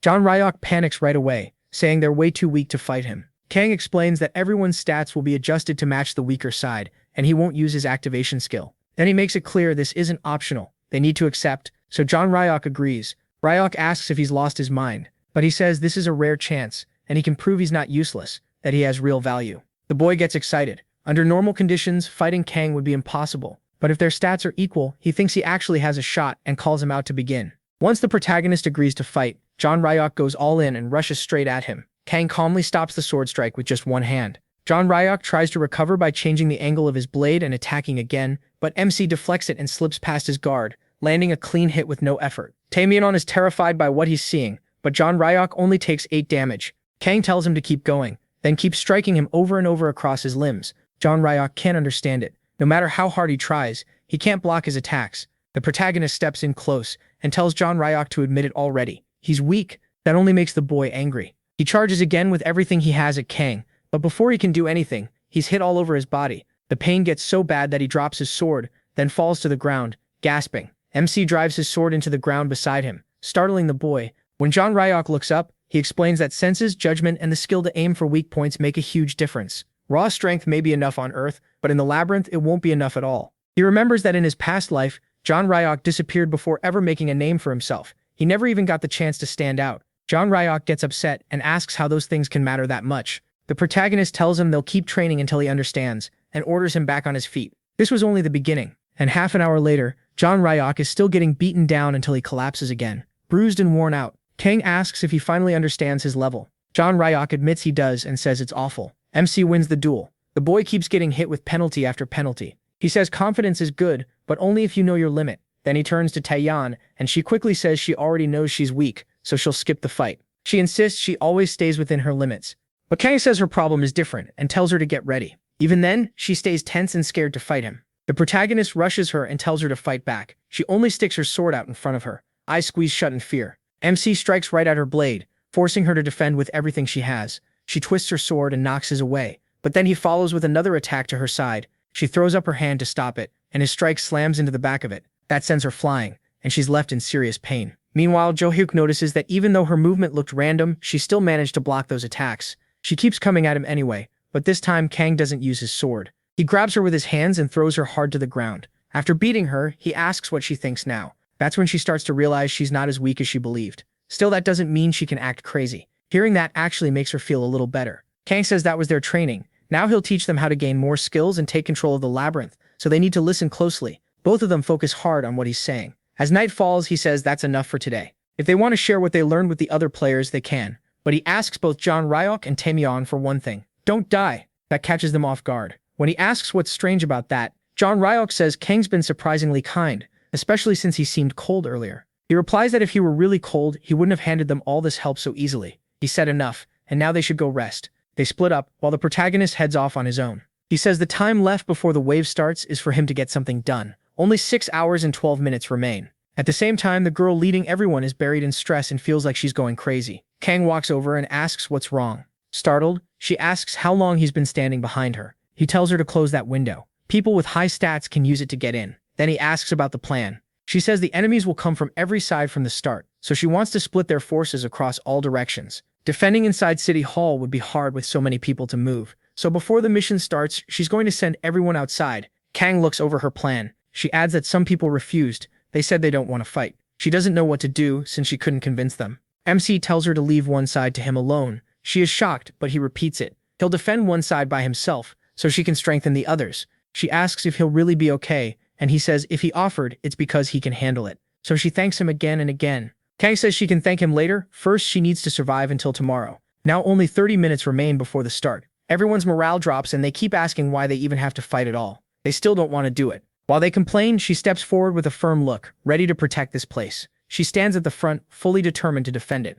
On the west side is Jong-gyun. On another side are Kang's two disciples. And on the north side there's him himself, alone in front of that wormhole where the monsters will come out. Then he feels it. The special mission has begun. They have to defeat the enemies and survive. At that moment, the whole area starts shaking. Everyone notices something has changed as a barrier rises between the sides. A wall appears, and with that, a swarm of monsters rushes toward them. The people panic, scream for help, and run as soon as they see the creatures are real. Some shout that they're all going to die, and several slam against the wall trying to escape. Then they realize there are barriers even inside City Hall. The girl in charge sees what's happening and yells for them to stop panicking and return to their positions. But she's in a terrible spot. She really has to carry this fight herself as she charges at the monsters. One man drops to the ground in front of a creature, shaking in fear. When the monster brings a tentacle toward him, he shuts his eyes and takes 7 damage. He's shocked. The hit wasn't that strong, and she uses that opening to kill the monster. She tells everyone those monsters don't hit that hard. If they stay careful, they can beat them easily. And now is the time to fight together. That wakes them up. Since the reward depends on their performance, they finally get serious. At last, they start acting like they mean it and charge in, killing monster after monster. She finally relaxes a little, seeing that her words actually helped. Meanwhile, Tae Mien and Jong-gyu clear out enemies with ease. This time, the girl is moving with more confidence. The people around them start saying those two look more like monsters than the creatures coming from the portal. Jong-gyu says this still isn't real strength. Someone asks how that can be true, and Tae Mien says the real monster isn't here. He's on the other side of the building. Kang is there handling everything alone. He's moving at crazy speed, cutting through monsters like it's nothing. Bodies keep dropping to pieces all around him, and the ghost says there are a lot of them, though at least these are weak ones. It even wonders why the others are so scared of them. The protagonist doesn't answer. Then the ghost notices something. He's already killed everything on this side, but the mission still isn't over. The protagonist says it will end when the other side's finished too. So he walks up to the wall and punches it, but even that isn't enough to break it. He realizes there's no way through the barrier. The ghost says it's probably there to stop people on the other sides from interfering, so all they can do is wait. At the same time, on the other sides, they finally shout that they won. Jong-gyun doesn't celebrate with the others, but the special mission is finally cleared. Their rewards will be given once they return to the labyrinth. But then the special mission starts again. The second wave begins, and they have to defend the area one more time by defeating the enemies and protecting City Hall. Everyone is shocked it still isn't over. They think it's that monster coming in, and since there's only one, they figure this should be easier. Still, Jong-gyun notices something is off and gets wary of it. One guy charges in, saying it's only one monster, and he wants the reward all for himself. But when he gets close, the monster just watches him calmly. The boy drives his sword into it, and the monster takes only 1 point of damage. That completely freaks him out. A second later, he's killed in 1 hit after taking 54 damage, and everyone who sees it panics. He loses his head right in front of them. Now they're all asking what just happened, and what that thing even is. The monster is clearly not messing around, and it starts screaming, terrifying everyone and crushing the army's morale. A bunch of people die from that first burst of attacks alone. Jong-gyun yells at them not to fall back because if they run now, they'll die for nothing. But then he notices something and quickly ducks to avoid getting hit. When he looks behind him, there are bodies torn apart all over the ground with blood pooling everywhere. He starts wondering if they really have to clear a mission like this. Meanwhile, on Kang's side, the monster there is already as good as dead. MC thinks this is cruel. These people really have to risk their lives just to win. Then he keeps staring toward the other side, where people stand near the wall with their heads down, just waiting to die. So he says it's time to do what has to be done, and jumps off the monster. He gets ready with everything aimed around that wall. The ghost asks again if the barrier keeps them from leaving the area. Kang says yes, it does. Then he keeps moving toward that wormhole-like opening, thinking he knew it was there. When he reaches it, the system updates the mission and tells him to destroy the black swamp vessel. He says it's smaller than the one in the sky, so it probably isn't the main one. But if he destroys it, the monster should start thinning out. He starts stabbing into it, and the black hole begins to split apart. But then a wolf jumps out, and Kang recognizes it as a rank D monster. If the others were already struggling against that nightmare blob, then a wolf like this is even worse. The beast doesn't play around either. It catches his dagger and blasts him away with a howl alone. Even while being thrown back, he still lands on his feet. He thinks the monster is loud, then reminds himself that monster numbers show their strength. The lower the number, the stronger they are. The monsters from the earlier wave were rank F and E, so the bastard in front of him now is rank D. Rank D monsters have 6-digit numbers, and before the regression, attacks from rank D monsters pushed humanity to the edge of extinction. He says that in his past life, he could barely kill one by the third return. But now things are different, so he rushes in and pushes the wolf with everything he has. He says this time will be very different, as he activates his attacks and summons those astral wolves. The wolf takes 64 and 72 damage in one burst, but the monster raises its claws and tries to strike Kang. He slips behind the beast, says that attack is useless, and drives his dagger into its fur again while holding its paw, completely shutting down that first move and blocking Bran's second attack too. Then he activates an ice arrow, driving the magic into the wolf's leg and freezing it into solid ice. Kang admits the thing is strong and tough, but he attacks again as the monster opens its mouth. He steps on both jaws, forces them open, and stabs his daggers right into the middle. He knows a pure battle of stamina won't go well against this monster, so he activates a sphere of flames inside its mouth and blows it apart from the inside. Kang jumps back after killing it. To him, a rank D monster is too weak for who he is now. An hour later, he's drinking more potions and thinking it's finally over, now that he's finished that monster for good. Then he uses his ice magic to make another arrow, and as soon as he grabs it, he throws it at the portal, driving it in deep. The whole thing shatters and is completely destroyed. With the portal broken, the special mission succeeds, and his reward will be delivered when he returns to the labyrinth. He thinks there aren't any other rifts nearby, so his job should be done.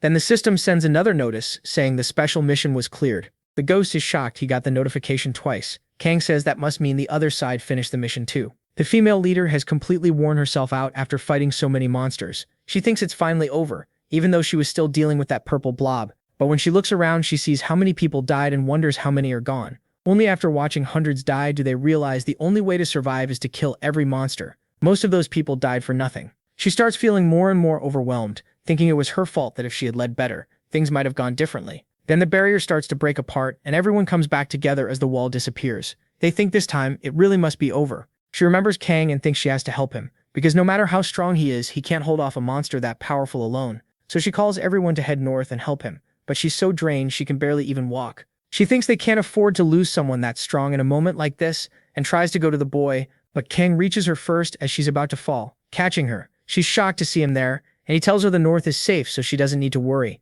She's relieved he's unharmed and says they ended up having to risk their lives over there. The protagonist answers that everyone who challenges the labyrinth risks their lives. Then the system congratulates them again, saying rewards will be based on what they did and the results they achieved that day, and they'll return to the labyrinth in 48 hours. Later, they hold a funeral for the dead. Out of 100,000 people, only 30,000 survived. She tells Kang she already knew it. He's far more fit to lead than she is. But he says that's not true. He's not that kind, and people would rather follow her than a stranger like him. She says she can't protect everyone, and that's just the truth. But everyone there knows they risked their lives and gave everything in that fight. She slowly understands what he's trying to say. Then other people come over and call for Yahello, asking what they should do now. So he places a hand on the girl's shoulder and says everyone there needs to get used to death. She doesn't like hearing that, but there's not much she can do. She's leading all those people, so she gives a speech to the survivors. She says many died that day and they now live in a world where civilization and order don't really exist anymore.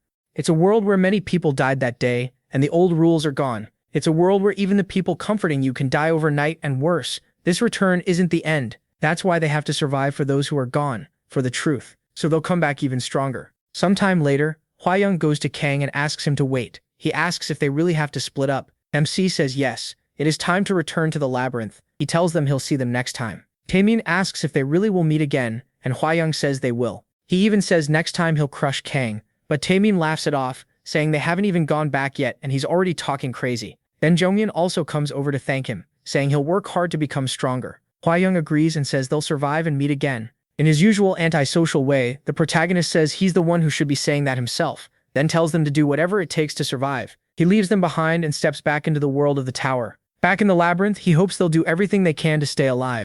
Once he returns to the tower, he heads straight to the 10th floor, stopping in front of the boss room. At last, he's back there. Then he gets a message from the system giving him several special mission bonuses. He keeps receiving rewards until the final total comes out to 482 points. The system explains that the points can be used on anything and can be exchanged for gold, stats, or skill proficiency. Gold converts at a rate of 1 to 10. Kang thinks that would give him 4,820 coins, but gold is easy enough to get, so it isn't worth it. Stats convert at 5 to 1, which would give him 96 stat points, but with his current stats, that still feels wasteful. So that means skill proficiency is the best choice, and that rate is 1 to 10. He realizes this kind of value only grows with time, practice, and hard work. So he decides to spend the points and notes that every 20 levels of skill proficiency changes what the skill can do. He checks continuous activation detection. At proficiency 1, it only lets him sense the weak points of living beings. Once it reaches 20 though, it can also warn him from time to time when something important is nearby. In simple terms, it's a skill upgrade. Some changes are small, others are huge.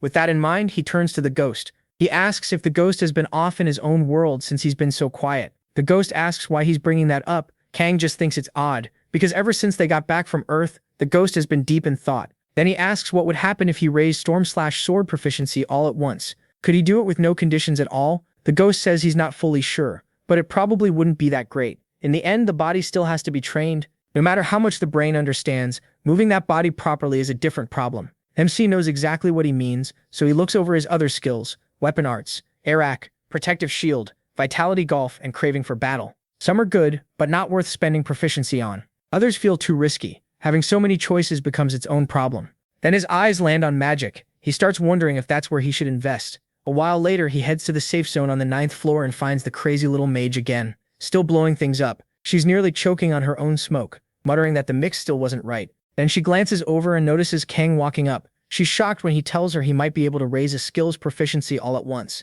That catches her completely off guard. She says she never thought something from outside could affect the labyrinth's inner system, not even her, and asks how he figured it out. He asks if it's really that strange. She says, of course it is. Proficiency is one of the labyrinth's laws. Even people with no talent can grow strong here, but they're also bound by those rules. Nothing can break them, not even the gods. The protagonist asks how much proficiency can be raised. He answers 50. That number terrifies her. She gets so jealous the place practically starts shaking. A moment later, she manages to calm herself down, now looking totally drained. She warns him never to tell anyone. If word gets out, people will hunt him down. Watching her reaction, Kang asks if it's really that big a deal. She says tons of people would give up a finger just to gain 1 point, and even she still hasn't properly reached 20. Then she explains why it matters so much. The higher your magic proficiency goes, the more efficient your spells become. She guesses MC is only around 2 or 3 right now, which is why he can't even cast a beginner spell properly. He asks if the difference is really that huge. She says the labyrinth lets him learn any spell: beginner, low, middle, high, even peak rank. The rank itself doesn't stop him. What changes is how much power he can actually bring out. Learning a mid-rank spell this early was an unusual case. Normally at 20 proficiency, you can use the full power of a beginner spell, and about half the power of a low-rank one. At 40, low-rank spells work perfectly. At 60, the same goes for mid-rank spells. She wraps up her explanation and says she hopes that helps him decide. Kang thinks it over. Then he returns to the labyrinth and decides to spend 100 points first. His detection proficiency rises by 10. Now he can pick up information on hidden rooms, estimate an enemy's condition, and occasionally get warnings about important things. He figures detection only gets more useful as it rises. As for the rest, he puts 380 points into magic proficiency, raising it by 38. That unlocks magic acceleration and magic explosion. Now he can finally use magic the right way, controlling fire, ice, and wind much better. When he uses flame explosion, a huge fireball appears in front of him. It's bigger now, and the casting delay is gone. So that's what 40 proficiency looks like. Then he tries magic acceleration. The spell fires off at an incredible speed, and the blast it makes is much stronger too. He quickly sees that magic acceleration boosts both speed and power. Next, he tests his ice arrow, which has grown a lot larger. When he adds magic explosion, the ice arrow splits apart into countless small shards, like bomb fragments flying everywhere, stabbing into everything around him. Kang is honestly impressed. This turned out better than he expected. After that, he heads to the 10th floor boss, a warrior ogre. The moment they face off, he uses flame explosion and stacks magic acceleration on top of it, launching the fireball straight at the monster's head for 112 damage in one hit. Then he uses confusion, making the ogre grab its head and lose control. Magic acceleration even strengthens the mental damage hitting the monster. He follows up by using magic explosion on the same target, and realizes it works on mental magic too. Even as the monster stumbles around in chaos, Kang knows the fight isn't over and keeps piling spells onto it. Fire, then ice arrows. While the ogre drops to all fours and struggles under the barrage, he keeps pressing the attack, dealing heavy damage again and again. 91, 78, 100, then 86. He wins right at the entrance just by casting spells without needing anything else, and clears the boss with ease. As a reward, he gets the ogre ring. Kang figures that at this rate, he could reach the 20th floor using only magic. The ghost says that makes sense. Magic is one of the labyrinth's main powers. Since the ghost is finally talking again, the protagonist figures he must have sorted out his thoughts. The ghost says yes, and after thinking it through, he keeps wondering why someone like that showed up. MC asks who he means. Who was it that wanted to destroy his world? The ghost explains that some mortals push past their limits through trials and suffering, whether in business, faith, or something else. If a mortal reaches a certain level in a field, they become a transcendent. Then, after their life is judged and they receive a domain to rule, that transcendent becomes a god. But those who cast away their mortality through their own power reach a higher existence with the same power they had gathered before, and once that power is used, it isn't easy to recover. Then the ghost asks if a bunch of worlds invaded Kang's city, and says yes, a whole lot of them did. When a transcendent interferes directly with a mortal, the power cost is massive, so almost no one would be crazy enough to do it. Still, some beings can. They can interfere in mortal worlds without using that kind of power. Their ancient existences from the distant past, beings whose names were lost to time, the innate transcendence, the ancient gods. To begin with, they exist outside the idea of age, so interfering with a mortal world doesn't drain them. The ghost says he's never seen one himself. He only knows the stories and rumors spread through the labyrinth. Since they vanished long ago, people came to call them the ancient gods. Kang wonders why they disappeared. The ghost says there are stories about a war among transcendents long ago. That's what he found out after digging into it. He asks why those beings would attack Earth. The ghost says he has no idea. Even so, they still can't send just anyone. They may not spend much power, but there's still a limit. The protagonist thinks that even with that limit, they still sent an apostle that even Lita and Aeon couldn't beat. The idea that something that powerful could appear is insane. In the end, he decides that's enough for now and just accepts it. Then he heads with the ghost to the hidden room there. He thinks they've finally reached the reason for the ghost's deep hatred. Kill the bastard inside, and the ghost's mission should be over. But when they arrive, they find only an orc reading in peace. The creature looks over and asks if Kang has come. It's the wise ogre. The ogre says he knew this day would come, though it turned out more serious than he expected. Because of that, he asks for one last conversation. The ghost is stunned. The ogre tells MC he holds no hope of beating an opponent like him. If the ending is already decided, then at least let him speak honestly before it ends. That makes the ghost furious, but he still holds himself back and tells the ogre to continue. The ogre says he didn't expect such restraint. Who would have thought someone so fierce and bold could stay calm? Then he pulls something from his clothes and says the one who sought his god was rejected. The lost king cast him aside, and he, who wore the fate of ruined worlds, had a weak heart. That's why he wasn't killed, because he was the only one who listened to his story. And that was the warrior's mistake. He was a monster, while the warrior was an adventurer. As a monster, he did what he had to do, and in the end he went and killed that warrior. The ghost gets even angrier and says that's enough, telling him he can kill the ogre now, but he asks him to wait. The ghost asks what he's trying to do. The ogre says he assumed the protagonist was only a puppet obeying the warrior's will, but clearly he's different. MC says there's something he wants to know who gave him that dagger. The ghost is shocked. It's explained that a fixed damage dagger is one of the rarest weapons there is. It's not something a normal 10th floor monster could ever get, so Kang asks where it came from. The ogre is glad he asked and realizes he's the one who changed that warrior. He asks if the protagonist really can't guess the answer, then says plenty of people who gave up couldn't stand the warrior's pride. Not just him, but other adventurers too. That's when the ghost finally understands. The crime guide gave the ogre that weapon and told him to kill the warrior. With his own life on the line, he had no choice but to obey. The ghost snaps and starts cursing that so-called crime guide. Kang remembers that he's heard that name before. The ogre says they wanted him dead because he was too strong. They feared him, so they had to rely on a useless monster like him. After that, he says he's told them everything, and now they can do whatever they want. Kang raises his dagger toward the ogre. He says the ogre may have been weak, but he survived there for a long time by taking advantage of how lonely everyone in the labyrinth was. He made friends and shared good talks with many of them. But a day always comes when all of that breaks apart. Then MC drives his dagger into the monster's chest. As the ogre dies, he tells him that strength is the answer. If he wants no one to stand against him, he needs power. And the protagonist says that's exactly what he plans to get. The ogre makes one last request: conquer this place and free them all. With that, the wise ogre is defeated. The 10th floor is cleared, and Kang realizes the beings in this place are starting to notice him. That could help him, or turn them against him. He also gets the prelude of disaster. The ghost accepts this ending, though he can't tell if he feels relieved or furious. In the end, he says MC will get the reward he deserves. Kang receives Covort's relic, a sword soaked in ancestral blood. It came from a world now in ruins, and once took the lives of many in the Imperial line. It gives +20 attack, and against enemies of noble blood, it gains another +10.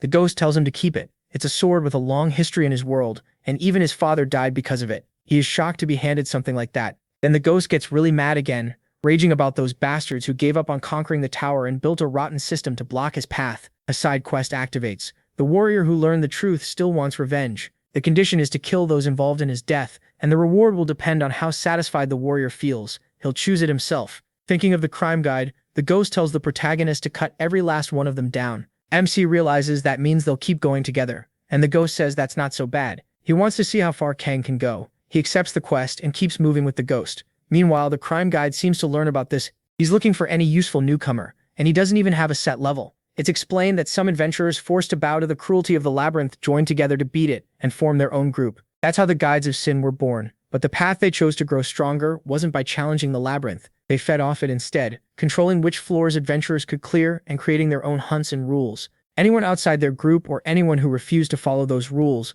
was dealt with by murder. Then, at the 11th floor boss, Kang defeats the Skeleton Knight with ease. He figures that means the sinners are deeper in the labyrinth, and the ghost confirms it. Their leaders and top figures stay on the lower floors, while the weaker members are spread all over the labyrinth. The protagonist realizes he'll probably run into one soon, but for now, things are calm. He gets the counterattack bracelet, which gives +5 defense and a 1% chance to counter an enemy strike, plus the ogre strength ring with +15 strength, which works as a bracelet for a human. He also receives the ring of the dead, which gives +3 damage against undead. Even so, he knows he has to keep pushing forward, so he calls the ghost to move on with him. The 12th floor mission begins. Defeat the boss there. A rotten ghoul charges at the boy, but Kang cuts it down with the sword, with no trouble at all. He notes that the 11th floor was full of skeletons, but this one is packed with ghouls. Every 10 floors, things seem to shift, so it looks like floors 11 through 29 are all going to be undead. That also explains why the whole place reeks. When he looks ahead, he spots Maria's altar, with a statue holding a scale.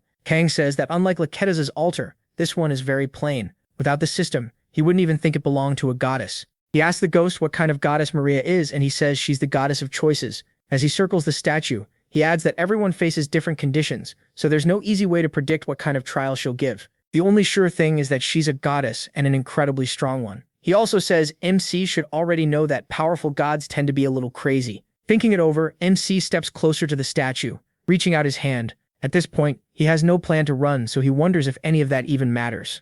The moment he touches it, a side quest begins. Maria wants to test the one who found her altar. If he clears the trial, he'll get a reward. Then the reach of Maria's influence starts to shrink, and she offers an upgraded trial. He realizes she's throwing an upgraded trial at him right away and thinks she really is crazy. The ghost says his name must have already spread among the gods, which means she has no intention of going easy on him. The protagonist accepts the challenge, and Maria lets out a quiet little laugh. Then he's given a choice: many enemies or fewer enemies. It's the first time he's seen something like this, so he asks what the difference is. The ghost reminds him she's the goddess of choices. He has to decide what seems best on his own. Kang realizes there isn't one right answer, so he picks fewer enemies. He doesn't know the trick, so he decides to answer honestly. There's no reason to annoy a goddess. She gives him another choice: greater variety or smaller variety. He picks smaller variety and keeps choosing through several more options. In the end, Maria seems pleased with the boy's choices, and the statue's smile keeps growing wider. It's a little creepy. Then she shakes the scale in her hand and vanishes. The chamber starts stretching out in front of Kang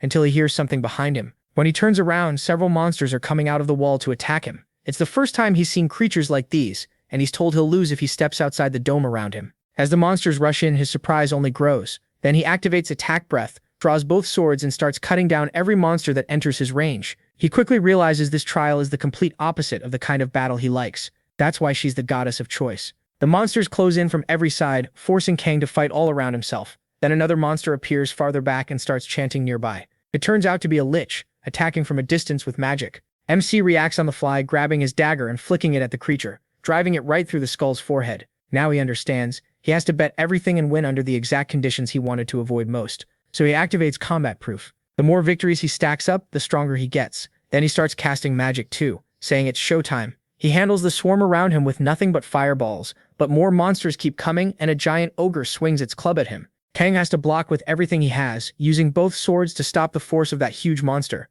He keeps fighting with everything he has, then uses Powerful Strike to knock the monster's club away through raw strength alone. But right after that, other monsters leap onto him from behind. The Lich attacks again with magic, and he's surrounded on all sides until he grabs some of the monsters, hurls them aside, cuts them with his sword, and even uses their bodies like shields against the ice spikes raining down from above. They get skewered while Kang avoids the attack. Then he looks back and sees even more monsters coming. To him, it looks like an anthill, and he yells for those pieces of trash to come get beaten. After fighting for a long time, Kang is on the ground, his arm hurting badly, exhausted and worn down. He wonders if he's taken out most of them, but when he looks over, he sees only one left. Unfortunately, it's no ordinary enemy, a red-armored Death Knight, clearly far beyond the others.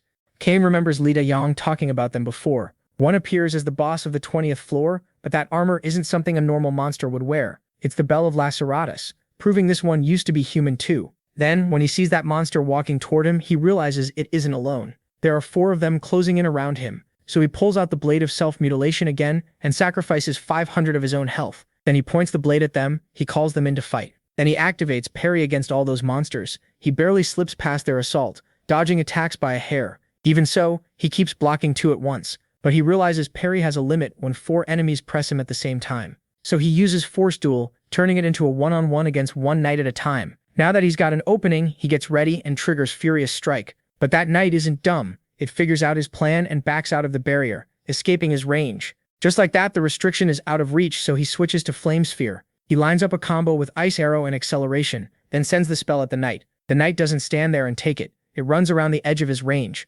avoiding the magic. Cain realizes mixing swordplay and magic can work, but not like this. He'll need another plan. Before he can react, another knight rushes in and lands a hit right in the middle of his chest. But the protagonist uses that chance, grabbing the knight's arm and pulling it close. Once he has it, he activates Force Duel while holding the monster in place. That pushes the other three away from him. While keeping his grip, he starts attacking from every angle and activates Attack Breath. He follows up with Powerful Strike 2. Then he drives his dagger straight into the monster's neck. One of the Death Knights goes down and he throws the body aside. Cain realizes he only has about a tenth of his life left. He can't afford to do that again. Even one-on-one, he can't take a single hit now. He's in really bad shape. So he defends against one while attacking another. While blocking, he uses a side slash and kicks one of them back. He keeps chaining attacks together. After constant parries, his body gets weaker and weaker. He's getting close to his limit against that brute and starts wondering if his style is too rough. Fighting while watching Ghost sword art, he thinks the first form of Storm Court Sword Wolf's Fang might help. It's a savage move like a storm tearing into an enemy with a wolf's fury.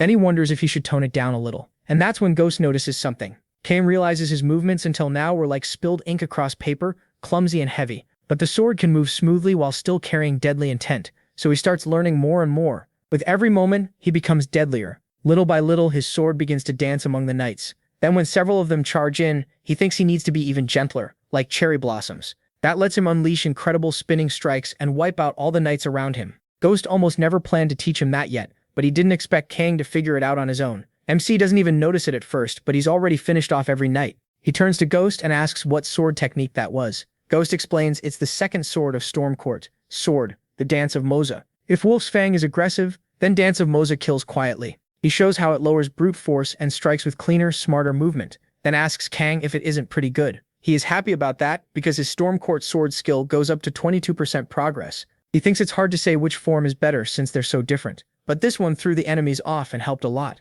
Ghost admits the protagonist had to reach his limit to learn it. He meant to teach it slowly, so this really impressed him. With that, he clears Maria's trial and gets his reward based on her judgment. Maria was very pleased with his honest, suspicious choices. He gains weapon form change and an extra reward too, the special activation skill Freedom of Choice. Maria also offers to make him her apostle, but MC refuses again. Then Ghost notices the flow of power change. Maria's force choice activates. A notice appears. Maria has sent him an invitation, and a choice is presented. He gets two options: accept the invitation or accept the invitation. That's when he realizes something is very wrong. The room closes in on him, and he's forced to accept. Then he's sent somewhere else. The world flips upside down, and the Temple of Divinity welcomes him. Kang gets thrown into a place he probably never wanted to visit. After dropping into that distant place, he opens his eyes and wonders where he is, surrounded by nebulas while standing on something like an asteroid. It's incredibly dark, and he wonders if this is what empty space is really like. Ghost is terrified. How could a god even do this? He was sure bringing someone here was impossible, so now he's panicking and asking how this happened.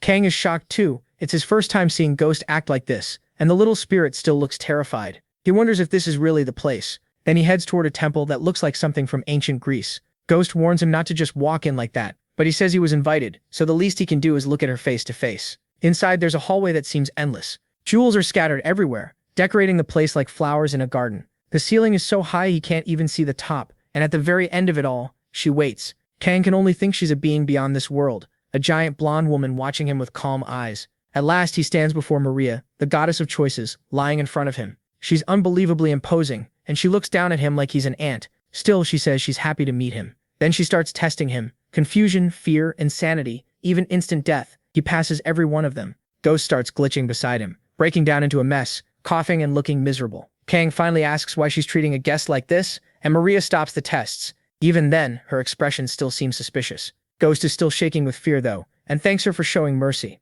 Maria keeps staring at the protagonist with clear interest and says it's been a long time. This is their first meeting since that unfortunate encounter. Ghost doesn't seem to know what she's talking about. She introduces herself as Maria, the goddess of choices, the one who forces the final choice on mortals who arrive there after repeating bad choices again and again. Then she welcomes her precious child to her temple.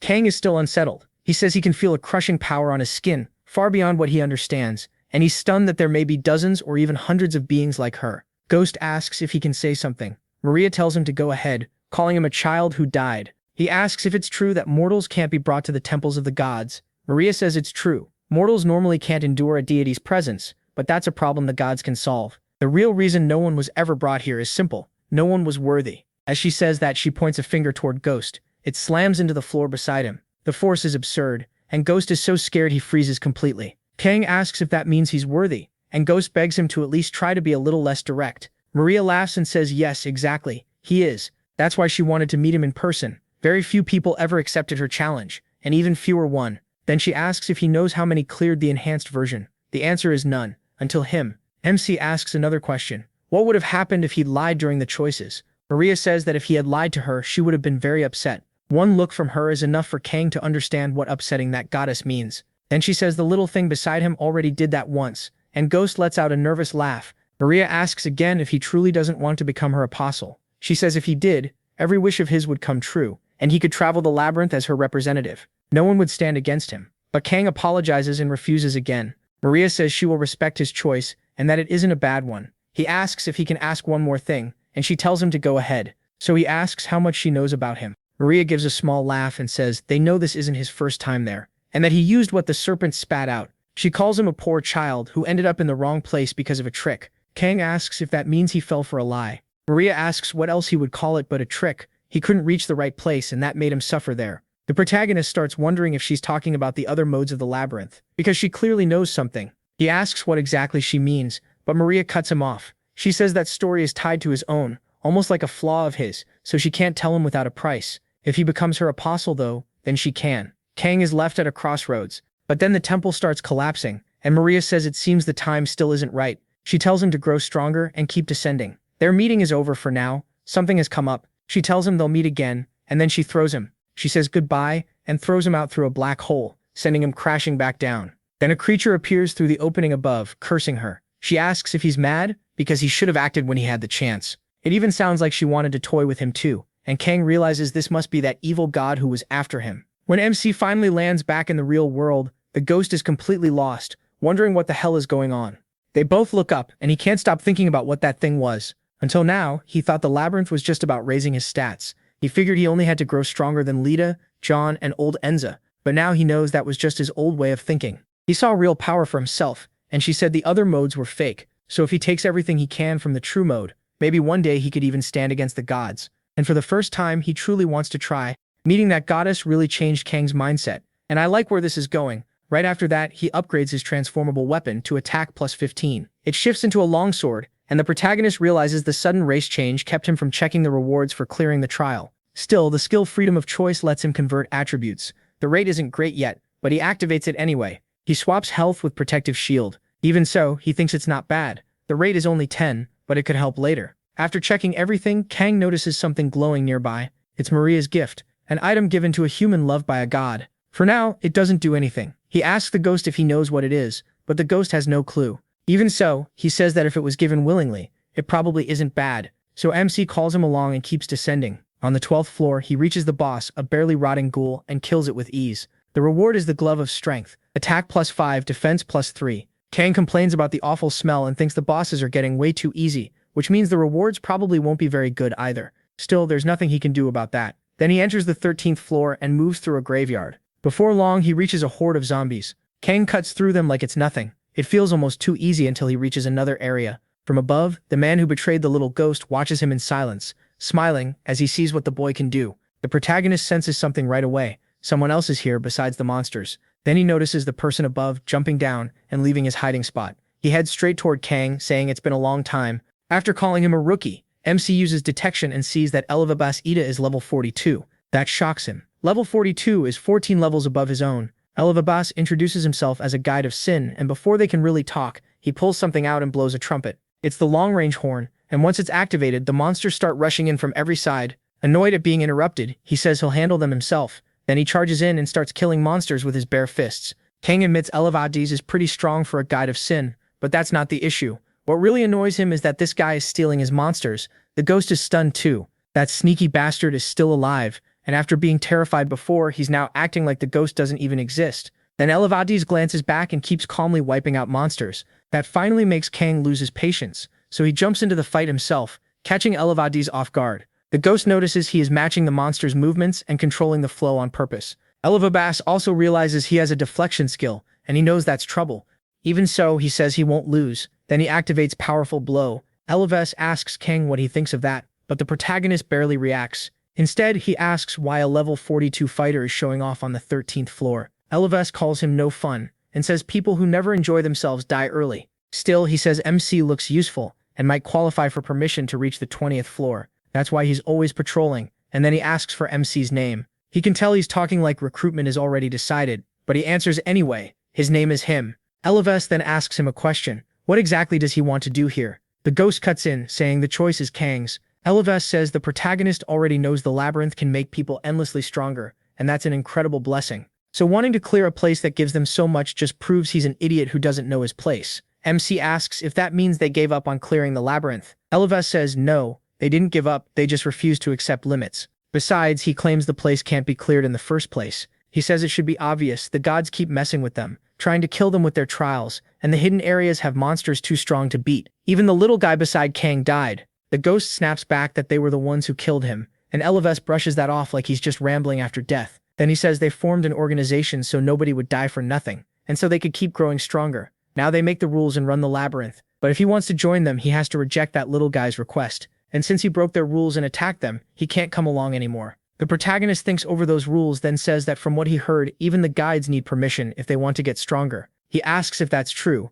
and Elevest says more or less, but he insists it's not what Kang thinks. Since things get more dangerous the deeper you go, they made that rule for safety. MC points out that the mages and transcendents who made the place gave everyone freedom, but these adventurers made laws just to control the labyrinth. All they do is talk too much and make life harder for everyone else. Elevest says he's not sure he followed all that, but he does understand one thing. Kang is refusing. He says he's not that dumb after all. Then he explains there are two reasons the guides of sin keep chasing rookies. The first is recruitment. Elevest says that's a shame and lunges at him, but he names the second reason too, to kill any opposition before it gets too strong. Elevest tries to hit him, but his punch smashes into the ground instead, cracking everything around them. He's left stunned when he sees Kang holding his hand right in front of him. The protagonist reminds him that lawbreakers are supposed to be punished. Elevest tells him to go ahead and try. He's standing right there, and honestly he doubts the protagonist can do it. But then Elevest hops back in fear, wondering what just happened. That punch was meant to destroy him in one hit. MC should only be a 13th floor adventurer.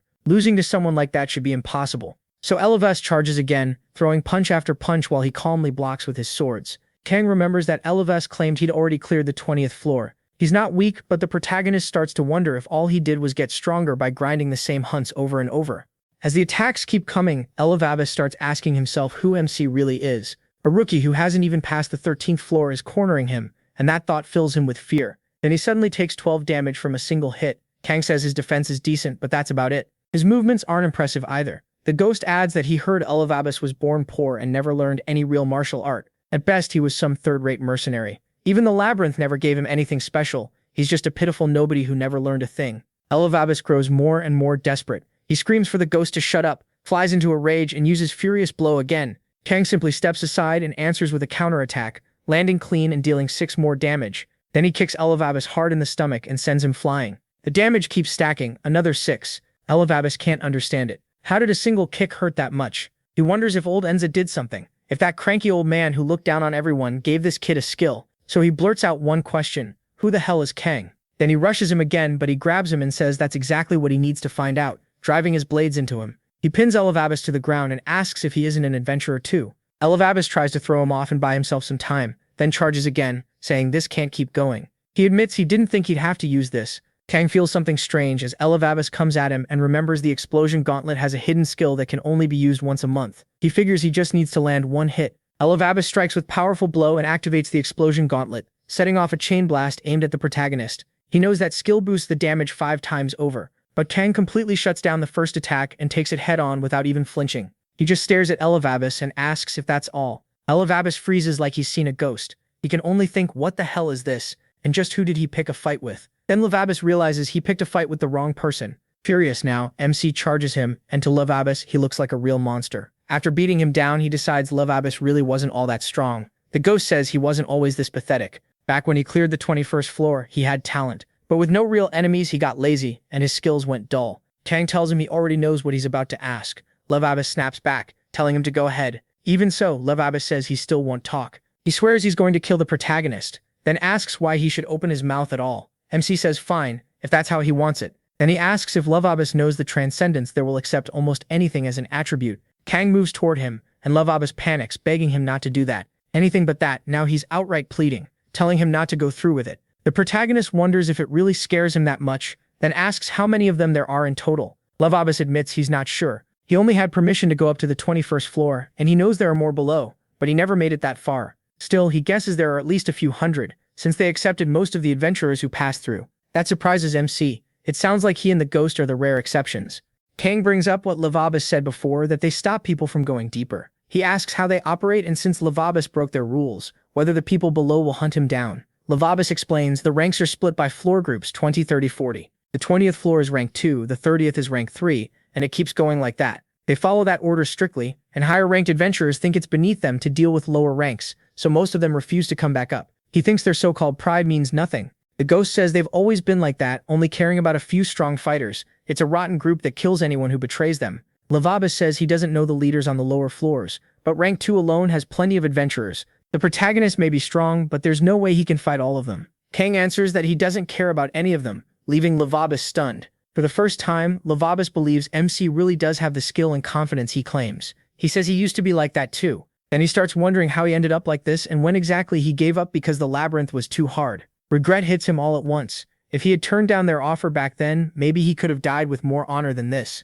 Kang, meanwhile, stays as cold as ever. He finishes Lavabas off and tells him to rest in peace. Right after that, he notices his spiritual enhancement activates. His strength goes up by 23 permanently, agility by 20, health by 70, mana by 40, and intelligence by 18. He also gains 8 proficiency in powerful strike. Kang can tell this stat jump is completely insane. He starts thinking Sin might actually be worth it, way more than just killing little monsters. Sometime later, Kang contacts Joriyuki and Taeyeon. Neither of them is happy about everything going on. Taeyeon says they both cleared the 3rd floor and already made it to the 4th, taking it slow while exploring. Thanks to the points they got after returning to Earth, their stats went up a lot, so it wasn't too hard. The protagonist asks how things are going in the other difficulty modes. Joriyuki says the easy group seems to be having a rough time. Most of the people who died during the return were from easy. MC says there's nothing to do but get used to death. Then he asks about the people in normal. Joriyuki says not much change there, though they do seem a little more careful now. As for Hard, Chongyun says he can speak on that. Almost nobody from Hard died during the return to Earth, but Kang's existence became a huge motivation for them. Now everyone's doing everything they can to grow stronger. He bets that by the next time they meet, everybody will be very different. He says he liked hearing that. Then Joriyuki adds that there's one more thing. When he entered the 4th floor, he found an altar to a god named Baltazar. That makes Kang remember when he met that god. Joriyuki says he's been thinking hard about whether someone at his level should try for divine approval. This time, he wants to take the challenge, and he asks what the protagonist thinks. MC says Latayan would probably refuse even if she got the chance, but Joriyuki wants to grab it. Then she says she's actually been thinking about taking the trial too, which catches him off guard. She says he once told her she can't stay a coward forever, and now she wants to find that courage. The protagonist realizes both of them have changed a lot, especially Taeyeon. She's different from her past life, and he wonders if that's because of him. He tells them their trials will probably be different from his, so he can't say what they'll face. But if they've thought it through and truly want this, then they should go all in. Just try not to die. He says they'll meet again, all of them alive, and then leaves the chat room. After that, Kang asks the ghost if he also got a trial from Balthazar, and how it compared to Lakarada's. The ghost says it was easier and actually manageable. That makes MC think maybe they'll be okay. He just hopes they survive. Then he tells the ghost it's time to get moving. Before leaving, he takes the explosive gauntlet from the dead guy. Once a month, it can deal 5 times the normal damage. Kang checks his status window and sees that the earlier spiritual enhancement boosted him a lot. He's been raising his stats by hunting monsters, but this is the first time he's seen such a huge jump. He wonders if it only works like this when he fights other adventurers. The ghost points out that he killed Lavabas, and even if he was low rank, he was still part of the Sin Guides.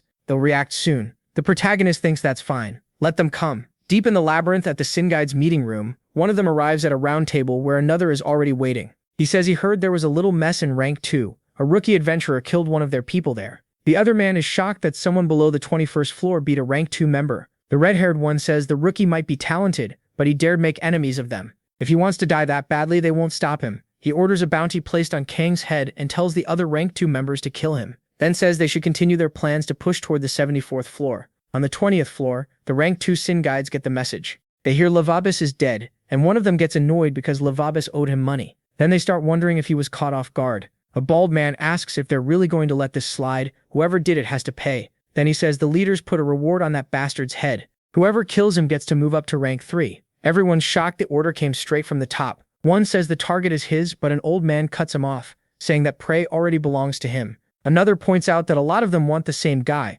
so they should decide it the usual way by rolling dice. Whoever gets the highest number gets first shot. He asks if everyone agrees, then he starts first. One by one, the others roll the dice, and in the end, Dota comes out on top. Meanwhile, Kang beats the 13th floor boss with ease. The ghost grumbles that this fight was ridiculous. There were traps meant to help hunt zombies, but MC tore through everything with his bare hands without even needing them. Then he tells the kid to go eat lunch already, because he's starving and clearly crazy. Just then, they hear a roar. A door opens on that floor and someone jumps out of it. It's Aldo Wata, a rank 2 sin guide, and he immediately asks if Kang is the bastard who killed Livabus. He says that depends who's asking, and if he did kill him, then what? Aldata says then he'll kill the protagonist. Simple as that. He figures someone who hasn't passed the 13th floor will be easy to crush, and then he'll move up to rank 3. But before he can do anything, MC punches him straight in the face. The hit slams him into the wall with no effort at all. Aldata immediately feels how heavy Kang's hand really is. He asks if that's seriously all he's got. The ghost says they really did send someone loud but not very strong. The protagonist is surprised this guy is one of the sin guides. They came faster than he expected, but this one is weaker and dumber than Livabus. Aldata can't understand what just happened, so he decides MC must have used some dirty trick. Then he starts transforming, trying to become a werewolf, furious that this punk dared provoke him. He makes a big flashy show right in front of Kang, who reacts for a second, but when he looks closer, he sees it's not a werewolf at all. It's more like a weird dog with a pompadour. He is honestly shocked that someone can transform into something that lame. Aldata admits the protagonist is strong, but says he's still going to die, then charges straight at him. Kang shuts him down right away. Being bigger means nothing. If he's that slow, one punch is all it takes to knock the monster over. While Aldata is still spinning in the air dazed, MC says the transformation barely made him faster. He drops right in front of him, gets called a stupid dog, and is finished off on the spot. His spiritual enhancement kicks in too. Then he starts taking that thing's stats for himself. Back with Aldata's group, his life sign disappears. They notice his life flame has gone out, and that means Aldata is dead. Everyone finds that hard to believe. They wonder if he got overconfident and died before he could even transform. After all, outside his werewolf form, nobody thought he was much of a threat. Even so, they move on to the next one. Then another man steps up and introduces himself as Giuseppe, the one who walks the path of magic and never bows. Yeah, not exactly, because Kang is already beating him down. Giuseppe can't believe it. The protagonist attacked without saying a word, but he points out the obvious. If Giuseppe came to kill him, why waste time talking? As MC rushes him again, Giuseppe throws up an arcane shield to block the attack. He realizes it's the first time he's seen magic like this, and Giuseppe follows with Rope of Madness to mess with his mind, but the attempt is pointless. The protagonist pushes through with sheer willpower. That rattles Giuseppe. Ignoring a mental attack by force of will alone means the protagonist didn't beat Livabus and Aldata by luck. So Giuseppe switches tactics and casts Icy Entanglement. MC immediately sees it's meant to restrict movement. Right after that, the boy attacks with an ice arrow, but he answers with his own ice arrow, using his sword to guide it. That leaves Giuseppe stunned. He can actually do that. Worse, Kang's ice arrow is far stronger. Giuseppe can only duck and pray. He can't understand it. Even the magic tower recognized his talent, yet this guy's magic skill is somehow higher than his. It makes no sense.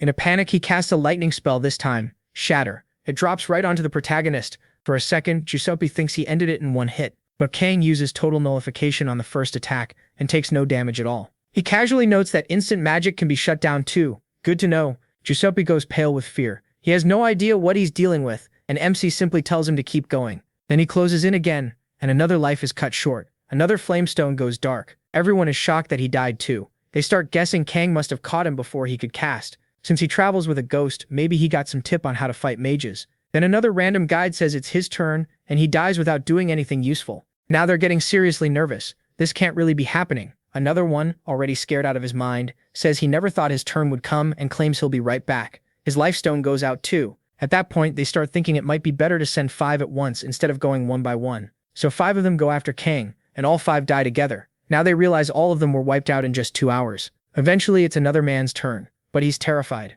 He says he's fine and gives up on the reward. The others start giving up on the rank up too. That leaves only the one leading them all. He knows the gap between an adventurer from the 13th floor and one from the 20th should be like a baby against an adult, but among the sin guides of the 20th floor, half of them are already dead. He can only wonder what kind of monster the protagonist really is. He thinks back on how he only joined the sin guides because refusing meant death. He never had a choice. So now he hopes everyone will agree to stay quiet and just let Kang pass. But then another guide shows up with a grin on his face. He calls them a bunch of cowards and says it's pathetic. That, he says, is why they'll stay stuck on the 20th floor forever. This newcomer is Reagan, a rank 3 sin guide and a half demon. The others ask if he came to handle this mess, even while thinking things just got worse. Why did someone from rank 3 have to come here? If he's that much stronger, he should have stayed below. The half-demon asks where everyone went. Where's the other half of the group? They answer that they're on the floors above. He clearly doesn't like that answer. He walks up to the old man and drives a punch into his stomach. Then he asks if the fool is really going to lie to his face. The truth comes out. They're all dead. That shocks him. Half of them got killed by an adventurer from the 13th floor. Now his view changes. He says he didn't think much of Kang before, but if he can kill this guy, he'll prove his strength. He says MC is lucky he showed up. He even claims he'll avenge them, then orders the others to take him to him or die. Their choice. Meanwhile, the protagonist is looting all the bodies of the men who came after him. The ghost asks if those guys ever get tired. They threw away their pride and finally sent 5 at once. But honestly, they took way too long to think of that.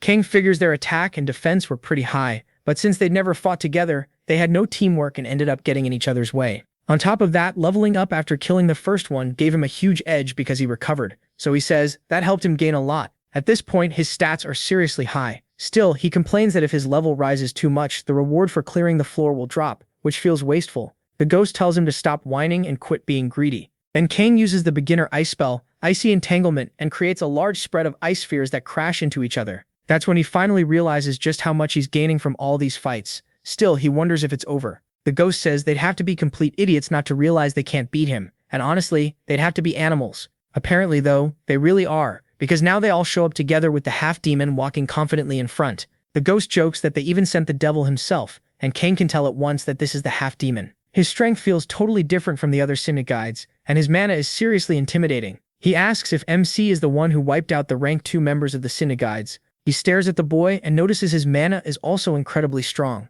He says that power is far above what the 20th floor should have, and he's shocked the protagonist made it this far while still on the 13th. Then he starts wondering, could Kang possibly be a dragon? Both MC and the little ghost just stare at him, baffled. They ask about dragons, those beings said to come from another dimension. They point out that even a high-ranking demon would need immense power to challenge Eren, and the half-demon assumes someone this strong had to be born powerful. After all, the weakest dragons don't even appear until the 40th floor. He smiles and asks what would happen if he really were a dragon. That single question makes the half-demon freeze up completely. He stammers that if that's the case, he has no intention of interfering. Kang is free to proceed. Everyone is stunned by that. He came in acting tough, and now he's backing off already. The ghost starts laughing. He says, this is a new low. And the protagonist asks if dragons are really that strong. The half-demon catches that comment, and the ghost explains that ancient dragons are compared to gods, which says enough. Kang finally understands what just happened, and the half-demon fills with rage. He curses MC for daring to lie to him, and Jagan activates Dakarabia's distorted flora.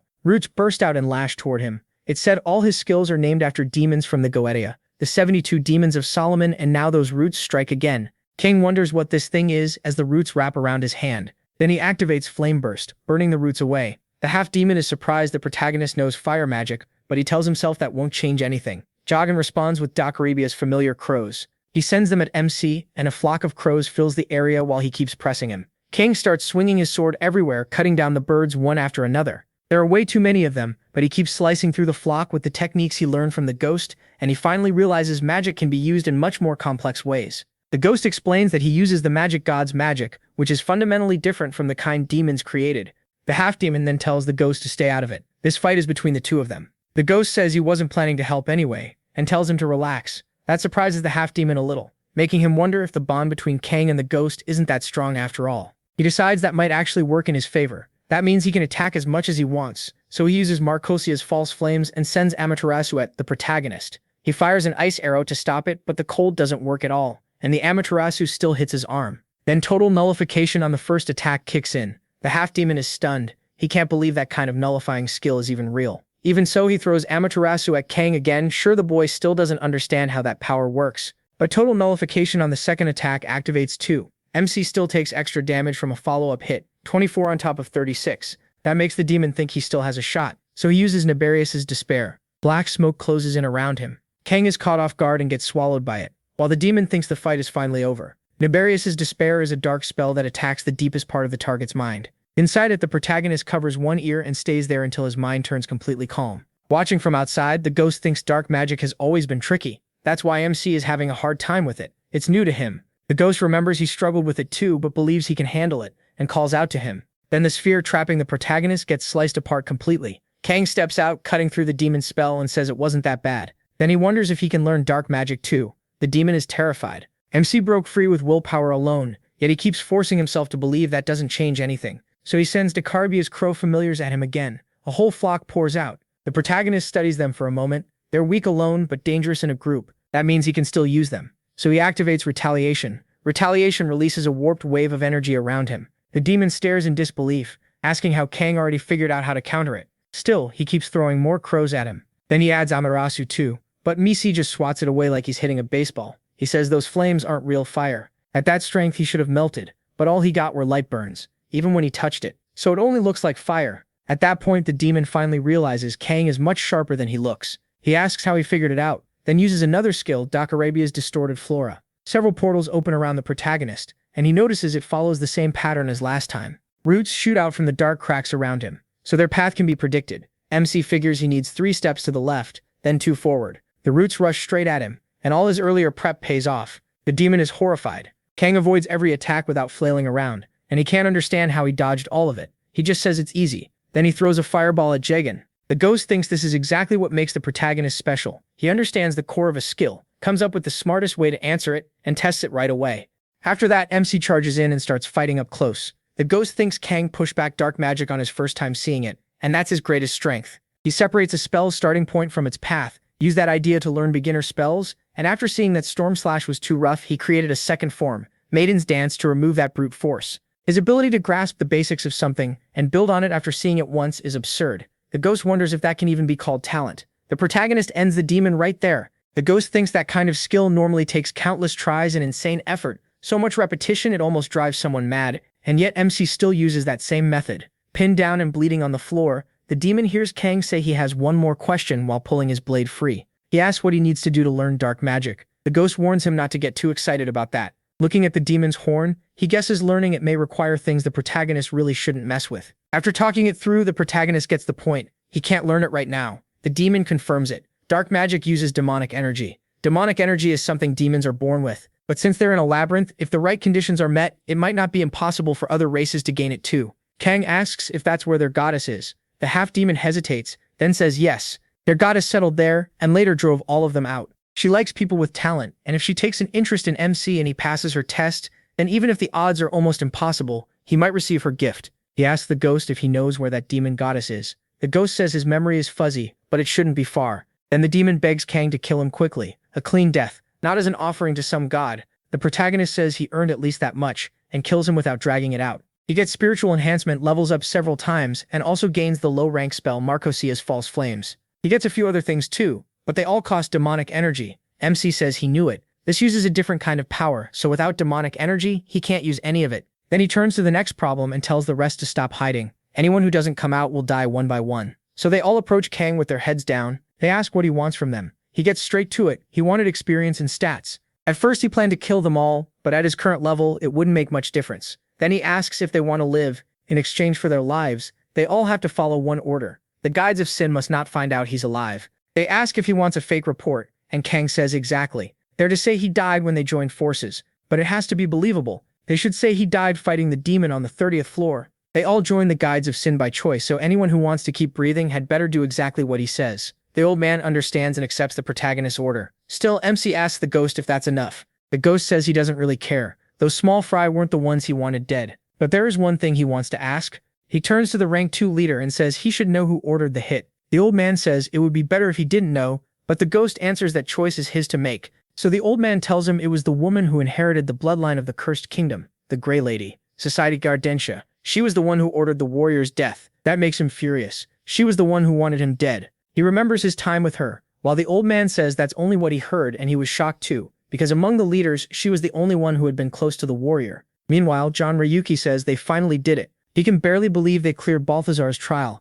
and he's thrilled they got through that impossible challenge. Kang asks what they faced. John Ryuki explains that the trial made each person face what they feared most. For her, it was a huge gross spider chasing her, which is basically a nightmare. John Ryuki is surprised, because his was an elephant. She asks if he's really scared of elephants since they look pretty cute, and he points out that getting stepped on by something that big would be terrifying. And honestly, he's got a point. An angry elephant is scary. Maybe not the scariest thing in the world, but still scary. He thinks to himself that this trial belongs to the god of victory, so if it had been him, what would have appeared? John Ryuki says he now gets why the protagonist told him to take the trial. The final reward was way better. The protagonist tells them not to get too carried away though. Some gods can be pretty moody. Then he says they'll talk later, and everyone heads out. Kang washes up, and the ghost is clearly ready to talk. So MC asks if there's really something to say. He says of course there is. He's not going to fail a mission. He worked this hard on just because the one who gave it got emotional. The ghost sees how serious he is and realizes there's no escaping this, so he admits it was an unusual story. He came from a ruined world, and all that was left there were monsters he couldn't even speak to. But that girl was one of the few people he could talk with, and since their stories were similar, they grew close. What he doesn't understand is why she wanted him dead. That's all he knows. His goal hasn't changed, so he tells Kang not to worry. The protagonist agrees and says that for now, this is fine. After that, he reaches the 14th floor, then moves on to the 15th. Right before entering the 16th floor, he goes back to the little mage. She's shocked he's already made it this far. Kang says his level has gone up so much that there isn't much left for him to gain there, so all that's left is steamrolling his way through. Even so, he's picked up a lot of magic items and hands those items to her. She starts working her magic. MC trades all the items to her and learns 2 low-rank spells, Invisibility and Slow. Invisibility costs 20 mana and starts at proficiency 1. Slow costs 12 mana and is also at 1. She says this is her first time seeing a slow spell, so she's not fully sure how it works. Then she asks if he wants to test it on her. The moment Kang casts it, the girl starts talking in slow motion, and he figures out she's about 20% slower. She tells him to undo it, but he admits this is his first time using the spell, so he has no idea how to cancel it. So the girl just keeps moving in slow motion and he can't stop laughing. Outside, the ghost bursts out laughing too. He says it's lucky the spell wore off on its own after about 10 minutes, and now they at least know its duration. After that, they head to the 16th floor. Once he gets there, Kang remembers what the old man told him. On this floor, there should be an empty room, and inside it, he'll find the person he's looking for, the blacksmith. When he arrives, he walks up to the blacksmith. The man is already forging a sword. He asks if the protagonist is a new adventurer, and the system announces that he has met the foolish child who melts dreams. That title sounds weird for this guy, but Kang remembers Leta Ion mentioning the foolish child who melts dreams, the blacksmith Arfan. She said Arfan was always blunt, rarely showed emotion, and treated her like nothing more than a customer. Still, since the NPCs and gods of the labyrinth usually only gave her mockery and contempt, even that made her feel thankful. Arfan introduces himself to MC and says he should already know what he does. He explains that monsters in places like this drop 2 kinds of loot, materials and equipment. Usually the materials are either sold to shops or used to request specific gear. If he brings the materials he needs, Arfan can make whatever equipment he wants. Since it's his first time, he won't charge for the work. Then Arfan notices something else too. The great warrior came with him. The ghost asks if he isn't shocked since the last time they met he was still alive. Arfan says he always knew he'd show up again sooner or later, dead or alive. Then he asks if Kang is the man who accepted that mission. He says the guides were making such a fuss that he assumed they had already killed him, so this was unexpected. Arfan adds that if the protagonist wants to do business with him, he should remember one thing. He doesn't discriminate against customers. It doesn't matter if they're weak or a high-rank guide of sin, he only cares about materials and gear, so MC shouldn't even think about telling him to work for him alone. Kang understands and says he wants to place an order. He asks for a bracer. Arfan says that's fine, just bring the materials. In response, he dumps a pile of items in front of him. Arfan says he's not sure whether to be happy or worried about the kid, then tells him to come back in half an hour. The protagonist is surprised it'll be that fast, but Arfan says these aren't materials from the deeper floors.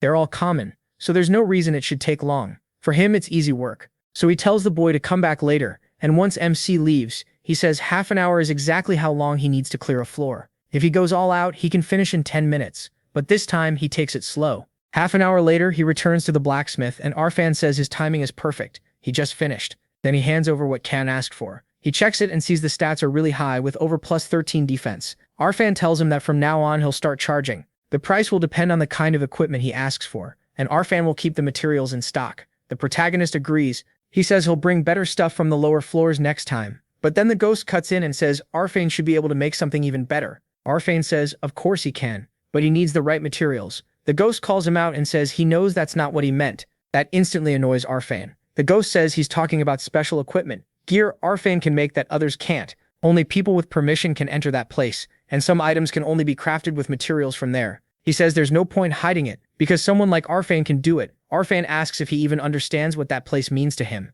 and yet he still dares bring it up to his face. The ghost says he knows Arfan only told him about that place, which leaves Kang wondering what they're even talking about. The ghost reminds Arfan why he came there in the first place, to save a ruined world. Then he says MC is just like him. The difference is he can send Arfan back to his world. Arfan thinks that if this man accepted that mission, he should be trustworthy, but he hasn't even reached the 20th floor yet. He's still just a kid, and now the ghost is exposing all his secrets. Then the ghost brings up the 30th floor. Arfan asks what he means, and the ghost points out that Arfan himself said he thought the warriors of sin had killed him. But even while only on the 13th floor, Kang crushed a guide from the 30th. Arfan asks how that's possible and tells him not to lie to him. The ghost asks if he has ever lied before, and the old man goes quiet. After thinking it over, Arfan gives him a condition. He says the protagonist has to prove he really defeated someone from the 30th floor. To do that, he'll have to beat a monster. Arfan prepares. If MC can do it, Arfan will accept everything without complaint. A while later, even the ghost starts wondering if he rushed things.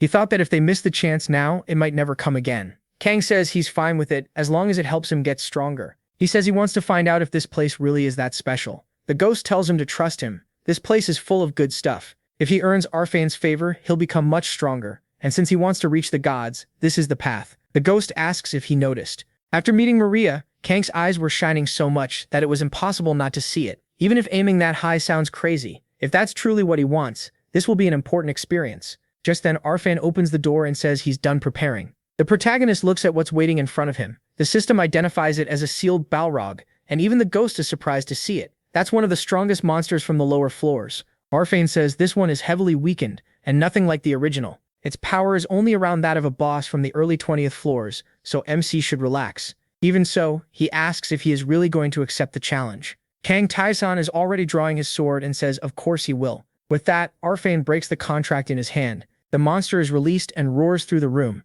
Then it locks onto Kang and charges straight at him, without hesitation. The sealed Balrog activates demonic energy eruption, getting ready to fire it at the protagonist. MC instantly uses deflection, then follows up by casting slow on the monster. The Balrog's movements drop a bit, and it seems thrown off by what just happened. He immediately uses Ice Arrow and Flame Explosion, then fires Ice Arrow again and keeps attacking. Arfan can't believe what he's seeing. Even weakened, the Balrog is getting completely overwhelmed, and the ghost proudly says he told him Kang was the real deal. Still, Arfan thinks something is off. Even if the protagonist is strong, there should still be a gap in raw stats. The ghost agrees it is strange. MC's skills are clearly abnormal, especially spiritual enhancement. Not only does it boost his stats, it also steals the target's abilities. It's totally different from normal skills. There's no real comparison. By then, Kang has already driven his sword into the creature's neck and killed it with shocking ease. The ghost wonders if a mortal can really have a skill like that while he completely finishes off the sealed Balrog. For now, the ghost calls him immortal. Emphasis on for now. After seeing that display of power, Arfan thinks for a moment and says fine. He'll let the boy go to his world. The protagonist finds that odd and asks if he means a ruined world. Arfan says exactly. He pulls something from his inventory, a small black orb, and says his world was destroyed in a very unusual way, so this gem can send MC there. He adds that as useful as this place is, there's a limit to what he can make here. But if Kang brings back reagents that can only be shaped from that ruined world, he can create something far more powerful. The two of them stare at the orb. Arfan starts thinking about what he could realistically bring back at his current level, and decides the boy should be able to collect fortuitous roots from the Grey Forest. As the protagonist goes deeper into the labyrinth and grows stronger, Arfan will let him explore more of that world to gather better ingredients. MC receives a side quest. Arfan is waiting for something from him. He must enter Arfan's ruined world and bring back fortuitous roots from the Grey Forest. The reward will be equipment made from those roots. After giving him the quest, Arfan hands over a map and says that once he reaches the forest, he'll understand how to gather them. Then Arfan takes the black orb in hand and casts magic right in front of Kang. A portal starts to open. Arfan tells the boy to step inside. When he puts his hand on it, he gives the boy one warning: that world will try to kill him. Right after that, Kang is already falling through the other side of the portal, headed into the ruined world. He asks the ghost what the hell is going on, and the ghost says it's spatial travel. The farther the destination, the longer it takes, so he should just wait a bit. The protagonist thinks this is his first time entering a ruined world, and wonders if Earth might one day end up like this too. If it does, he wants to see what would be different. The moment he arrives, he's caught off guard. He starts coughing and wonders what just hit him. Whatever he breathed in feels wrong, maybe poison, so he turns on breathlessness. After that, he notices he can't feel much with his hands. If there were normal air, he'd at least feel wind or some resistance. Instead, he's in a place so strange it feels like the ground itself is trying to swallow him. Everything around him feels hostile. He quickly realizes this whole planet is wrong. It's actively trying to kill anything alive. So as he moves through that deadly place, his feet keep sticking in the gray mud. He takes constant damage little by little, covers his face to stay alive, and figures there must be at least a little oxygen left. The ghost warns him not to use flashy attacks. If he makes too much noise, this place will notice him even more. Kang can already tell this world is brutal. He pulls out the map and wonders how far he still has to go to reach the forest. Maybe he's halfway there. Then something shoots him from the side and deals 4 damage. That catches him off guard. Just a second ago, he'd been wondering what the difference was between NPCs and adventurers. The ghost asks if he means the contractors, and Kang realizes that's what the labyrinth's NPCs call themselves. The ghost circles around him and says the answer is simple. Adventurers are free, while contractors are chained to the labyrinth. Adventurers can leave whenever they want, but contractors can't. In exchange for a chance to get what they want most through a deal with the mage, they give up that freedom. MC asks what each of them wanted badly enough to accept that. For the ghost, it was revenge. Lilise wanted a chance to walk the path of magic, and Zhao made a contract to find his god. The seller and Arfan aren't much different. That's why they keep asking adventurers like him for help. The protagonist is surprised, so that's why they all hand out quests. Then he asks how they became contractors in the first place. The ghost says there are probably a lot of ways. In his case, the mage came straight to him and offered the contract. Kang asks who this mage is, but the ghost can't answer. He says MC will learn on his own. Deeper in the labyrinth, and MC figures he may have pushed too far. While they're talking, a circle of mana starts forming around him. It grows more violent and turns into a raging tornado around his body. He realizes a storm had already been building. This world wants him dead even faster now. He activates deflection, then resistance too, but he still keeps taking chip damage. Even with skills active, it barely helps. The storm doesn't move away from him at all. It's like it locked onto him and exists only to kill him. Kang draws his swords and slashes into the whirlwind, but it does nothing. He follows with flame explosion and ice arrow, throwing both into the tornado, but it doesn't even react. Even magic isn't working, so he realizes he can't destroy it head-on. That leaves one option, slow. The tornado finally starts moving a little slower, so targeted skills still work at least. He activates speed, dashes straight through it, and breaks out the other side. As he runs, he thinks he just needs to get a little farther away, so he looks back and sees the tornado vanish on its own. The ghost figures it disappeared because it could no longer fulfill its purpose. That leaves Kang seriously surprised because his spiritual enhancement activates after beating it, and he gains a conceptual skill called Nameless. That strange power flows into him, and while he still doesn't understand what's happening, he stares at his hand again. Looking at that conceptual skill, he asks the ghost what it is.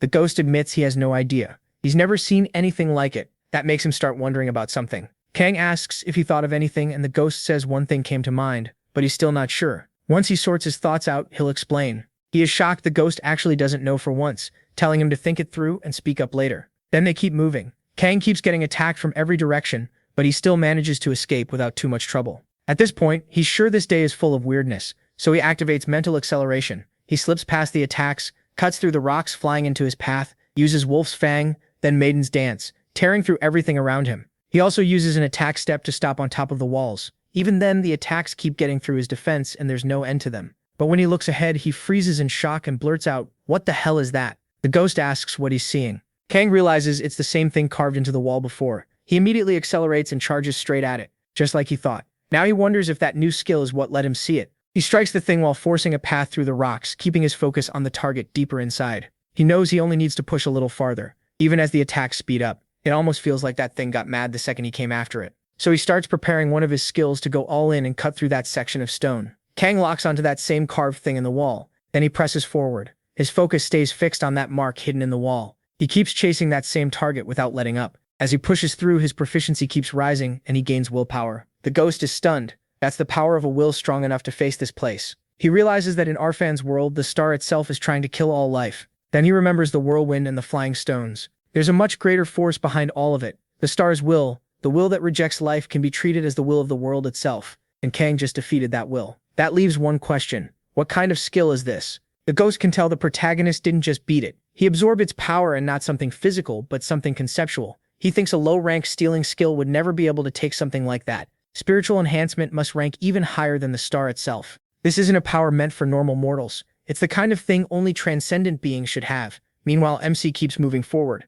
Eventually, he reaches the place Arfan told him about, and he finds one of the roots there. Kang says if he takes that root back, he should be able to get better equipment, but the tree itself attacks, trying to kill him. He rushes in with his swords and shreds root after root. After a hard push, he manages to climb onto it and realizes this thing is huge. The monster tree keeps trying to catch him from every angle, lashing roots upward and even trapping one of his legs below. Kang uses Retaliate, stopping everything aimed at him. The roots can't reach him, and he tells the thing to get out of his way. Still, the roots eventually break his shield.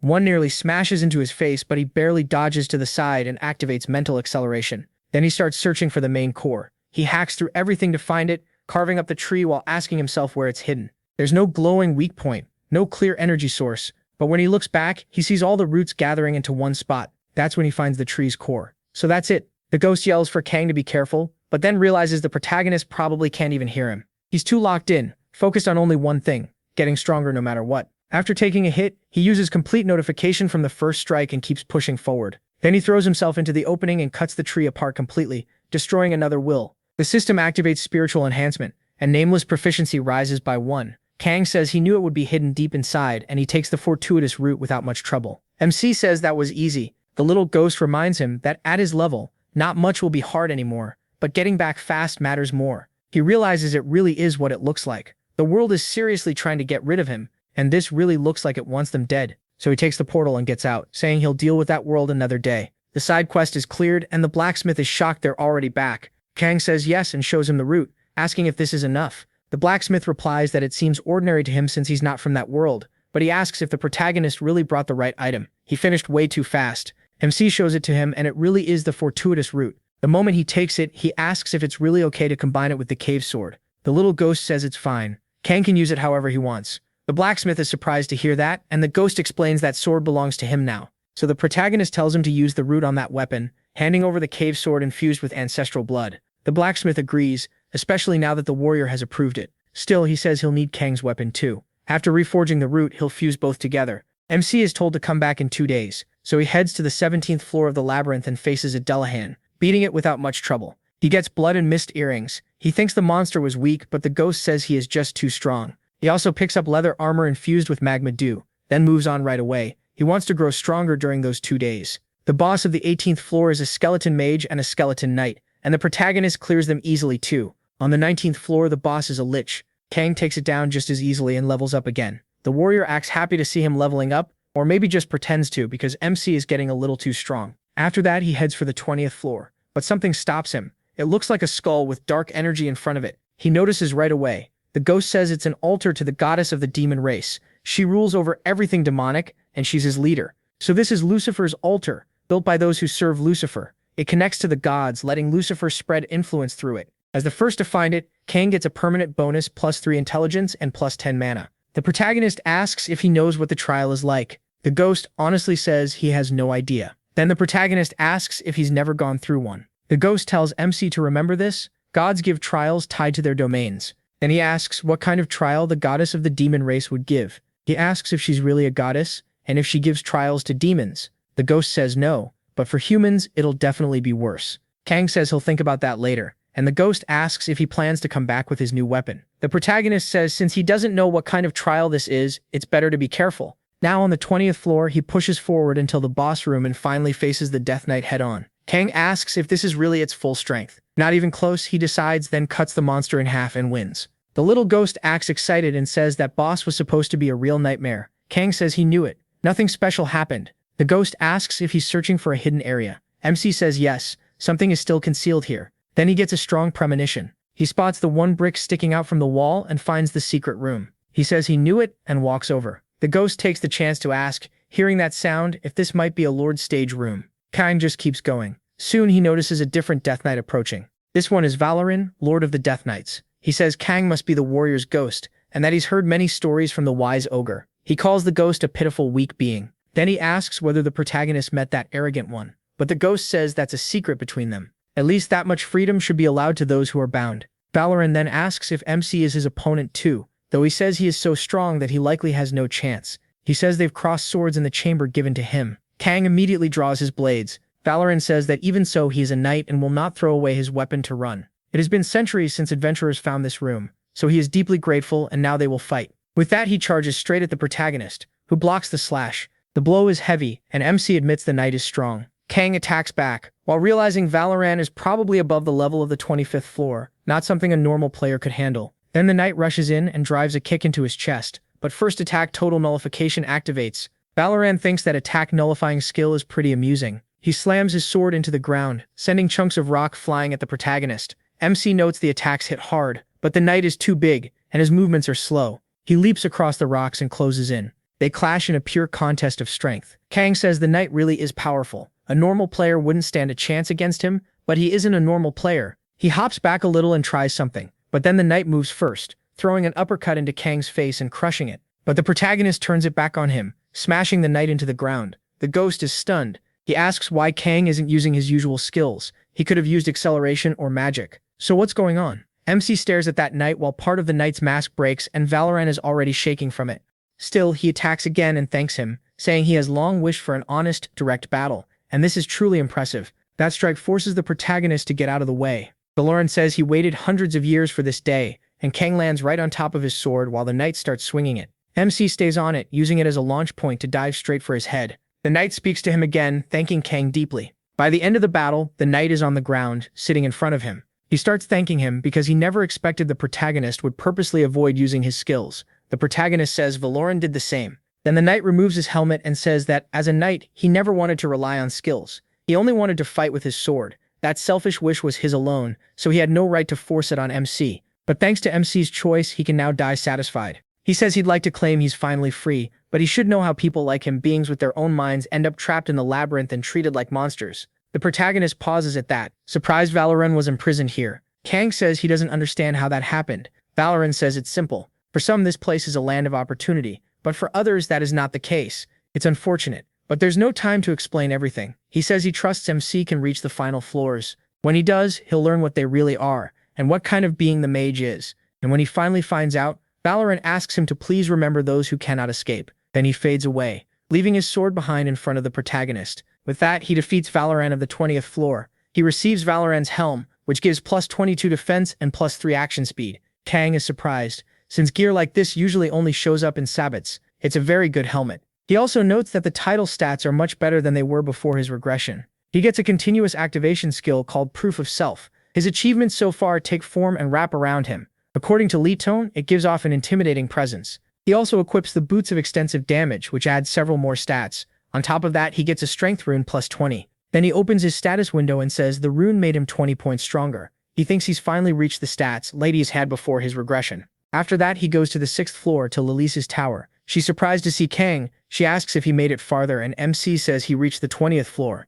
She's shocked he advanced that much already. Then she asks if he came to offer tribute and learn a new spell. He says yes and tells her to get started. She begins her little ritual and gives him another spell, Extra Jump, a low-rank spell that lets him jump once more while in the air. For now, he only gets 1 extra jump, so Kang is basically turning into Elden Ring's horse, and he's pretty impressed by it. He tests the jump right away. Lilise says she knew he would. He always gets excited and tries out a new skill immediately. As the protagonist uses Extra Jump, he thinks it's a really good spell. Then on the 20th floor, he goes back to the Death Knight. The ghost asks why he's taking off all his gear because he must be planning something again. The ghost asks if he's trying to learn another nullification skill. Kang admits that's exactly the plan, leaving him stunned. He can't believe there's still another one to unlock. Standing before the knight again, MC tells the ghost they're about to find out. He starts dodging the Death Knight's attacks one after another. Then the nullification for the first hit triggers, and the second one does too. The ghost is shocked that Kang wants to erase even the third attack. He insists there has to be a limit. No way this should work,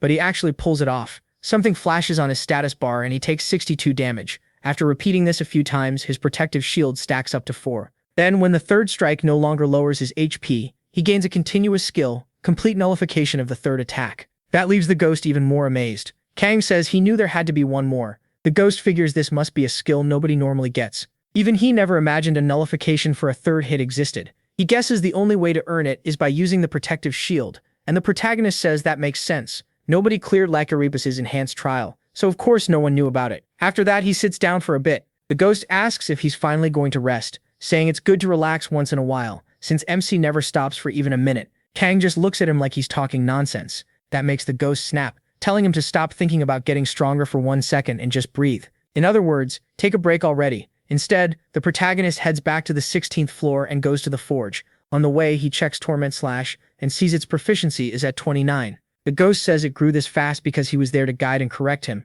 but from here on leveling it up will be much harder. MC says gaining 5 levels in 2 days is already great, and that's enough for now. Since the time he asked for is up, it's time to visit the forge. He opens the door and asks Arfan if he came too early, since the smith is still working. Arfan says no, his timing is perfect because he just finished and wants to show him the result. He takes out a crystal ball with light glowing inside. Arfan explains that he processed it into its simplest form, and the changes in the combining method were meant to boost power. Then he tells Kang to bring his weapon over. He presses the item against the blade. The crystal sinks into the sword and vanishes. and the relic's stats change with a new boost added on. The ghost is shocked it could be strengthened this much. The weapon's damage goes up by 15. Kang is pleased with the upgrade and thanks him. The blacksmith brushes it off, saying it's just business, so there's no need to thank him. He adds that they'll meet again every 5 floors as the protagonist moves up, since carrying all his gear more often than that is too much trouble. Then he wishes the kid luck in the labyrinth. After that, MC returns to Lucifer's altar on the 19th floor. He's back to face the trial. The ghost says he's getting a strange feeling, a mix of curiosity and unease, as Kang reaches out and places his hand on the skull. The moment he touches it, a dark red light appears in its eye. A demon speaks, saying, "The same goes for its own curiosity." He is startled and a message appears. Lucifer has invited him into her domain. Calling it an invitation feels generous, since he'll probably get dragged in either way. Still, Kang accepts Lucifer's offer. The story really tries to sell this name as harmless, by making Lucifer look like a little anime girl, and the protagonist is completely caught off guard. Lucifer's domain welcomes him. Once inside, he asks what this place is, because he can barely see anything ahead of him. It's all dark, and at the far end sits a girl on a throne. When he looks forward, he greets the goddess of demons. She says she likes that he knelt without putting up a fight. Kang stays tense and says he's not dumb. He understands the situation. She just laughs, clearly enjoying herself. Then she says he did pretty well, and asks his name. Kang introduces himself to Lucifer. She tells him that if he had acted arrogantly, she would have crushed his skull with dark magic around his neck. That shocks MC. Then she eases the mood, telling him to calm down, it was a joke. She says she wouldn't smash his pretty little head. Besides, if she did, some people would get very angry.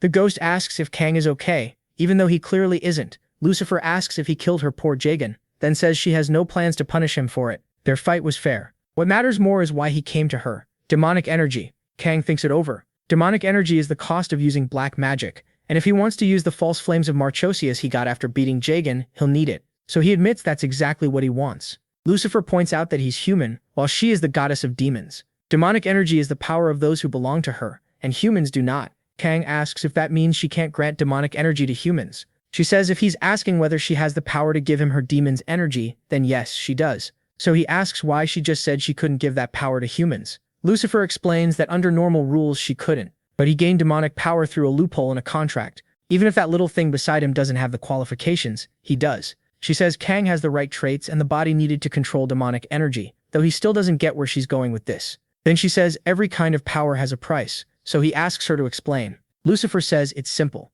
She wants him to help protect her little lamb. The protagonist is surprised and a mission appears. The goddess of demons wants to help one of her children who is being hunted, but demonkind can't enter that world. Since MC can, she wants him to save the child. His reward will depend on his results. He's shocked that this means going to another world. Lucifer says that's exactly right. She asks if he remembers the world of that foolish child, Rafa, then says this place isn't a ruined world like his, so he doesn't need to worry. Her little lamb is suffering and being hunted in a world she can't reach, so he must take her somewhere safe. Kang agrees but says he wants to ask for one thing first. The ghost immediately warns him not to push his luck. Lucifer asks if he dares ask a goddess for more without paying the price.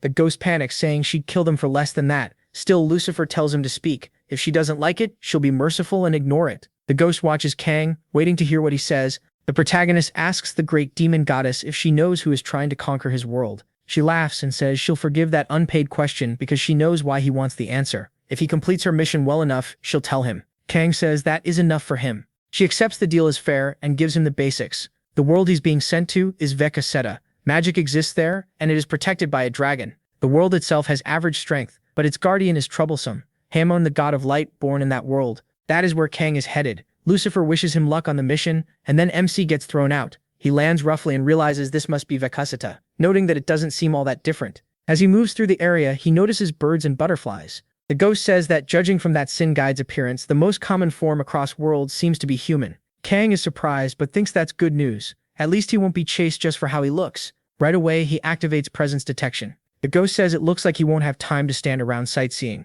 He says he knows he's being surrounded, so he uses extra jump and gets out of there fast. Then he activates presence detection again, looks to the side and senses several people chasing one other person. He figures that's probably the little lamb Lucifer was talking about. The ghost says the horns and black hair make it pretty clear she's from demonkind. Meanwhile, the girl keeps getting chased and attacked, nearly dying. At the last second, they catch her leg, slam her to the ground, and tie her up. She even tries to cut the rope, but the men say she had to be the princess. Just look at how she avoided capture for 10 years. They admit she's a real expert at running away. Then they close in on the frightened girl, and one of them says she'll have to forgive this, but she's going to take a little nap. He knocks her out with a blow to the head. After that, he thinks that if they split the reward evenly, each of them gets 100 gold coins. One of them complains that the pay is too low, but the leader snaps back. How is 100 gold each not enough? Then he reminds them he covered the tracking costs, the request fees, and even the bribes to keep people quiet. So he changes the split. They get 90 gold each, and he takes 190. One guy clearly hates that deal, and the redhead warns that if anyone wants to argue, they can take it up with his sword. Right then, Kang steps up behind the gray-haired man and asks how much his share is. They all jump in shock and yell, asking who the hell he is and why he showed up like that. Then they notice his black hair and wonder if he's from the demon race too, though something about him seems different. Wanting answers, they ask who he is. The protagonist realizes black hair must be common for demons here, then says he has business with the horned girl. That makes the gray-haired man tense up right away. He assumes MC is another bounty hunter after demons, grabs his sword and threatens the girl, saying MC won't take his reward. But he rushes in first and sends the guy flying before he can do anything. The others panic and start shouting, wondering who this guy is and why he's so strong. The girl on the ground moves closer to the protagonist, and he repeats that he already told them he's here because he has business with that girl. After a little sharp persuasion, everyone starts talking fast and spills everything. They beg for their lives and say they'll answer anything, as long as he doesn't kill them. Kang turns to the bald man with a murderous look. The bald guy breaks immediately and tells him everything. The protagonist learns it all started 10 years ago, when an oracle appeared. The man confirms it. Kang sums it up. This world used to be normal. Humans and demons each lived in half the world and got along well enough. Then one day, Haman, the god of light, sent down an oracle. That oracle gave one order, kill the demons, and humanity followed it without question. They carried out everything Haman said, attacking the demons and slaughtering countless people. 2 years later, the demon king was dead. The war was over, and bounties were placed on every demon still alive. After years of hunting, the demon race is almost gone. And that girl, she's the last demon princess. Kang realizes Lucy's failed mission was to protect this girl at all costs. So he tells the bald man they're done, and lets him go. Which is surprising since MC has been killing everyone else. Later, he takes the girl to a cave and lets her rest. When she wakes up, he tells her she should still be resting, and asks why she's already up. She only thanks him for saving her, then asks him to leave. She says it's dangerous to stay near her. Someone like her shouldn't even exist in this world anymore. Then she says there's no one left to stay by her side. She remembers how her people were destroyed, until she was left completely alone. She adds that those men weren't the only bounty hunters after her. Many stronger and more famous ones are still searching. Kang asks if she means the ones behind them. The girl looks confused and asks who he's talking about. Then a man steps out of the bushes and she freezes in surprise. He's glad to find the princess there, saying he heard rumors she was nearby but didn't expect them to be true. She recognizes him as Gareth and angrily reminds him that he once swore loyalty to her father, asking how he could do this. The shady-looking man instantly changes his tune, saying that's all in the past. Now whenever he remembers those days, all he feels is anger over what he did and says he never should have sworn loyalty to a demon. Then he charges forward, slips past the girl, and goes straight for Kang. She tries to stop him, saying that boy has nothing to do with any of this. But he stops the older man with nothing but the hilt of his sword, leaving Gareth stunned over how he did it. With his eyes closed, Kang completely embarrasses him, giving off a ridiculous amount of pressure. Then he drops the old man with a single punch, crushing his face and sending him flying. The girl is shocked, and the ghost is shocked too that Gareth is still alive, even jokingly praising the old man. Kang coldly says some random brute really dared to attack him. Gareth gets furious, and starts pouring out mana to use his special move. The girl grows nervous, but the protagonist still looks completely calm. Gareth starts coating his sword in mana. Kang realizes it's sword aura, and the ghost asks how he even knows that. He says he read about it in the manual, then tells the old man to come at him. Gareth keeps cursing him in his head, swearing he'll split him in half as he rushes in to kill him. But MC stops the blade so easily it looks ridiculous. Gareth can't believe it and asks how he did that. Kang points out that he couldn't even break his sword. The old man keeps forcing out his weak aura and tries to attack again, but he can't even get close. Still, he keeps trying to send Kang to hell, while the girl watches in fear. Then she notices that he used total notification on the first attack, letting Gareth rush past without touching him. Gareth insists he knows he landed the hit. He starts wondering if Kang is some kind of mage, maybe using time magic, but he rejects the idea at once, since not even the great masters of the magic tower can do something like that. The protagonist just raises his hand and uses total notification on the second attack. At that point, Gareth thinks he's a monster, and MC uses total notification on the third attack too. Gareth starts freaking out, asking why none of his attacks work, not even with aura.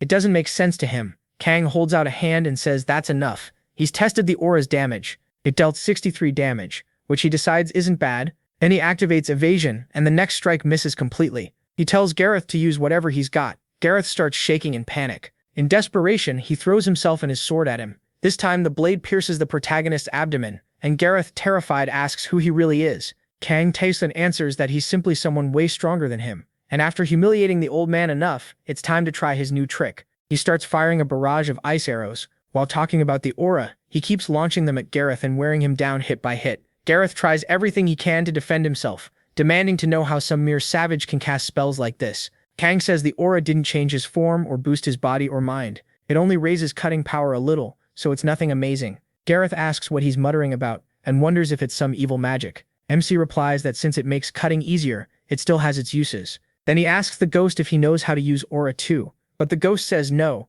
In his world there was no such thing as aura, and his world didn't have monsters, magic, or aura at all. Very few people ever reached the lower floors, and even fewer had aura. So Kang says he'll just ask the old man directly how to learn it. But the old man is completely stunned now, doing nothing but calling him a monster. The protagonist realizes Gareth has basically lost his mind, so he doubts he'll answer on his own. Then he wonders if this will work, the proof of self-skill which makes all the merit he's earned so far take form and wrap around him. He figures that if it has an on switch, this must be the activation skill, even though it's marked as continuous activation. The moment he turns it on, all of Kang's merits become visible.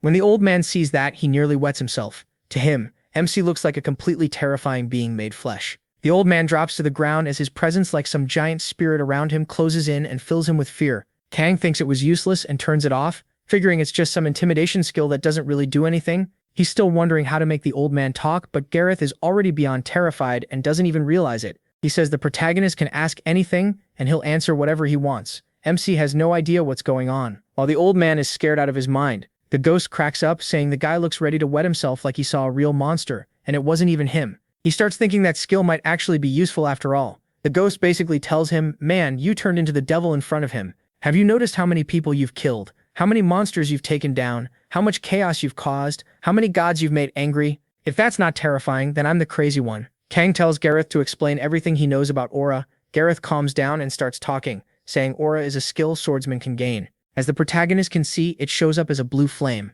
and at higher levels it turns white, though he's never seen anyone reach that stage. MC asks what it does, and Gareth says its cutting power is almost absolute. Then he asks if it only works with swords. Gareth says it can be used with any weapon, but not freely. For example, he can only use aura on his sword because he's trained with it his whole life, and the higher his level gets, the easier it becomes to use. Kang asks if it has proficiency levels and what the mana cost is. Gareth says 0, which surprises him. Gareth adds that while there's a limit to how much aura you can release, there's no true limit on using it. You can keep it active for a long time, it just makes you a little tired. The protagonist realizes aura could be useful, and asks how to learn it. The old man says there's no special trick. It's a power a swordsman awakens on their own through insight. Still, he admits true sword masters who already use aura might know a better way. Kang thinks that over and figures out the issue right away. The problem is simple. He still doesn't know how to learn it. The old man agrees and asks if there's anything else. MC says not for now, and Gareth begs him to end his life so this shame can finally be over. He agrees. Hearing that, Gareth thanks him.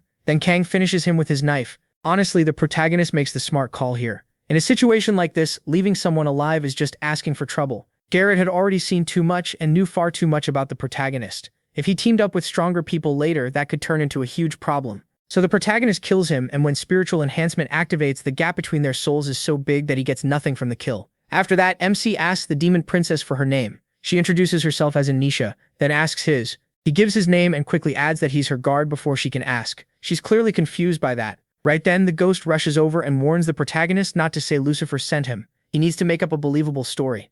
So Kang lies badly, saying that a few years ago he met someone from the demon clan who entrusted him with a treasure and asked him to protect her. Anisha asks who that person was, but MC says he doesn't know. The person died soon after making the request. More importantly, he asks if she knows anywhere safe in this world. Anisha says no, there's no safe place for her, because everyone in this world wants her dead. Kang understands. For now, all they can do is keep moving and hope to find somewhere safer than this, so he leaves with the girl. Along the way, more attackers keep showing up to kill her, but he cuts them down easily. The stream of enemies never seems to stop. That makes him remember what Lucifer said. His little lamb is suffering in a world that forgot her, and the protagonist has to take her somewhere safe. The problem is, he still has no idea where that safe place is. Some time passes, and Anisha keeps praying for the demon god to bless them with salvation and peace. Kang notices her faith is strong, while he'd rather spend his time training than sitting around. So he starts putting what he learned into practice. Even then, he still can't grasp it. Eventually, he looks back and asks how long she's been watching. Anisha says about 2 hours.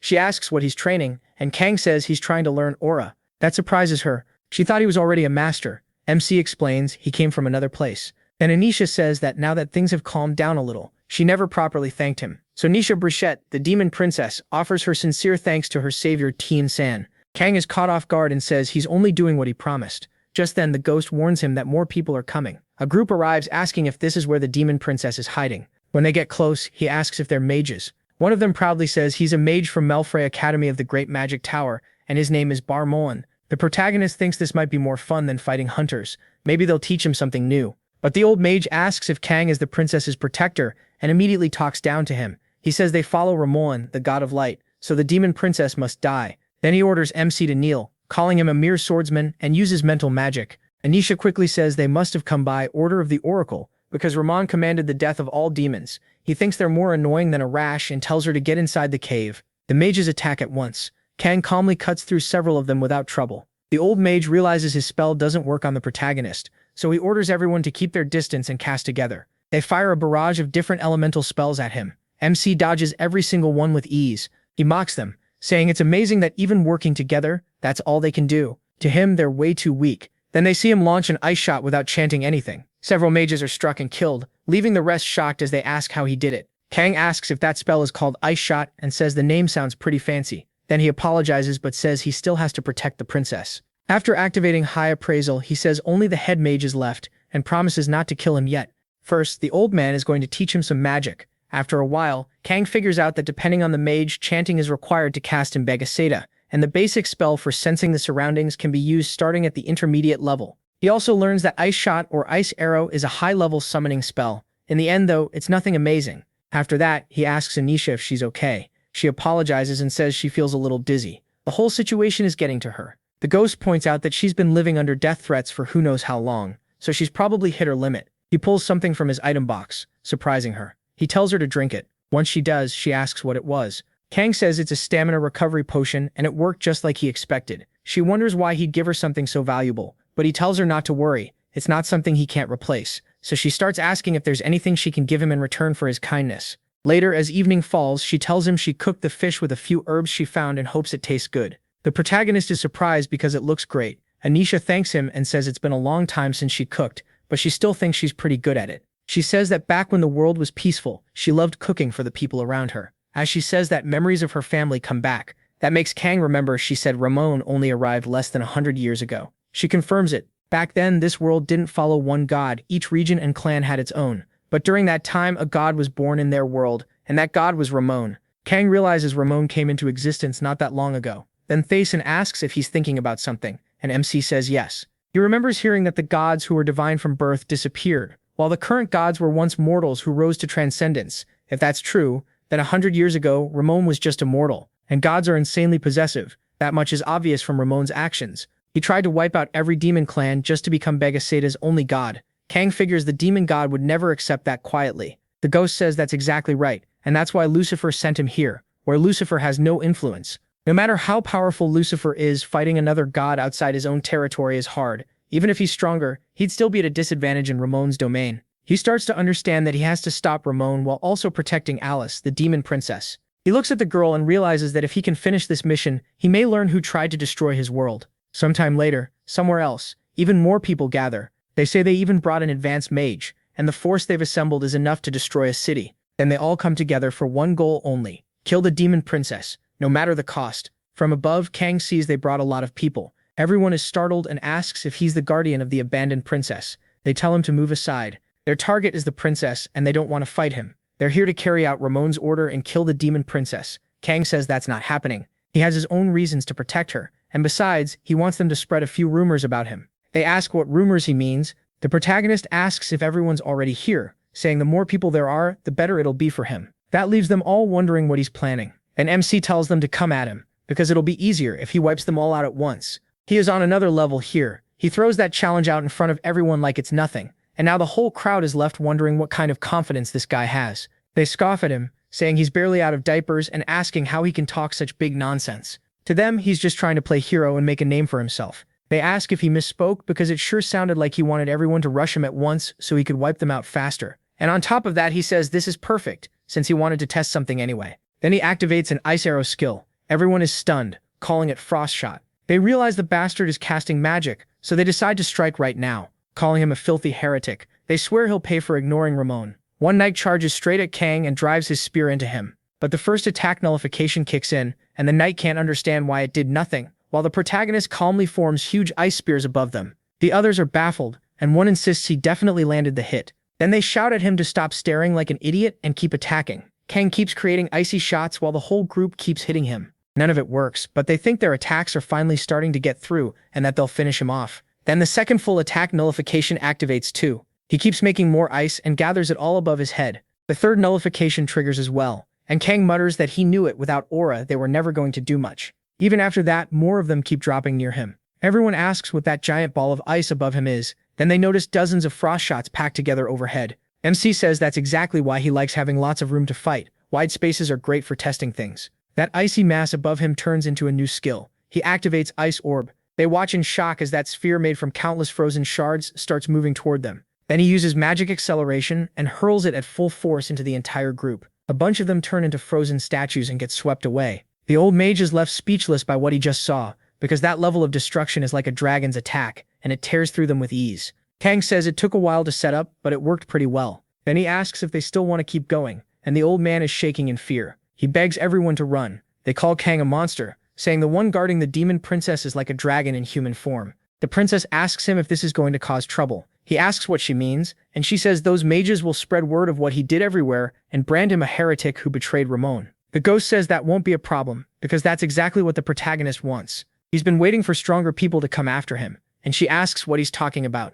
Kang looks back and says the last group was a letdown, but this next one should be good enough. The little ghost is surprised, realizing MC's plan must have worked, and the news has already spread, bringing even more powerful fighters straight to him. The princess recognizes them as master swordsmen. Kang says they came all this way, and there are only a few of them. Then the red-haired man asks if he's the princess's guard. The princess urgently tells him to run. She says they all know how to use aura. They're elite swordsmen, and it's 4 against 1. Even if he's strong, she doesn't think he can handle this, but the protagonist just knocks her out to spare her the panic, telling her to rest for a minute. He leaves her in the cave and walks back to face them. They ask if he's done talking and joke about whether he already said goodbye to the princess. Kang thanks them for waiting and says she just fell asleep, so they shouldn't wake her up by yelling. Got it? The redhead says MC looks way too young, like they were really called in to deal with some kid. But the white-haired man snaps back, asking if he thinks he came here because he wanted to. Another one tells them to quit complaining, since this is a direct order from their god. They were sent to kill the demon princess and her guard,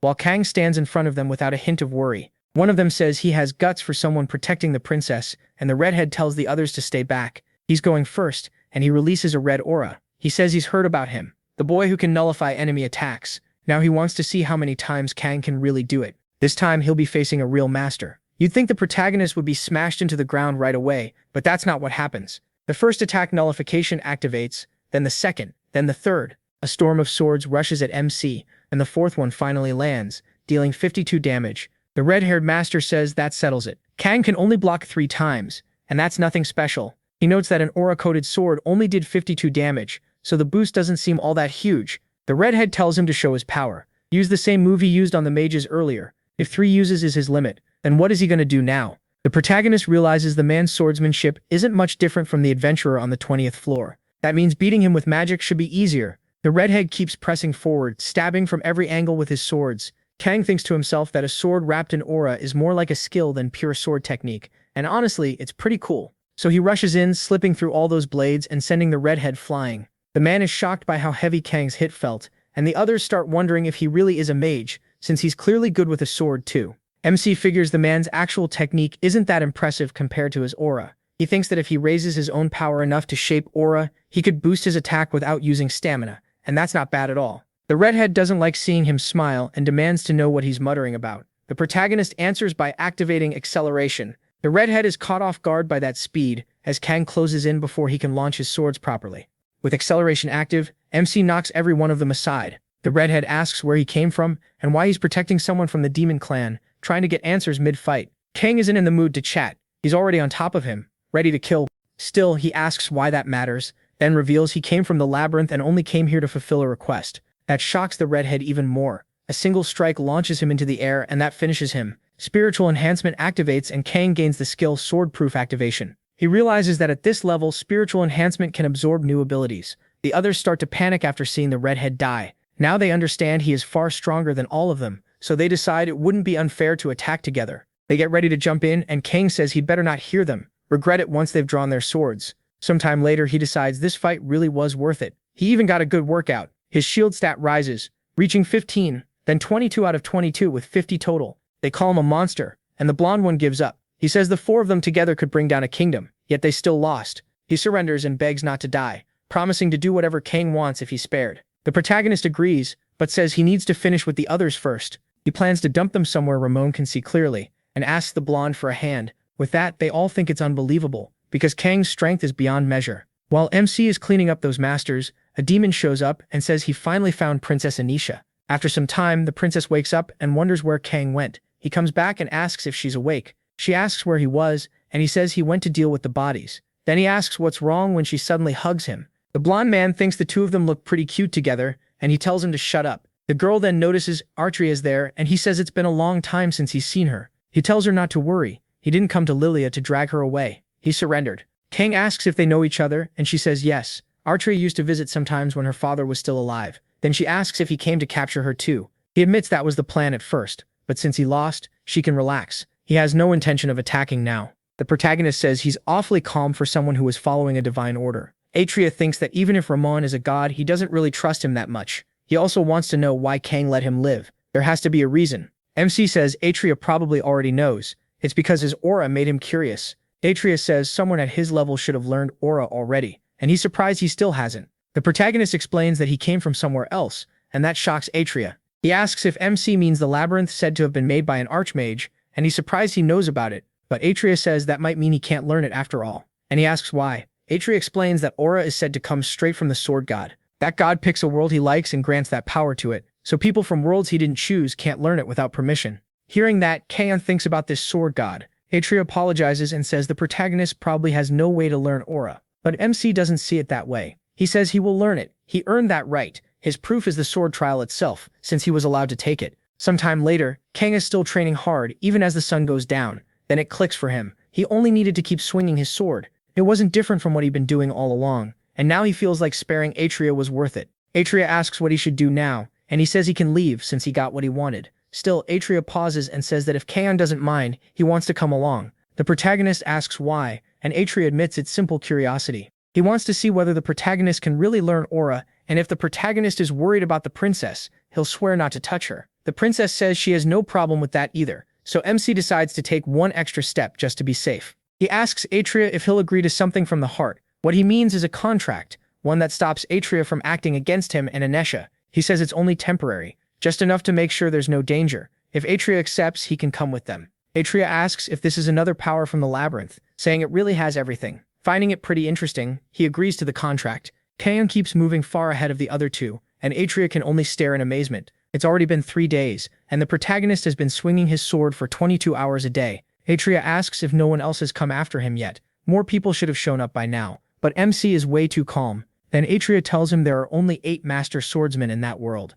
4 already came after him and all 4 died, so who would be crazy enough to try next? Kaon figures that makes sense, and says he'll train even more, which leaves Anisha shocked. Then she notices more people nearby. She asks who they are, and the protagonist steps in front of her, but they turn out to be demons, who came looking for the princess. They greet her as Your Highness, and she bursts into tears, calling one of them Harbanek, when she realizes he's alive. He kneels before her and says he barely escaped when the castle burned. Then he asks forgiveness, admitting they left her behind to save themselves. She tells him it's okay and says she's just grateful he survived. To her, that alone is a relief. She wasn't the only one left alive. Kaon decides he should let them talk. But after a while, something finally starts to happen. As he trains with his sword, aura appears. Kaon wonders if this is the limit for now and thinks he'll work out the rest later, until he can truly start using aura. By then, everything around him has been sliced apart. Watching this, Atria realizes MC understood the basics of aura in just 4 days. He can't help wondering if this is the power of the labyrinth, because the more he sees, the more he shocks him.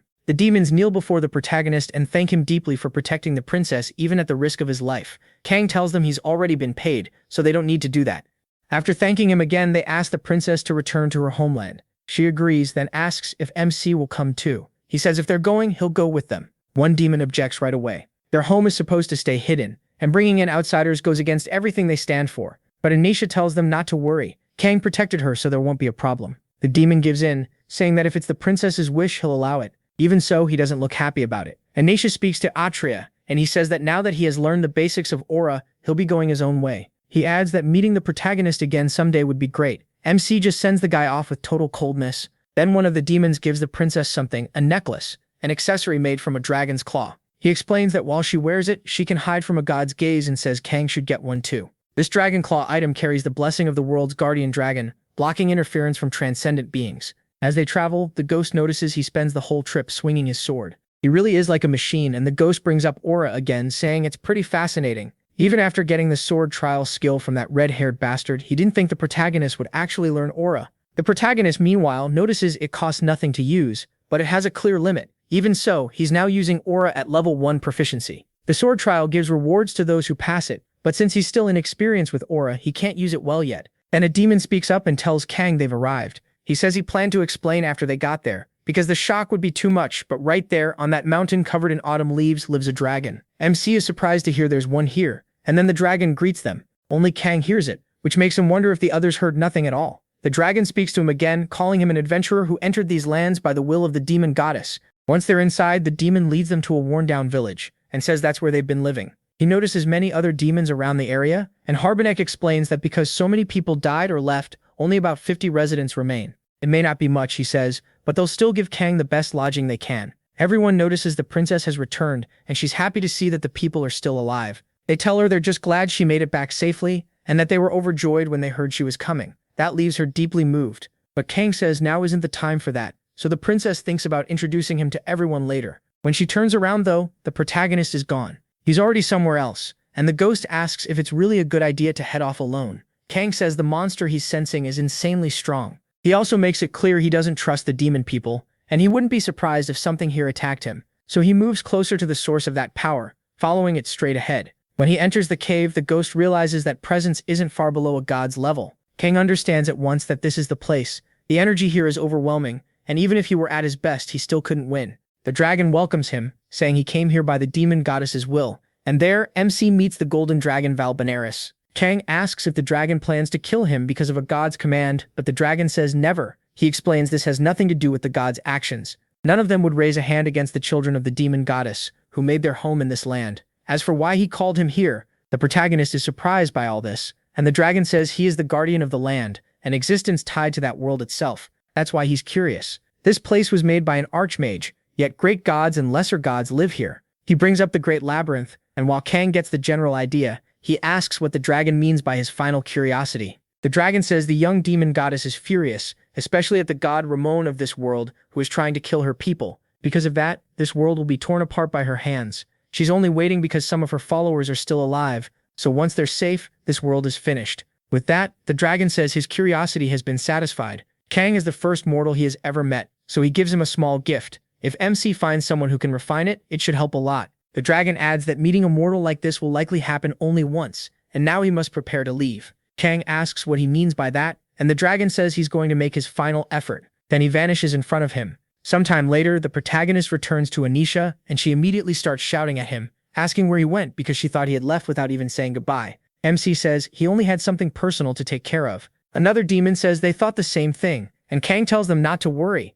He'll let them know when he really leaves. That surprises the demon, who asks if he plans to stay here for now. The protagonist says yes, for a while. He figures if this place were truly safe for Anisha, the mission would already be over. The demon clearly doesn't like hearing that, while MC keeps thinking he still can't leave yet. Even so, the demon says he'll prepare a room for him. Since Kang protected the princess, he'll be treated very well. Honestly, this guy feels suspicious from the start. Later, after things settle down, he is in his room. Then Anisha comes to him and asks to come in, and the protagonist asks what's going on. She says that if he's not busy, she wants to have a drink with him. MC agrees and lets her in. He asks what kind of wine she brought, and Anisha says she asked Rabenik for a bottle, and this is what he gave her. They say this wine was made right here in the village after a lot of trial and error, and it's the best they can offer. She wants him to try it. So when Kang takes a sip, the system runs a poison check. He fails, gets poisoned, and starts losing 5 GP every second. He glances over and sees the girl drinking it just fine, so he wonders if this is normal wine for demons and only poison to humans. She thanks him. Because of him, she was able to see her people again, and even if he says the debt is paid, she still feels like she owes him. So she says she'd be happy if he stayed there with her. But Kang shuts that down right away. telling her not to say something like that. He reminds her that he has to leave while she'll stay here, and he hopes she finds someone in this place who can make her happy. That, he says, would be the best reward he could get. She asks if he's going back to the labyrinth. The protagonist says that's the only place he can go. But the next morning, the ghost teases him, saying he acts tough but has a really soft heart. Kang tells him to shut up. Still, the ghost brings up the poisoning from earlier and asks if he's okay. MC says he's fine. His life is dropping a little, but it's still under control. He says the poison already burned through 150 points of his shield, and the mission still isn't over. That means this place still isn't safe. Then he feels a strange energy. He looks up as the ghost warns that something is coming, and Kang mutters that of course it wouldn't end this easily. A giant angel suddenly charges at him, blasting everything apart. It nearly hits him. He triggers counterattack and blocks the strike. Then he looks ahead and asks if that guy really had to make such a huge mess. The massive figure in front of him is glowing with power. It's Ramon's angel, and it's furious. They quickly realize this enemy is very strong, and Kang decides the mission will only end once he kills it. So he tells the angel to come at him. Meanwhile, Lisha is somewhere else, talking to the demon who saved her. She realizes he really can't stay there for long, but while she's speaking, Rabanek is surprised to see her there. She turns to him and asks what everyone is doing there. He says he was waiting for her. Then he says there's something he wants to ask. Did she drink all the wine? She says she only drank a little. Everyone is relieved and says that means they're safe now. Lisha asks what they mean by that. Then she hears something. It's the explosion from Kang's side, and she realizes that blast wasn't part of their plan. She tells everyone to run. It's Ramon's hunter, and they need to call Mr. Tayson. But they tell the princess to calm down. She asks why they're saying that, and Rabanek starts laughing. He says they only warned him a day ago, and Ramon already sent an angel right away. Lisha is shocked. They've all abandoned the demon goddess. They say they're tired. All this time they gave everything they had for the demon goddess, but even after watching them suffer so much, she never gave them a single comforting word. Lisha is stunned by what she's hearing. Rabanek tells her to look at this village. Their glorious kingdom is gone, and now they live in this dump that can barely survive a little rain. He says their race has fewer than 50 people left, and each day starts not with hope, but with despair. Even so, Lisha says they can't seriously think Ramon will leave them alone in the end. He'll still kill them all. The demon says that's fine, because they won't be demon people anymore. He asks if she forgot once they release what's inside them, they can no longer be called part of the demon race. Then they ask the princess to forgive them as they prepare to throw away their demon nature. Lisha is left in shock that they all turned their backs on the demon goddess. At the same time, Kang stands before the angel, completely fed up. His first attack nullification activates, taking the angel's hit, and then the second attack nullification activates too. He gets even angrier, and the third one triggers as well, though he still takes 5 damage. He realizes one of complete attack nullification's few weaknesses. It activates against any attack strong enough to count. So he turns on Bloodthirst and gets ready to rush in, then activates Contempt for the strong. He says a lot of his buffs and skills kick in when he faces someone stronger than himself, and then he uses Force Duel too. On top of that, he activates Storm Slash with the first form, Wolf's Fang. With all that stacked up, he figures he should be able to deal solid damage and charges the angel. But the angel only glances back, and Ramon's angel takes no damage at all. Kang can't believe how unfair that is. Even with Wolf's Fang boosted by enhancement skills, it did nothing. Now he knows this fight is going to be rough. The ghost warns that something else is coming. As the angel raises a hand, it fires a spring-like attack at Kang. He barely dodges but still takes 420 damage, and that really ticks him off.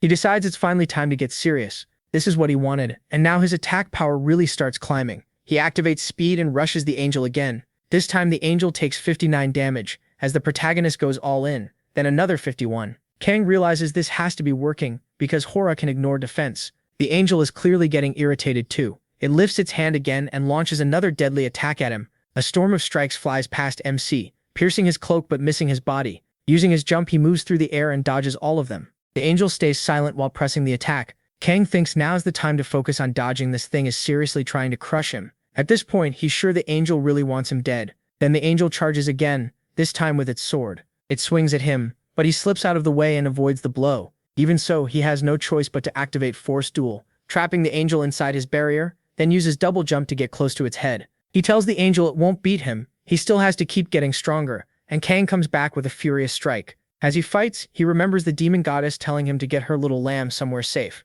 so he unleashes another chain of attacks. The angel takes 113 damage, while Kang remembers her asking him to save the princess. He still has a promise to keep, so he tells the angel to get lost. And after a battle that gives him some trouble, he levels up twice, defeats God's messenger, and gains the activation skill Antitheism. His spiritual enhancement triggers too, permanently raising his strength by 32, agility by 22, and intelligence by 1. He also gains divine power now. Watching from afar, Lisha is shocked by what she's hearing. and the demon says it's over. There's no way a mortal could defeat a messenger of God. He tells the princess she'll become their offering, asking her to be sacrificed in his name. She tells Rabanek to let her go. She begs the demon goddess to save her, but then starts thinking that maybe the demon goddess really did abandon them all, until Kang appears and orders Rabanek to take his hand off her arm.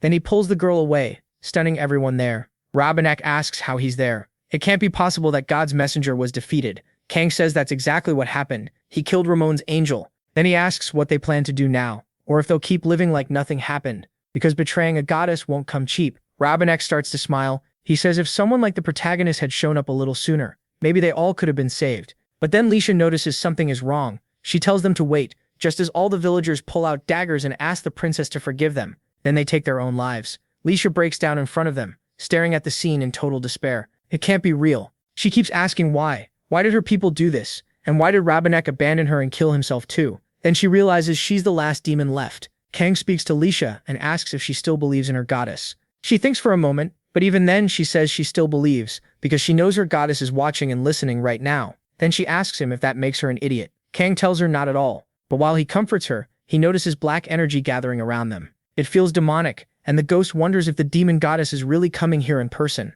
And she does, arriving at once and hugging Lisha, calling her daughter. She apologizes to the girl. Lisha is shocked that the goddess came down herself, and while holding the princess, the goddess also thanks her. She says that when everyone else abandoned her and gave in to despair, Lisha kept believing until the very end. Then she asks if Lisha knows how much a true act of faith like that is worth to a god. Even the ghost is shocked that she made the goddess descend here. Then Lisha asks the great goddess what will happen to the ones who abandon her, and the goddess says nothing of theirs will return to her, and nothing will remain of their bodies or their souls. She realizes that if they can't return to the goddess, their souls will be left behind forever. Feeling sorry for them, the girl says she won't ask for anything else. She just begs the great goddess to take them back. After a brief pause, the goddess agrees and calls her daughter to come with her. The ghost is stunned by the huge display of power in front of him. The goddess gathers the souls of everyone who died there and tears that whole world apart with her power before sending them back to the palace of the demon goddess. Kang is shocked by what just happened, and then his side quest is marked complete. That makes him think about the mission he got from the start. Where could Anisha possibly be safe? In a place like Vergezeta? Obviously nowhere. The answer was simple all along. The safest place for someone from the demon race is right beside the demon goddess herself. She tells him MC has finished his mission. He asks if that was her goal from the beginning, and if she could go there herself. Why didn't she handle everything on her own? The goddess says she was waiting for the right moment. If even one person in that world still believed in her, then she no longer had to worry about the consequences. And when Ramon sent an angel to fight her, he also gave her the opening she needed to step in. Thanks to that, everything went right. Kang asks if that means it's finally over. She says, of course not. He did very well. Better than that, actually. So now she wants to show him something interesting, and in the next instant, he's thrown out into open space. The ghost freaks out, but she simply tells him to look. That place is Vergezeta, a world where none of her people are left anymore. She says she can do whatever she wants with that planet, then asks Ramon if that isn't true. The ghost notices demonic energy wrapping around the planet. He starts shouting that it's his world, while Ramon panics at what the demon goddess is about to do. She calmly says he's right, because now it belongs to her, so he can die with it. Ramon screams at her not to do it, but she closes her hand, killing both the planet and that god at the same time. Only then does she say it's truly over. The ghost can only stare in shock. The whole planet was wiped out in an instant. Kang thinks she really is a monster. The gap between them isn't just big, it's overwhelming. She could have handled everything alone, so he asks if she really needed his help for this. She explains that if she had destroyed that world herself, there would have been no way to bring back what belonged to her. The souls, the lives, their wills, everything would have been lost, and that was something she wouldn't accept. The protagonist asks if by what belongs to her she means Lisha. She says exactly. Thanks to him, she was able to bring her back safe and sound. The goddess calls the girl a poor child, but also one she deeply appreciates. Even after everyone else gave up and she was suffering, she never lost faith, and Kang saved a child like that. So in her words, he's not bad. She says she'll show her gratitude. Since he completed the mission so well, she's going to reward him. MC gains demonic energy and learns black magic. The ghost is stunned that a human learned black magic. He thought that was impossible. The goddess tells him to check his status window, and when Kang opens it, he sees the new stats. She explains that the basic way to grow demonic energy is similar to other powers, and every time he levels up, she'll raise it. But if that were all, he'd be disappointed. She knows how he thinks, so she decides to give him a little extra. Then she gives him something else. The active skill Devour Darkness. She explains that every time he kills an enemy, his demonic energy will grow, and says he probably already has something similar. He also gains the title, One Who Received the Demon Goddess's Grace. That title is incredibly strong. On top of that, she says if he prays in her name, he can learn more black magic. Of course, it won't be free. He'll have to make offerings to her, just like he does for the god of magic. And if it's something tied to demons, even better. Since she's in a good mood, she gives him one more gift. Kang gains the black magic, distorted flora of Decarabia, along with Round's emotional manipulation. The ghost is thrilled by the reward, while he realizes one of those skills is the one the Guide of Sin used. Then she says there's one last thing left to talk about, the beings that ruined his world. In short, his guesses were correct. The ones behind it were those born as transcendents, now called the ancient gods. There was once a time when every god in the universe was an ancient god, but others stole their place and sealed them away, and she admits she shares some blame for that too. Kang asks why they're destroying his world. She says he's missing the bigger picture. They aren't destroying only his world. In just 12 years, they destroyed 258 planets, and they haven't slowed down at all. The protagonist is shocked by that. He asks why they do something like this, but she says even she doesn't know. The defeated are doing whatever they want, and that much is enough to understand about them.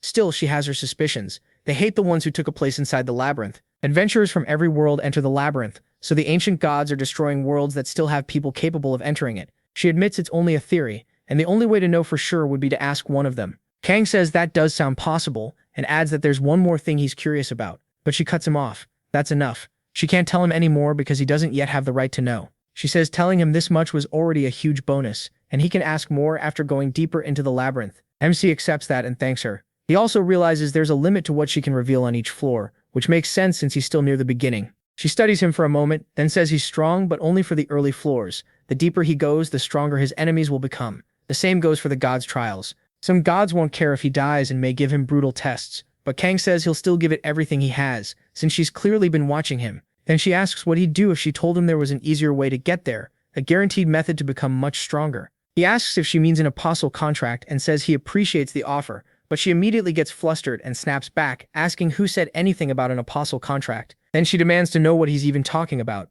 She tells him he wouldn't understand and orders him to get lost if he asks one more question. She'll tear him to pieces. She really does turn oddly shy right in front of Kang.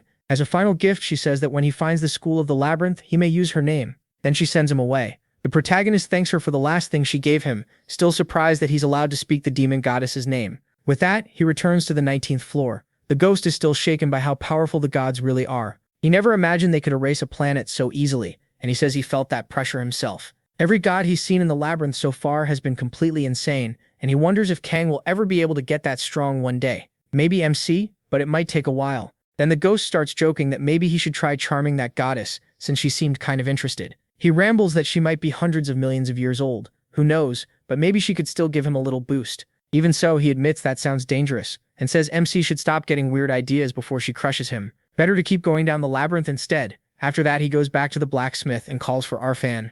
Arfan is surprised Kang met the demon goddess at all, saying it's very rare for her to do that with someone who isn't from the demon race. The protagonist asks how he knows, and Arfan says he can feel her power. Even he didn't expect she'd go that far for someone like the protagonist. Then Arfan notices a mark on the back of MC's hand and says she marked him as hers. At least he adds that isn't a bad thing for him. He says he came to show him something and hands over the golden dragon's claw. Arfan asks where he got that, and the protagonist says it came from outside the labyrinth. In Verge Zeta, he managed to get a claw from Valbenary, along with some other unexpected rewards. He thinks about the skills he earned after defeating Ramon's angel. One is antitheism, a power that helps him resist a god and boosts all his stats when facing a being directly tied to one, while also strengthening his will. The other is divine power, power granted by a god through faith and devotion, and for now it seems useless. He asks what exactly it is, but the ghost doesn't know. So MC figures divine power is something a god gives, which means it's a power that has to come from someone else. The ghost wonders what will happen if MC keeps it.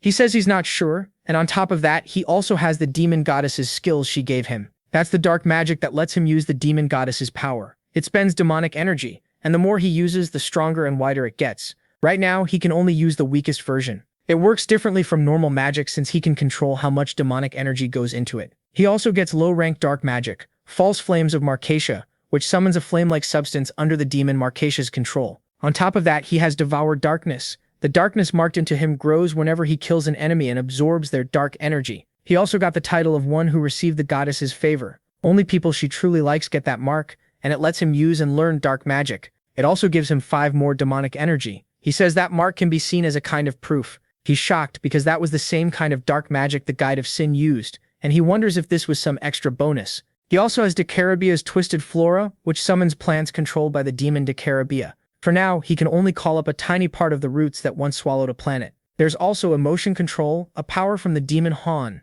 It makes the target suffer a terrible hallucination, though right now it only uses things from a human mind. After checking all that, Arfen asks if he looked through every skill, saying the item is incredibly valuable. Kang asks if it can be forged. Arfen says yes, but the main material has to be a dragon guard. The rest of the materials need to be just as strong, and the next place the protagonist might find something on that level is about 10 floors below. So he tells MC to keep it safe for now and come back once he finds the rest. The blacksmith is fine with that plan. He leaves and says that since they're passing the 20th floor, spirits should start showing up. The ghost asks how he knows that. Did someone tell him? Kang remembers when Li Tian told him that spirits start appearing from the 20th floor on, and normal physical attacks don't work on them. She had a really hard time there. She said the first one he'd meet was a flame spirit, and sure enough, a low-rank one appears in front of the protagonist. It's exactly like she said. His main mission is to beat that floor's boss to get the spirit jade. He also has a hidden mission. Then the monster throws a blast of fire at Kang, but he uses double jump and rushes in with an ice arrow, then triggers flame explosion against the fire spirit, which is obviously not a smart move.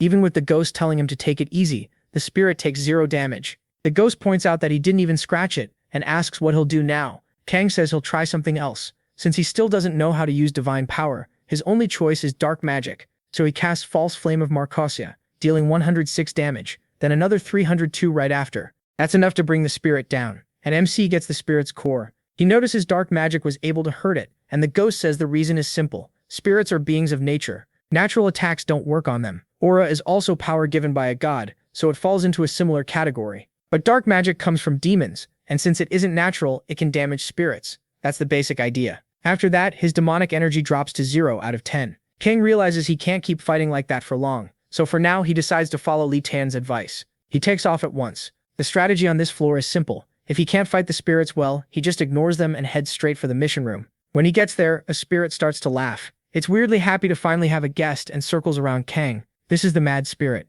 It cheerfully says it's nice to meet him, but there's clearly something off about it. He explains he wants to go deeper into the labyrinth, and the spirit asks if he really wants to descend. The protagonist says he has to beat the spirits first. The mad spirit doesn't like hearing that at all. It starts ranting, telling him to wipe them all out, to kill everyone who cast him aside, all the ones who called him abnormal. The ghost notes that this guy hasn't changed at all. Then the mad spirit gives directions. Go straight, turn at the third left, and there will be a hidden room. A golem abandoned there by the king should be inside. He tells Kang to avoid the creature and bring back its hidden core, and in return he'll give him power. That becomes a side quest. The mad spirit hates everything that made him this way, and he wants MC to bring back water from the natural spring guarded by the golem. The reward is a skill that can hit spirits. The spirit keeps rambling while saying he'll wait there. He asks if he's always this hyper, and the ghost says yes, he's been like this for years, totally crazy. His whole role is to teach people how to deal with spirits on the 21st floor, and once this quest is done, he never has to see him again. Still, the protagonist asks if that's really all there is to it. Then he heads into the madness of the 21st floor and finds a flaming golem made by the king of fire spirits. The ghost explains that once a day, the golem stops moving for exactly 1 minute, and that's the time to grab the water. Kang asks what happens if he just beats it down instead, and the ghost says it's not impossible, but it would be really dangerous. MC says that's the answer he wanted. He charges straight at the thing, activates his skill, and tries to hit it, but the golem takes 0 damage. Kang grumbles that lately way too many enemies just don't take damage when he hits them. Then he tries Aura and manages to deal 47 damage. He says he knew it. Golems are different from spirits, so their defense can be broken through. After 2 hours, he finally finishes it off. He levels up 3 times and his spiritual enhancement activates permanently. Strength goes up by 34, agility by 22, and health by 102. Standing on top of the wreck, Kang watches quietly while the ghost thinks this is ridiculous. He fights like a machine and can just keep going. Then the system announces that he got a fragment of the King of Spirits, along with ore from the Guardian's core. And because he earned major results through non-stop simple repetition, he also gains the skill Continuous Activation Tenacity. The protagonist says he finally has all the basic skills needed to learn addition. Then his detection proficiency reaches 100, and detection evolves into vigilance. The skill rises to rank 1. It's an advanced form of detection that can gather general information about a target, and MC immediately tests it with vigilance. The ghost is surprised he's using it, and Kang reads his info. One line describes him as soaked in blood, and his status says he's a ghost, someone who gave his dream to the train. That description catches his attention. The ghost notices him staring and laughing, then asks what he just saw and tells him to spit it out. After that, the protagonist goes back to the mad spirit and says he brought the spring water. The spirit starts drinking it right away. Its status is unstable, a child that wants to become whole and longs for revenge. It looks a little happier and says, this brings it one step closer to becoming complete. Kang and the ghost just watch the crazy spirit. Then it happily tells MC to take this skill and gives him Spirit Strike. He also mentions that he beat the golem and shows the stone he got from it. The ghost is shocked and quickly tells him to hand it over. The fragment is a piece of power stored by the King of Spirits, and every spirit wants it. That sends the mad spirit into a frenzy. He says the protagonist is different from the other guests, amazing even, and asks if this incredible guest he's always admired will help him. The protagonist steps closer and says he will. The ghost is surprised by MC's choice. Then the spirit asks him to bring more cores, saying he needs them to become a complete spirit again and return to his former strength. A new side quest appears. The mad spirit wants to become great again by fixing his instability, and he plans to leave that job to him. The reward is everything the mad spirit can give. After the protagonist accepts, the ghost asks if he's serious, since he already got a skill that can hurt spirits. The protagonist says, of course, he was never planning to clear the labyrinth like everyone else, and whatever reward this leads to will only make him stronger. So he tells the spirit he accepts and asks what exactly he wants. The spirit lights up, looking way too pleased, like he's thinking of something evil. He says he's very happy now, but first he needs stability, and after that he needs to become whole. To do that, he needs much more power. So for the first step, he wants MC to hunt down the master of the 21st floor, send him to the grave and bring back his core, just like he did with the stone giant. That should help him recover. Then he tells him to follow the shadow, still smiling as he talks about revenge and says she'll be his. The ghost says killing that golem was just a requirement for another quest, and wonders why the labyrinth even made a monster like him. He thinks that even back when he was alive, beating that golem would have been impossible. Looking at it normally, no one should have been able to clear that mission. But Kang Taizun skipped the easy path and pulled off the impossible, doing whatever it took to bring that thing down. That makes him think the labyrinth's gods may have been waiting for someone on this level. And honestly, that thought is pretty scary. The protagonist Taizun stays calm while the ghost keeps insisting this was never supposed to happen. After all, no normal adventurer should be able to get this strong. Still, Kang Taizun keeps moving and reaches an open area on the 21st floor. There, he activates his ice arrow. Then he goes straight at the 21st floor boss, an intermediate rank flame spirit, and takes it down without much trouble. He levels up, and his growth gives him 15 strength, 11 agility, 5 intelligence, and 55 health. He also gets a flame spark. The ghost notices that all the rewards seem to be crafting materials, along with the spirit core and spiritual jade. MC figures it might be because he met Arfan, and decides it would be good to check in with him. He opens his status window and reviews what he learned earlier. His demonic energy was supposed to rise when he killed enemies and when he leveled up. Now that energy has reached 27, so it definitely increased, going up by 17 from 10. He also realizes he already cleared all of floor 21, but the number is still too low to tell how big the change really is. For now, the only thing he wants is to report back to the spirit and hand over the core. The spirit is shocked. He can't believe the mission is already done, gets all excited and says he knew Kang Taizun was the real deal the moment he saw him. He asks where the next target is. The spirit explains that absorbing a spirit core can steady someone unstable. After taking it, he improves a little and says the next one is on the 93rd floor inside a hidden room. He gives the full layout of that hidden room, points out the exact spot, and tells the protagonist to beat the boss there and come back. Then the 22nd floor mission begins, and Kang Taizun now faces a low-rank ice spirit. He can tell Arfan did a great job. The weapon is so good he clears the whole floor without using a single skill, and even MC admits he didn't expect it to be this strong. After that, he activates the Relic of World and Ruins and sets his sword ablaze. With his attack already boosted by 10 points, it now has a fire property too, but he still wonders about the other materials he left with Arfan. The ghost asks if he means the ore from the golem. He's sure Arfan was stunned by that piece, and he's eager to see what it becomes. Once he handed over both the guardian ore and the spiritual jade, Arfan could barely believe what the boy had already gotten his hands on. Then he arrives somewhere else. There he finds Pavish's altar. Kang Taizun pauses when he sees it. The ghost wonders why it's on the 22nd floor. Since the last time he saw it, it was much deeper in the labyrinth. He tells the protagonist Taizun that Pavisha is the god of validation. MC asks what kind of trial that god gives, and the ghost says it's pretty much exactly what the name sounds like. He has to prove his worth by showing everything he's built up until now. That's the basic idea. Kang Taizun remembers all the battles he's fought. The ghost talks about how many people earned Pavisha's approval, and says it sounds easy, but he's not sure that's really true. Most adventurers he knew passed it, even the ones who weren't that impressive. Even people around average got through. That's what makes it strange. The labyrinth is never kind to ordinary adventurers, so a test like this doesn't make much sense. And after passing it, some of them changed a little. The way they acted, even the way they spoke. He wonders if they were doppelgangers, but the ghost says no. Even so, people still called those changed adventurers copies, so Kang asks what the people who passed said about it. The ghost says they only ever claimed they had to prove themselves, nothing more. There's too much weirdness around that trial, so he can't say what it really is, and since he never wanted to be reckless, he refused it. Still, he knows the protagonist Tayson will take the test. The protagonist says of course he will. He's not stopping now. A side quest begins. Pavisha wants to test the one who reached the altar. If MC accepts and passes the trial, the god will decide his reward based on the result. Kang immediately freezes for a moment, surprised by the message. It feels like the gods here have been waiting for someone at his level, like this trial was made just for him. Then he realizes he's been moved somewhere else, and sure enough, a copy of him appears in front of him. But it's changed enough to stand out, and the ghost notes that it really does look just like him. He asks if it's a perfect reflection, but he isn't fully convinced. Usually a true copy is identical in every way. Face, height, build, and even equipment. Then the double charges right at him. It even uses Sword of Torment, which catches Kang off guard. That only gets him excited, because it has his abilities too, so he dives in as well, meeting the clone head-on. The copy clearly means to kill him, claiming his soul will be its prize. Even so, Kang quickly realizes the thing is still lacking compared to him. He attacks at full force, and the monster is driven back. Then the god's authority shows up, shrinking the protagonist's area of influence. At the same time, the monster gets buffed, and Pavisha offers an upgraded trial. Kang accepts, the god is pleased, and the copy keeps getting stronger. Another soul enters the clone's body, and it starts to smile. The newcomer sounds calm, saying it's been a long time since he was last in the labyrinth. Then he says it's a pleasure to meet this adventurer. He introduces himself as the apostle of the great Pavisha, the one who once walked the lower floors Malestem. The ghost hates hearing that name. He says he'd been wondering where Malestem disappeared to, and now it makes sense, he really did become an apostle.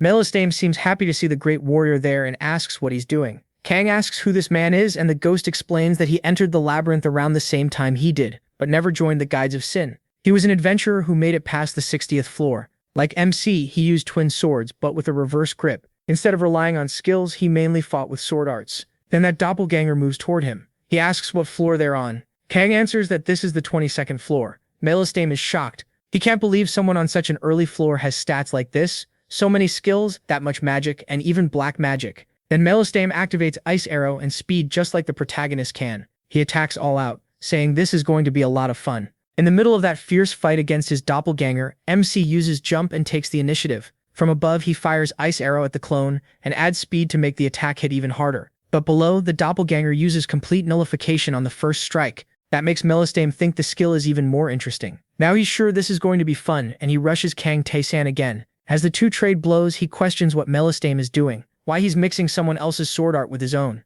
The dead warrior answers that the protagonist's sword style had always looked interesting to him. Then he keeps up the heavy pressure against MC. Kang studies the fight and admits the guy is really strong. He's already worked Sword of Torment into his own swordsmanship, but that's all he's done. So he activates Freedom of Choice. Trading agility for strength, he puts even more power into his attacks and starts overwhelming the clone. Then he notices Malestem has that same move and uses Freedom of Choice too, swapping agility for strength. But the protagonist says he's already too late. As Malestem gets pushed back and starts to lose his cool, Kang triggers Marcosia's false flames right beside his face. The clone starts laughing, then gets blown away. The ghost says of course that was going to happen. Malestem then activates Endure, canceling the killing blow. For 1 second, all damage drops to 0. Feeling the hit he barely survived, he admits this is the first time he's been beaten this badly since fighting that warrior. He asks Lord Pavisha for forgiveness while staring into that black void. Then he thinks once more about Pavisha, saying her words are very kind and thanking her again. He says he had fun for the first time in a long while.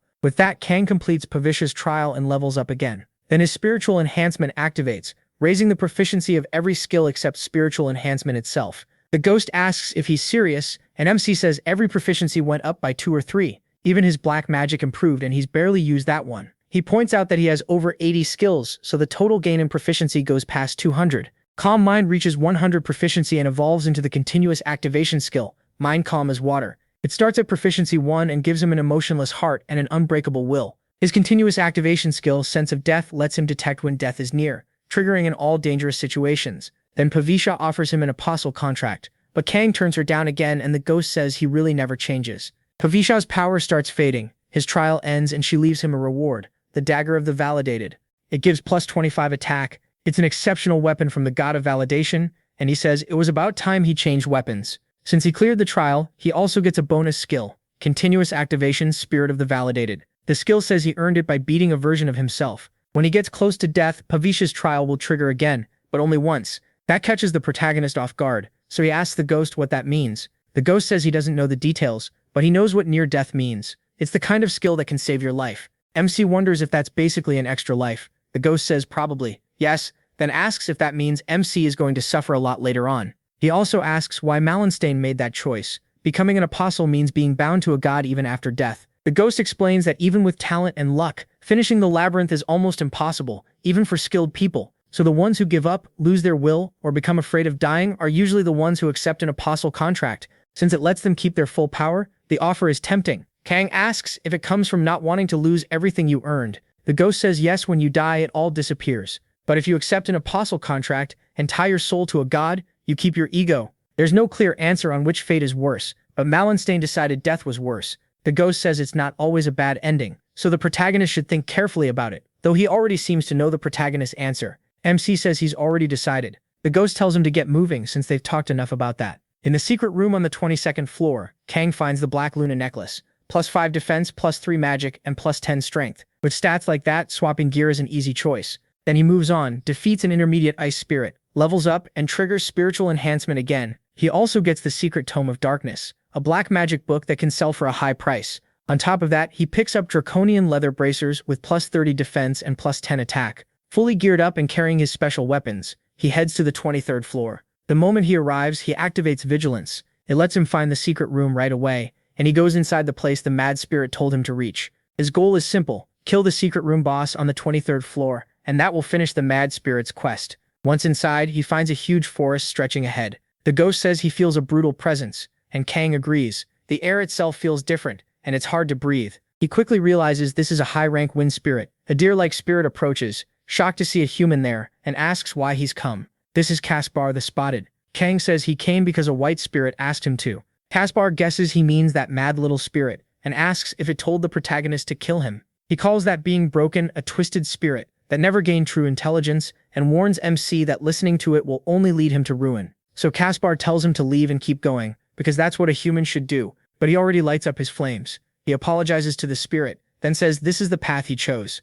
As he speaks, the area around Caspar starts burning. Caspar demands to know how Kang dares to do this, then uses Servant that walks the wind to send blasts of wind at him. He says he showed mercy to a mere human, and the protagonist repaid that by burning his land for selfish reasons. MC slips past the attack and asks what mercy Caspar is talking about, because he hasn't seen any. Caspar says he's tired of hearing Kang's voice and decides to kill him. He charges straight in, but he says he doesn't need mercy. He's following his own path. He tells the spirit to come at him. Caspar attacks again, hurling another burst of spirit power and saying he's sick of hearing the protagonist talk. MC activates Vigilance and gets through the attack, then rushes in again. Now he can finally see the wind blades he couldn't track before. He closes the gap with both daggers ready. Caspar tells him that reaching this level means he could defeat the king's golem. Then he gathers a huge ball of spirit energy over his head. Still, he says that if this is all Kang has, it won't be enough to beat him. He declares that he should return to nature, and launches his attack, leaving him tense at what's coming. But the protagonist uses complete nullification of the first attack,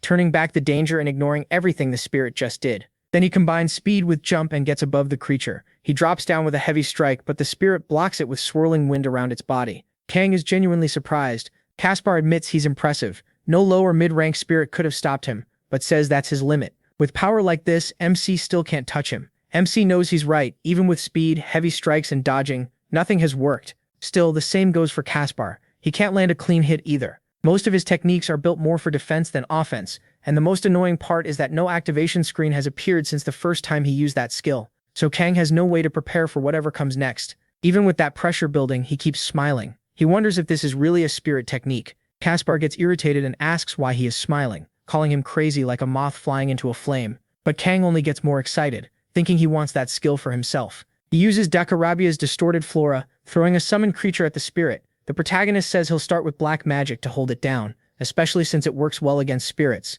Caspar notices MC isn't a demon, and says it's useless, furious that a human would stain a spirit with twisted power. While that thing buys him time, Caspar is left open and tries to rush him, convinced it should have worked. He can't block black magic, and the protagonist follows up with Marco Sia's false flames, throwing fire onto him. Since those flames act like real fire, the protagonist knows the damage will keep going and dares him to block it. This time it works. Caspar catches fire and takes 210 damage in one hit. Furious, he curses Kang and says his king will judge him for this. Hurting a spirit will come with a price. MC wonders if the spirit king is nearby too. Caspar says the king lives on a deeper floor somewhere he will never reach, and for standing against them for the sake of a mad spirit king, he'll pay for that arrogance.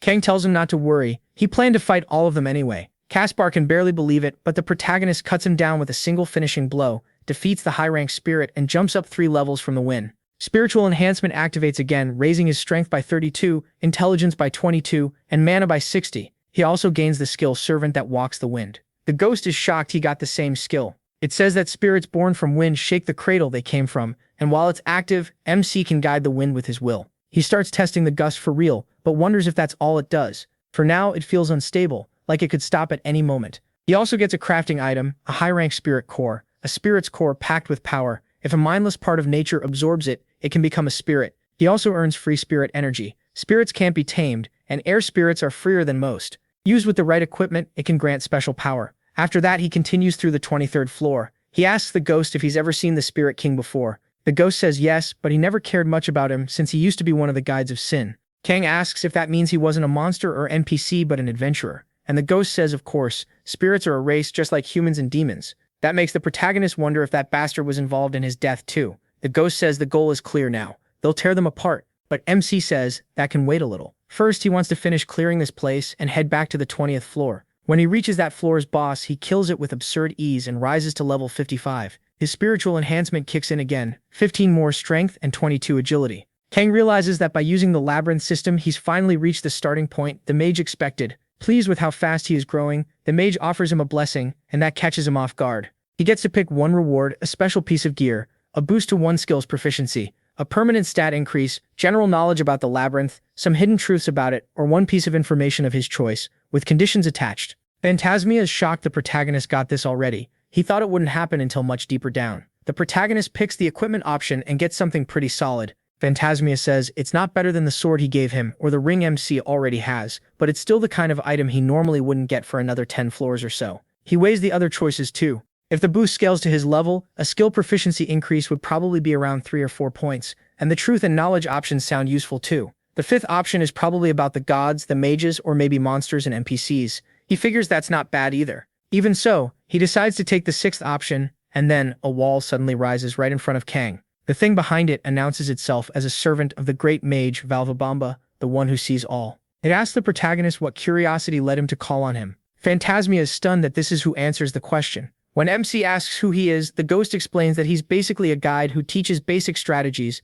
The deeper you go in the labyrinth, the more he shows up now and then to explain things and point the way. Valvabamba introduces himself as a servant of the great mage. This labyrinth was made by his master, he says, and its laws and knowledge are in his hands. Then he tells Kang to ask whatever he wants. Since he knows the labyrinth, he promises a proper answer, and he takes a moment to think. By now he's learned all kinds of skills. Some of them should have been almost impossible to get, and a few aren't even known by adventurers who reach the deepest floors. So he asks how skills are learned. Were they made by the mage from the start, or do they come into being when someone meets certain conditions? Valvabamba says he has received the question, and compares it to asking which came first, the egg or the chicken. Kang doesn't get why he put it that way. Valvabamba explains that the labyrinth holds countless mysteries, and one of them is the endless number of skills adventurers gain. To understand where they come from takes deep knowledge only a servant of the great mage would have. The protagonist cuts to the point and asks for the answer. Valvabamba says skills are not made ahead of time. When someone does something near impossible, or repeats something enough times, a new skill is born. Once that skill takes shape, others can learn it too. That is how labyrinth skills work, and it is one of the mage's blessings. Kang says he had a feeling that was the case, but he didn't expect to be right. That means he can grow far stronger than he did in his last life. Valvabamba says the answer has been granted by the great mage, and asks if MC's curiosity has been satisfied. He says yes. Then Valvabamba tells him it's time for the condition that comes with the answer. The protagonist immediately realizes it's just like the explanation said. In exchange for information, they place conditions and restrictions on you. Valvabamba says Kang is forbidden from sharing what he learned, and if that information ever gets out, he will personally come for MC's life. So the warning gets serious fast. Valvabamba says he'll return to the lower floors now that he has answered the question, and tells him not to forget the warning. The mage watches every step he takes. After he leaves, Kang realizes the mage who created the labyrinth really is watching him. That leaves him very curious. Phantasmia says he'll have to learn about the mage little by little, but now that Valvabamba is gone, he wants to check the rewards. The protagonist finds out he got a leather belt with plus 10 strength and plus 15 defense, along with the gauntlet used by the god of battle, which gives plus 30 attack. He jokes that it'd be nice if magical items started dropping too. Sometime later, he returns to the mad spirit, and it completely loses it. At last it got what it wanted, and says it filled itself up with it. Kang uses vigilance and notices the unstable energy around the spirit has almost vanished. The spirit says it's almost ready now. The next one will be the last, on the 29th floor. Inside is a hidden world, and if MC uses that item in the boss room, he'll know what to do. He learns natural alignment with the spirit. He notices how different the spirit feels now. Before, it was wildly unstable, but now it's calm, almost like a different person. Its requests must be nearing the end. The spirit says it is the land of spirits, a paradise for those who ran away. That is where the roots of the tree that preserve the world are kept. It tells Kang to bring them because that's all it still needs, and it's almost finished. As the protagonist looks at the spirit, Phantasmia calls out to him. MC has started giving off a slightly crazy look himself, so the ghost tells him they need to get out of there, and says those spirits are the ones in the wrong. All of them are. He looks at the spirit and comes to the same conclusion. Before going deeper, he decides to collect the equipment he left with Arfam. When he returns to the blacksmith, he heads to the 19th floor. Arfam is surprised the protagonist is back already, then hands over the shoes he made from the material the protagonist brought him. They're shoes made from ore taken from a golem forged with a spirit, plus 15 attack, plus 40 defense, plus 30 agility, plus 15 movement speed, and plus 8 action speed. They can also store spirit energy inside them, which surprises MC, so he asks what that means. Arfam says it means exactly what it sounds like. He can infuse them with spirit energy. He tells him to think of it like what he did with the warrior's weapon. These shoes can hold a similar kind of power. The protagonist remembers how much better that sword became after Arfam worked on it. So the blacksmith tells him that if he gets any spirit energy, he should bring it over and he'll put it into the boots. Kang says that won't be necessary, and hands over the free spirit energy he got for defeating a high-ranked spirit. Arfam is seriously impressed. He says that's what real efficiency looks like, then asks MC to wait a bit while he does some extra work. Before long, he says they're ready. He's infused the boots with spirit energy. Now he gains the power to remove any restriction placed on him, though the boots can only use that ability once a day. He sees that the boots also gained a status condition removal effect. It's only once per day and the description is short, but the protagonist knows that's still incredibly good. Arfam says it's been a long time since he had a project this fun, but he still needs payment. He asks Kang for 3,000. MC thinks that price is a steal for something this good. After selling all the rewards he's picked up so far, he has plenty of money, so it's worth every coin. Then he starts the 24th floor mission by killing a few dark spirits there. He figures it was about time they showed up. Phantasmia says he won't ruin the fun and hides for a bit. Kang activates vigilance, and then someone calls out from behind him. He immediately realizes they've arrived. They're allies of the one who gave up on the labyrinth, the Guides of Sin. One of them questions him, asking if he's really rank 2, and whether he seriously dared to come here. He introduces himself as Reginalba, level 65, one of the surrendered. He mocks him as a rookie. The deeper you go, the higher your rank needs to be, and fools from the upper floors can't just walk in whenever they want. He asks if nobody told him that. But the moment the guy attacks, the protagonist catches the sword with his dagger. Even with a 10-level gap, their HP is almost the same. All that grinding really paid off. Then the protagonist tells him, almost casually, that he's not one of the Guides of Sin. The man asks who MC even is because he has no idea how someone like him made it this far without the people above noticing. Still, he says he will die here, and that he'll show him the crushing gap in their stats. Instead, Kang strips the sword from his hand with barely any movement at all. The man is left wondering what just happened, shocked that this bastard stole his sword so easily. He tells the protagonist not to get cocky. Blocking one strike means nothing. The gap between the 20th and 30th floors is absolute, and he won't even be able to scratch him. Phantasmia can't believe what he's hearing. In his eyes, MC is already completely broken. Then the enemy notices the warrior's ghost and is stunned. Phantasmia points out that he has a busted skill that ignores physical defense. He gets ready to strike with both his dagger and the flames of Marcosia, and Rorion takes 225 damage plus 67 more. The hit drops him to his knees. He demands to know who the protagonist is, saying he's never heard of someone like him before. MC reminds him that his friend went up a while ago, then asks if he didn't notice that the guy never came back. That makes him remember Jagan. He says they were told Jagan died along with the invader, but now he realizes that was a blatant lie. Kang asks what the leaders are doing right now, and the man says they can't come here at the moment because they've been trapped on a certain floor for a long time. He says the leaders have been stuck trying to clear that floor for a long time, so they won't be showing up anytime soon. The ghost is shocked. Those guys still haven't cleared it? Then he asks if he knows them. The ghost explains that the deeper you go, the floors get more and more absurd, like wiping out an entire planet in an hour, or fighting 3 enemies as strong as you at the same time. Some are even worse, like killing a dragon with only starter gear. Floors like that do exist. But Kang cuts back to what matters and asks one thing. Is the Guardian Associate still alive? Robin says he hasn't heard anything about her death, so she should still be alive. That answer is enough for the ghost. A small fry like him probably doesn't know anything more anyway. Robin tells the protagonist he hopes his death is quick, and the protagonist grants that wish. He levels up and steals a big chunk of Rorion's stats, Strength goes up by 26, agility by 24, intelligence by 22, health by 120, and mana by 22. After that, MC opens his status window. His numbers are crazy, and even the ghost is stunned. No normal level 56 should have that much health, and those kinds of stats. The ghost says he is going to become more of a monster than the monsters waiting below. He wants even more power because he still has a long way to go. He remembers how badly his friends were crushed. That's why he knows he has to get even stronger to protect his future. Meanwhile, on the lower floors, they notice that Rurian is dead. They wonder if he tried to enter the 31st floor. One of them asks if the rank 4 guides of Sin killed him. Another shuts that down. Rurian died on the 24th floor, and that's exactly why he called them. Then they start wondering if it was the same guy rumored to have killed Jagan, the one traveling with the warrior ghost. The man who brought it up says Jagan died after going to the 20th floor. That shocks the others, because they thought Jagan had killed the invader. They were told both of them died in the fight, but now they start to wonder if that whole story was a lie. Meanwhile, Kang keeps heading down.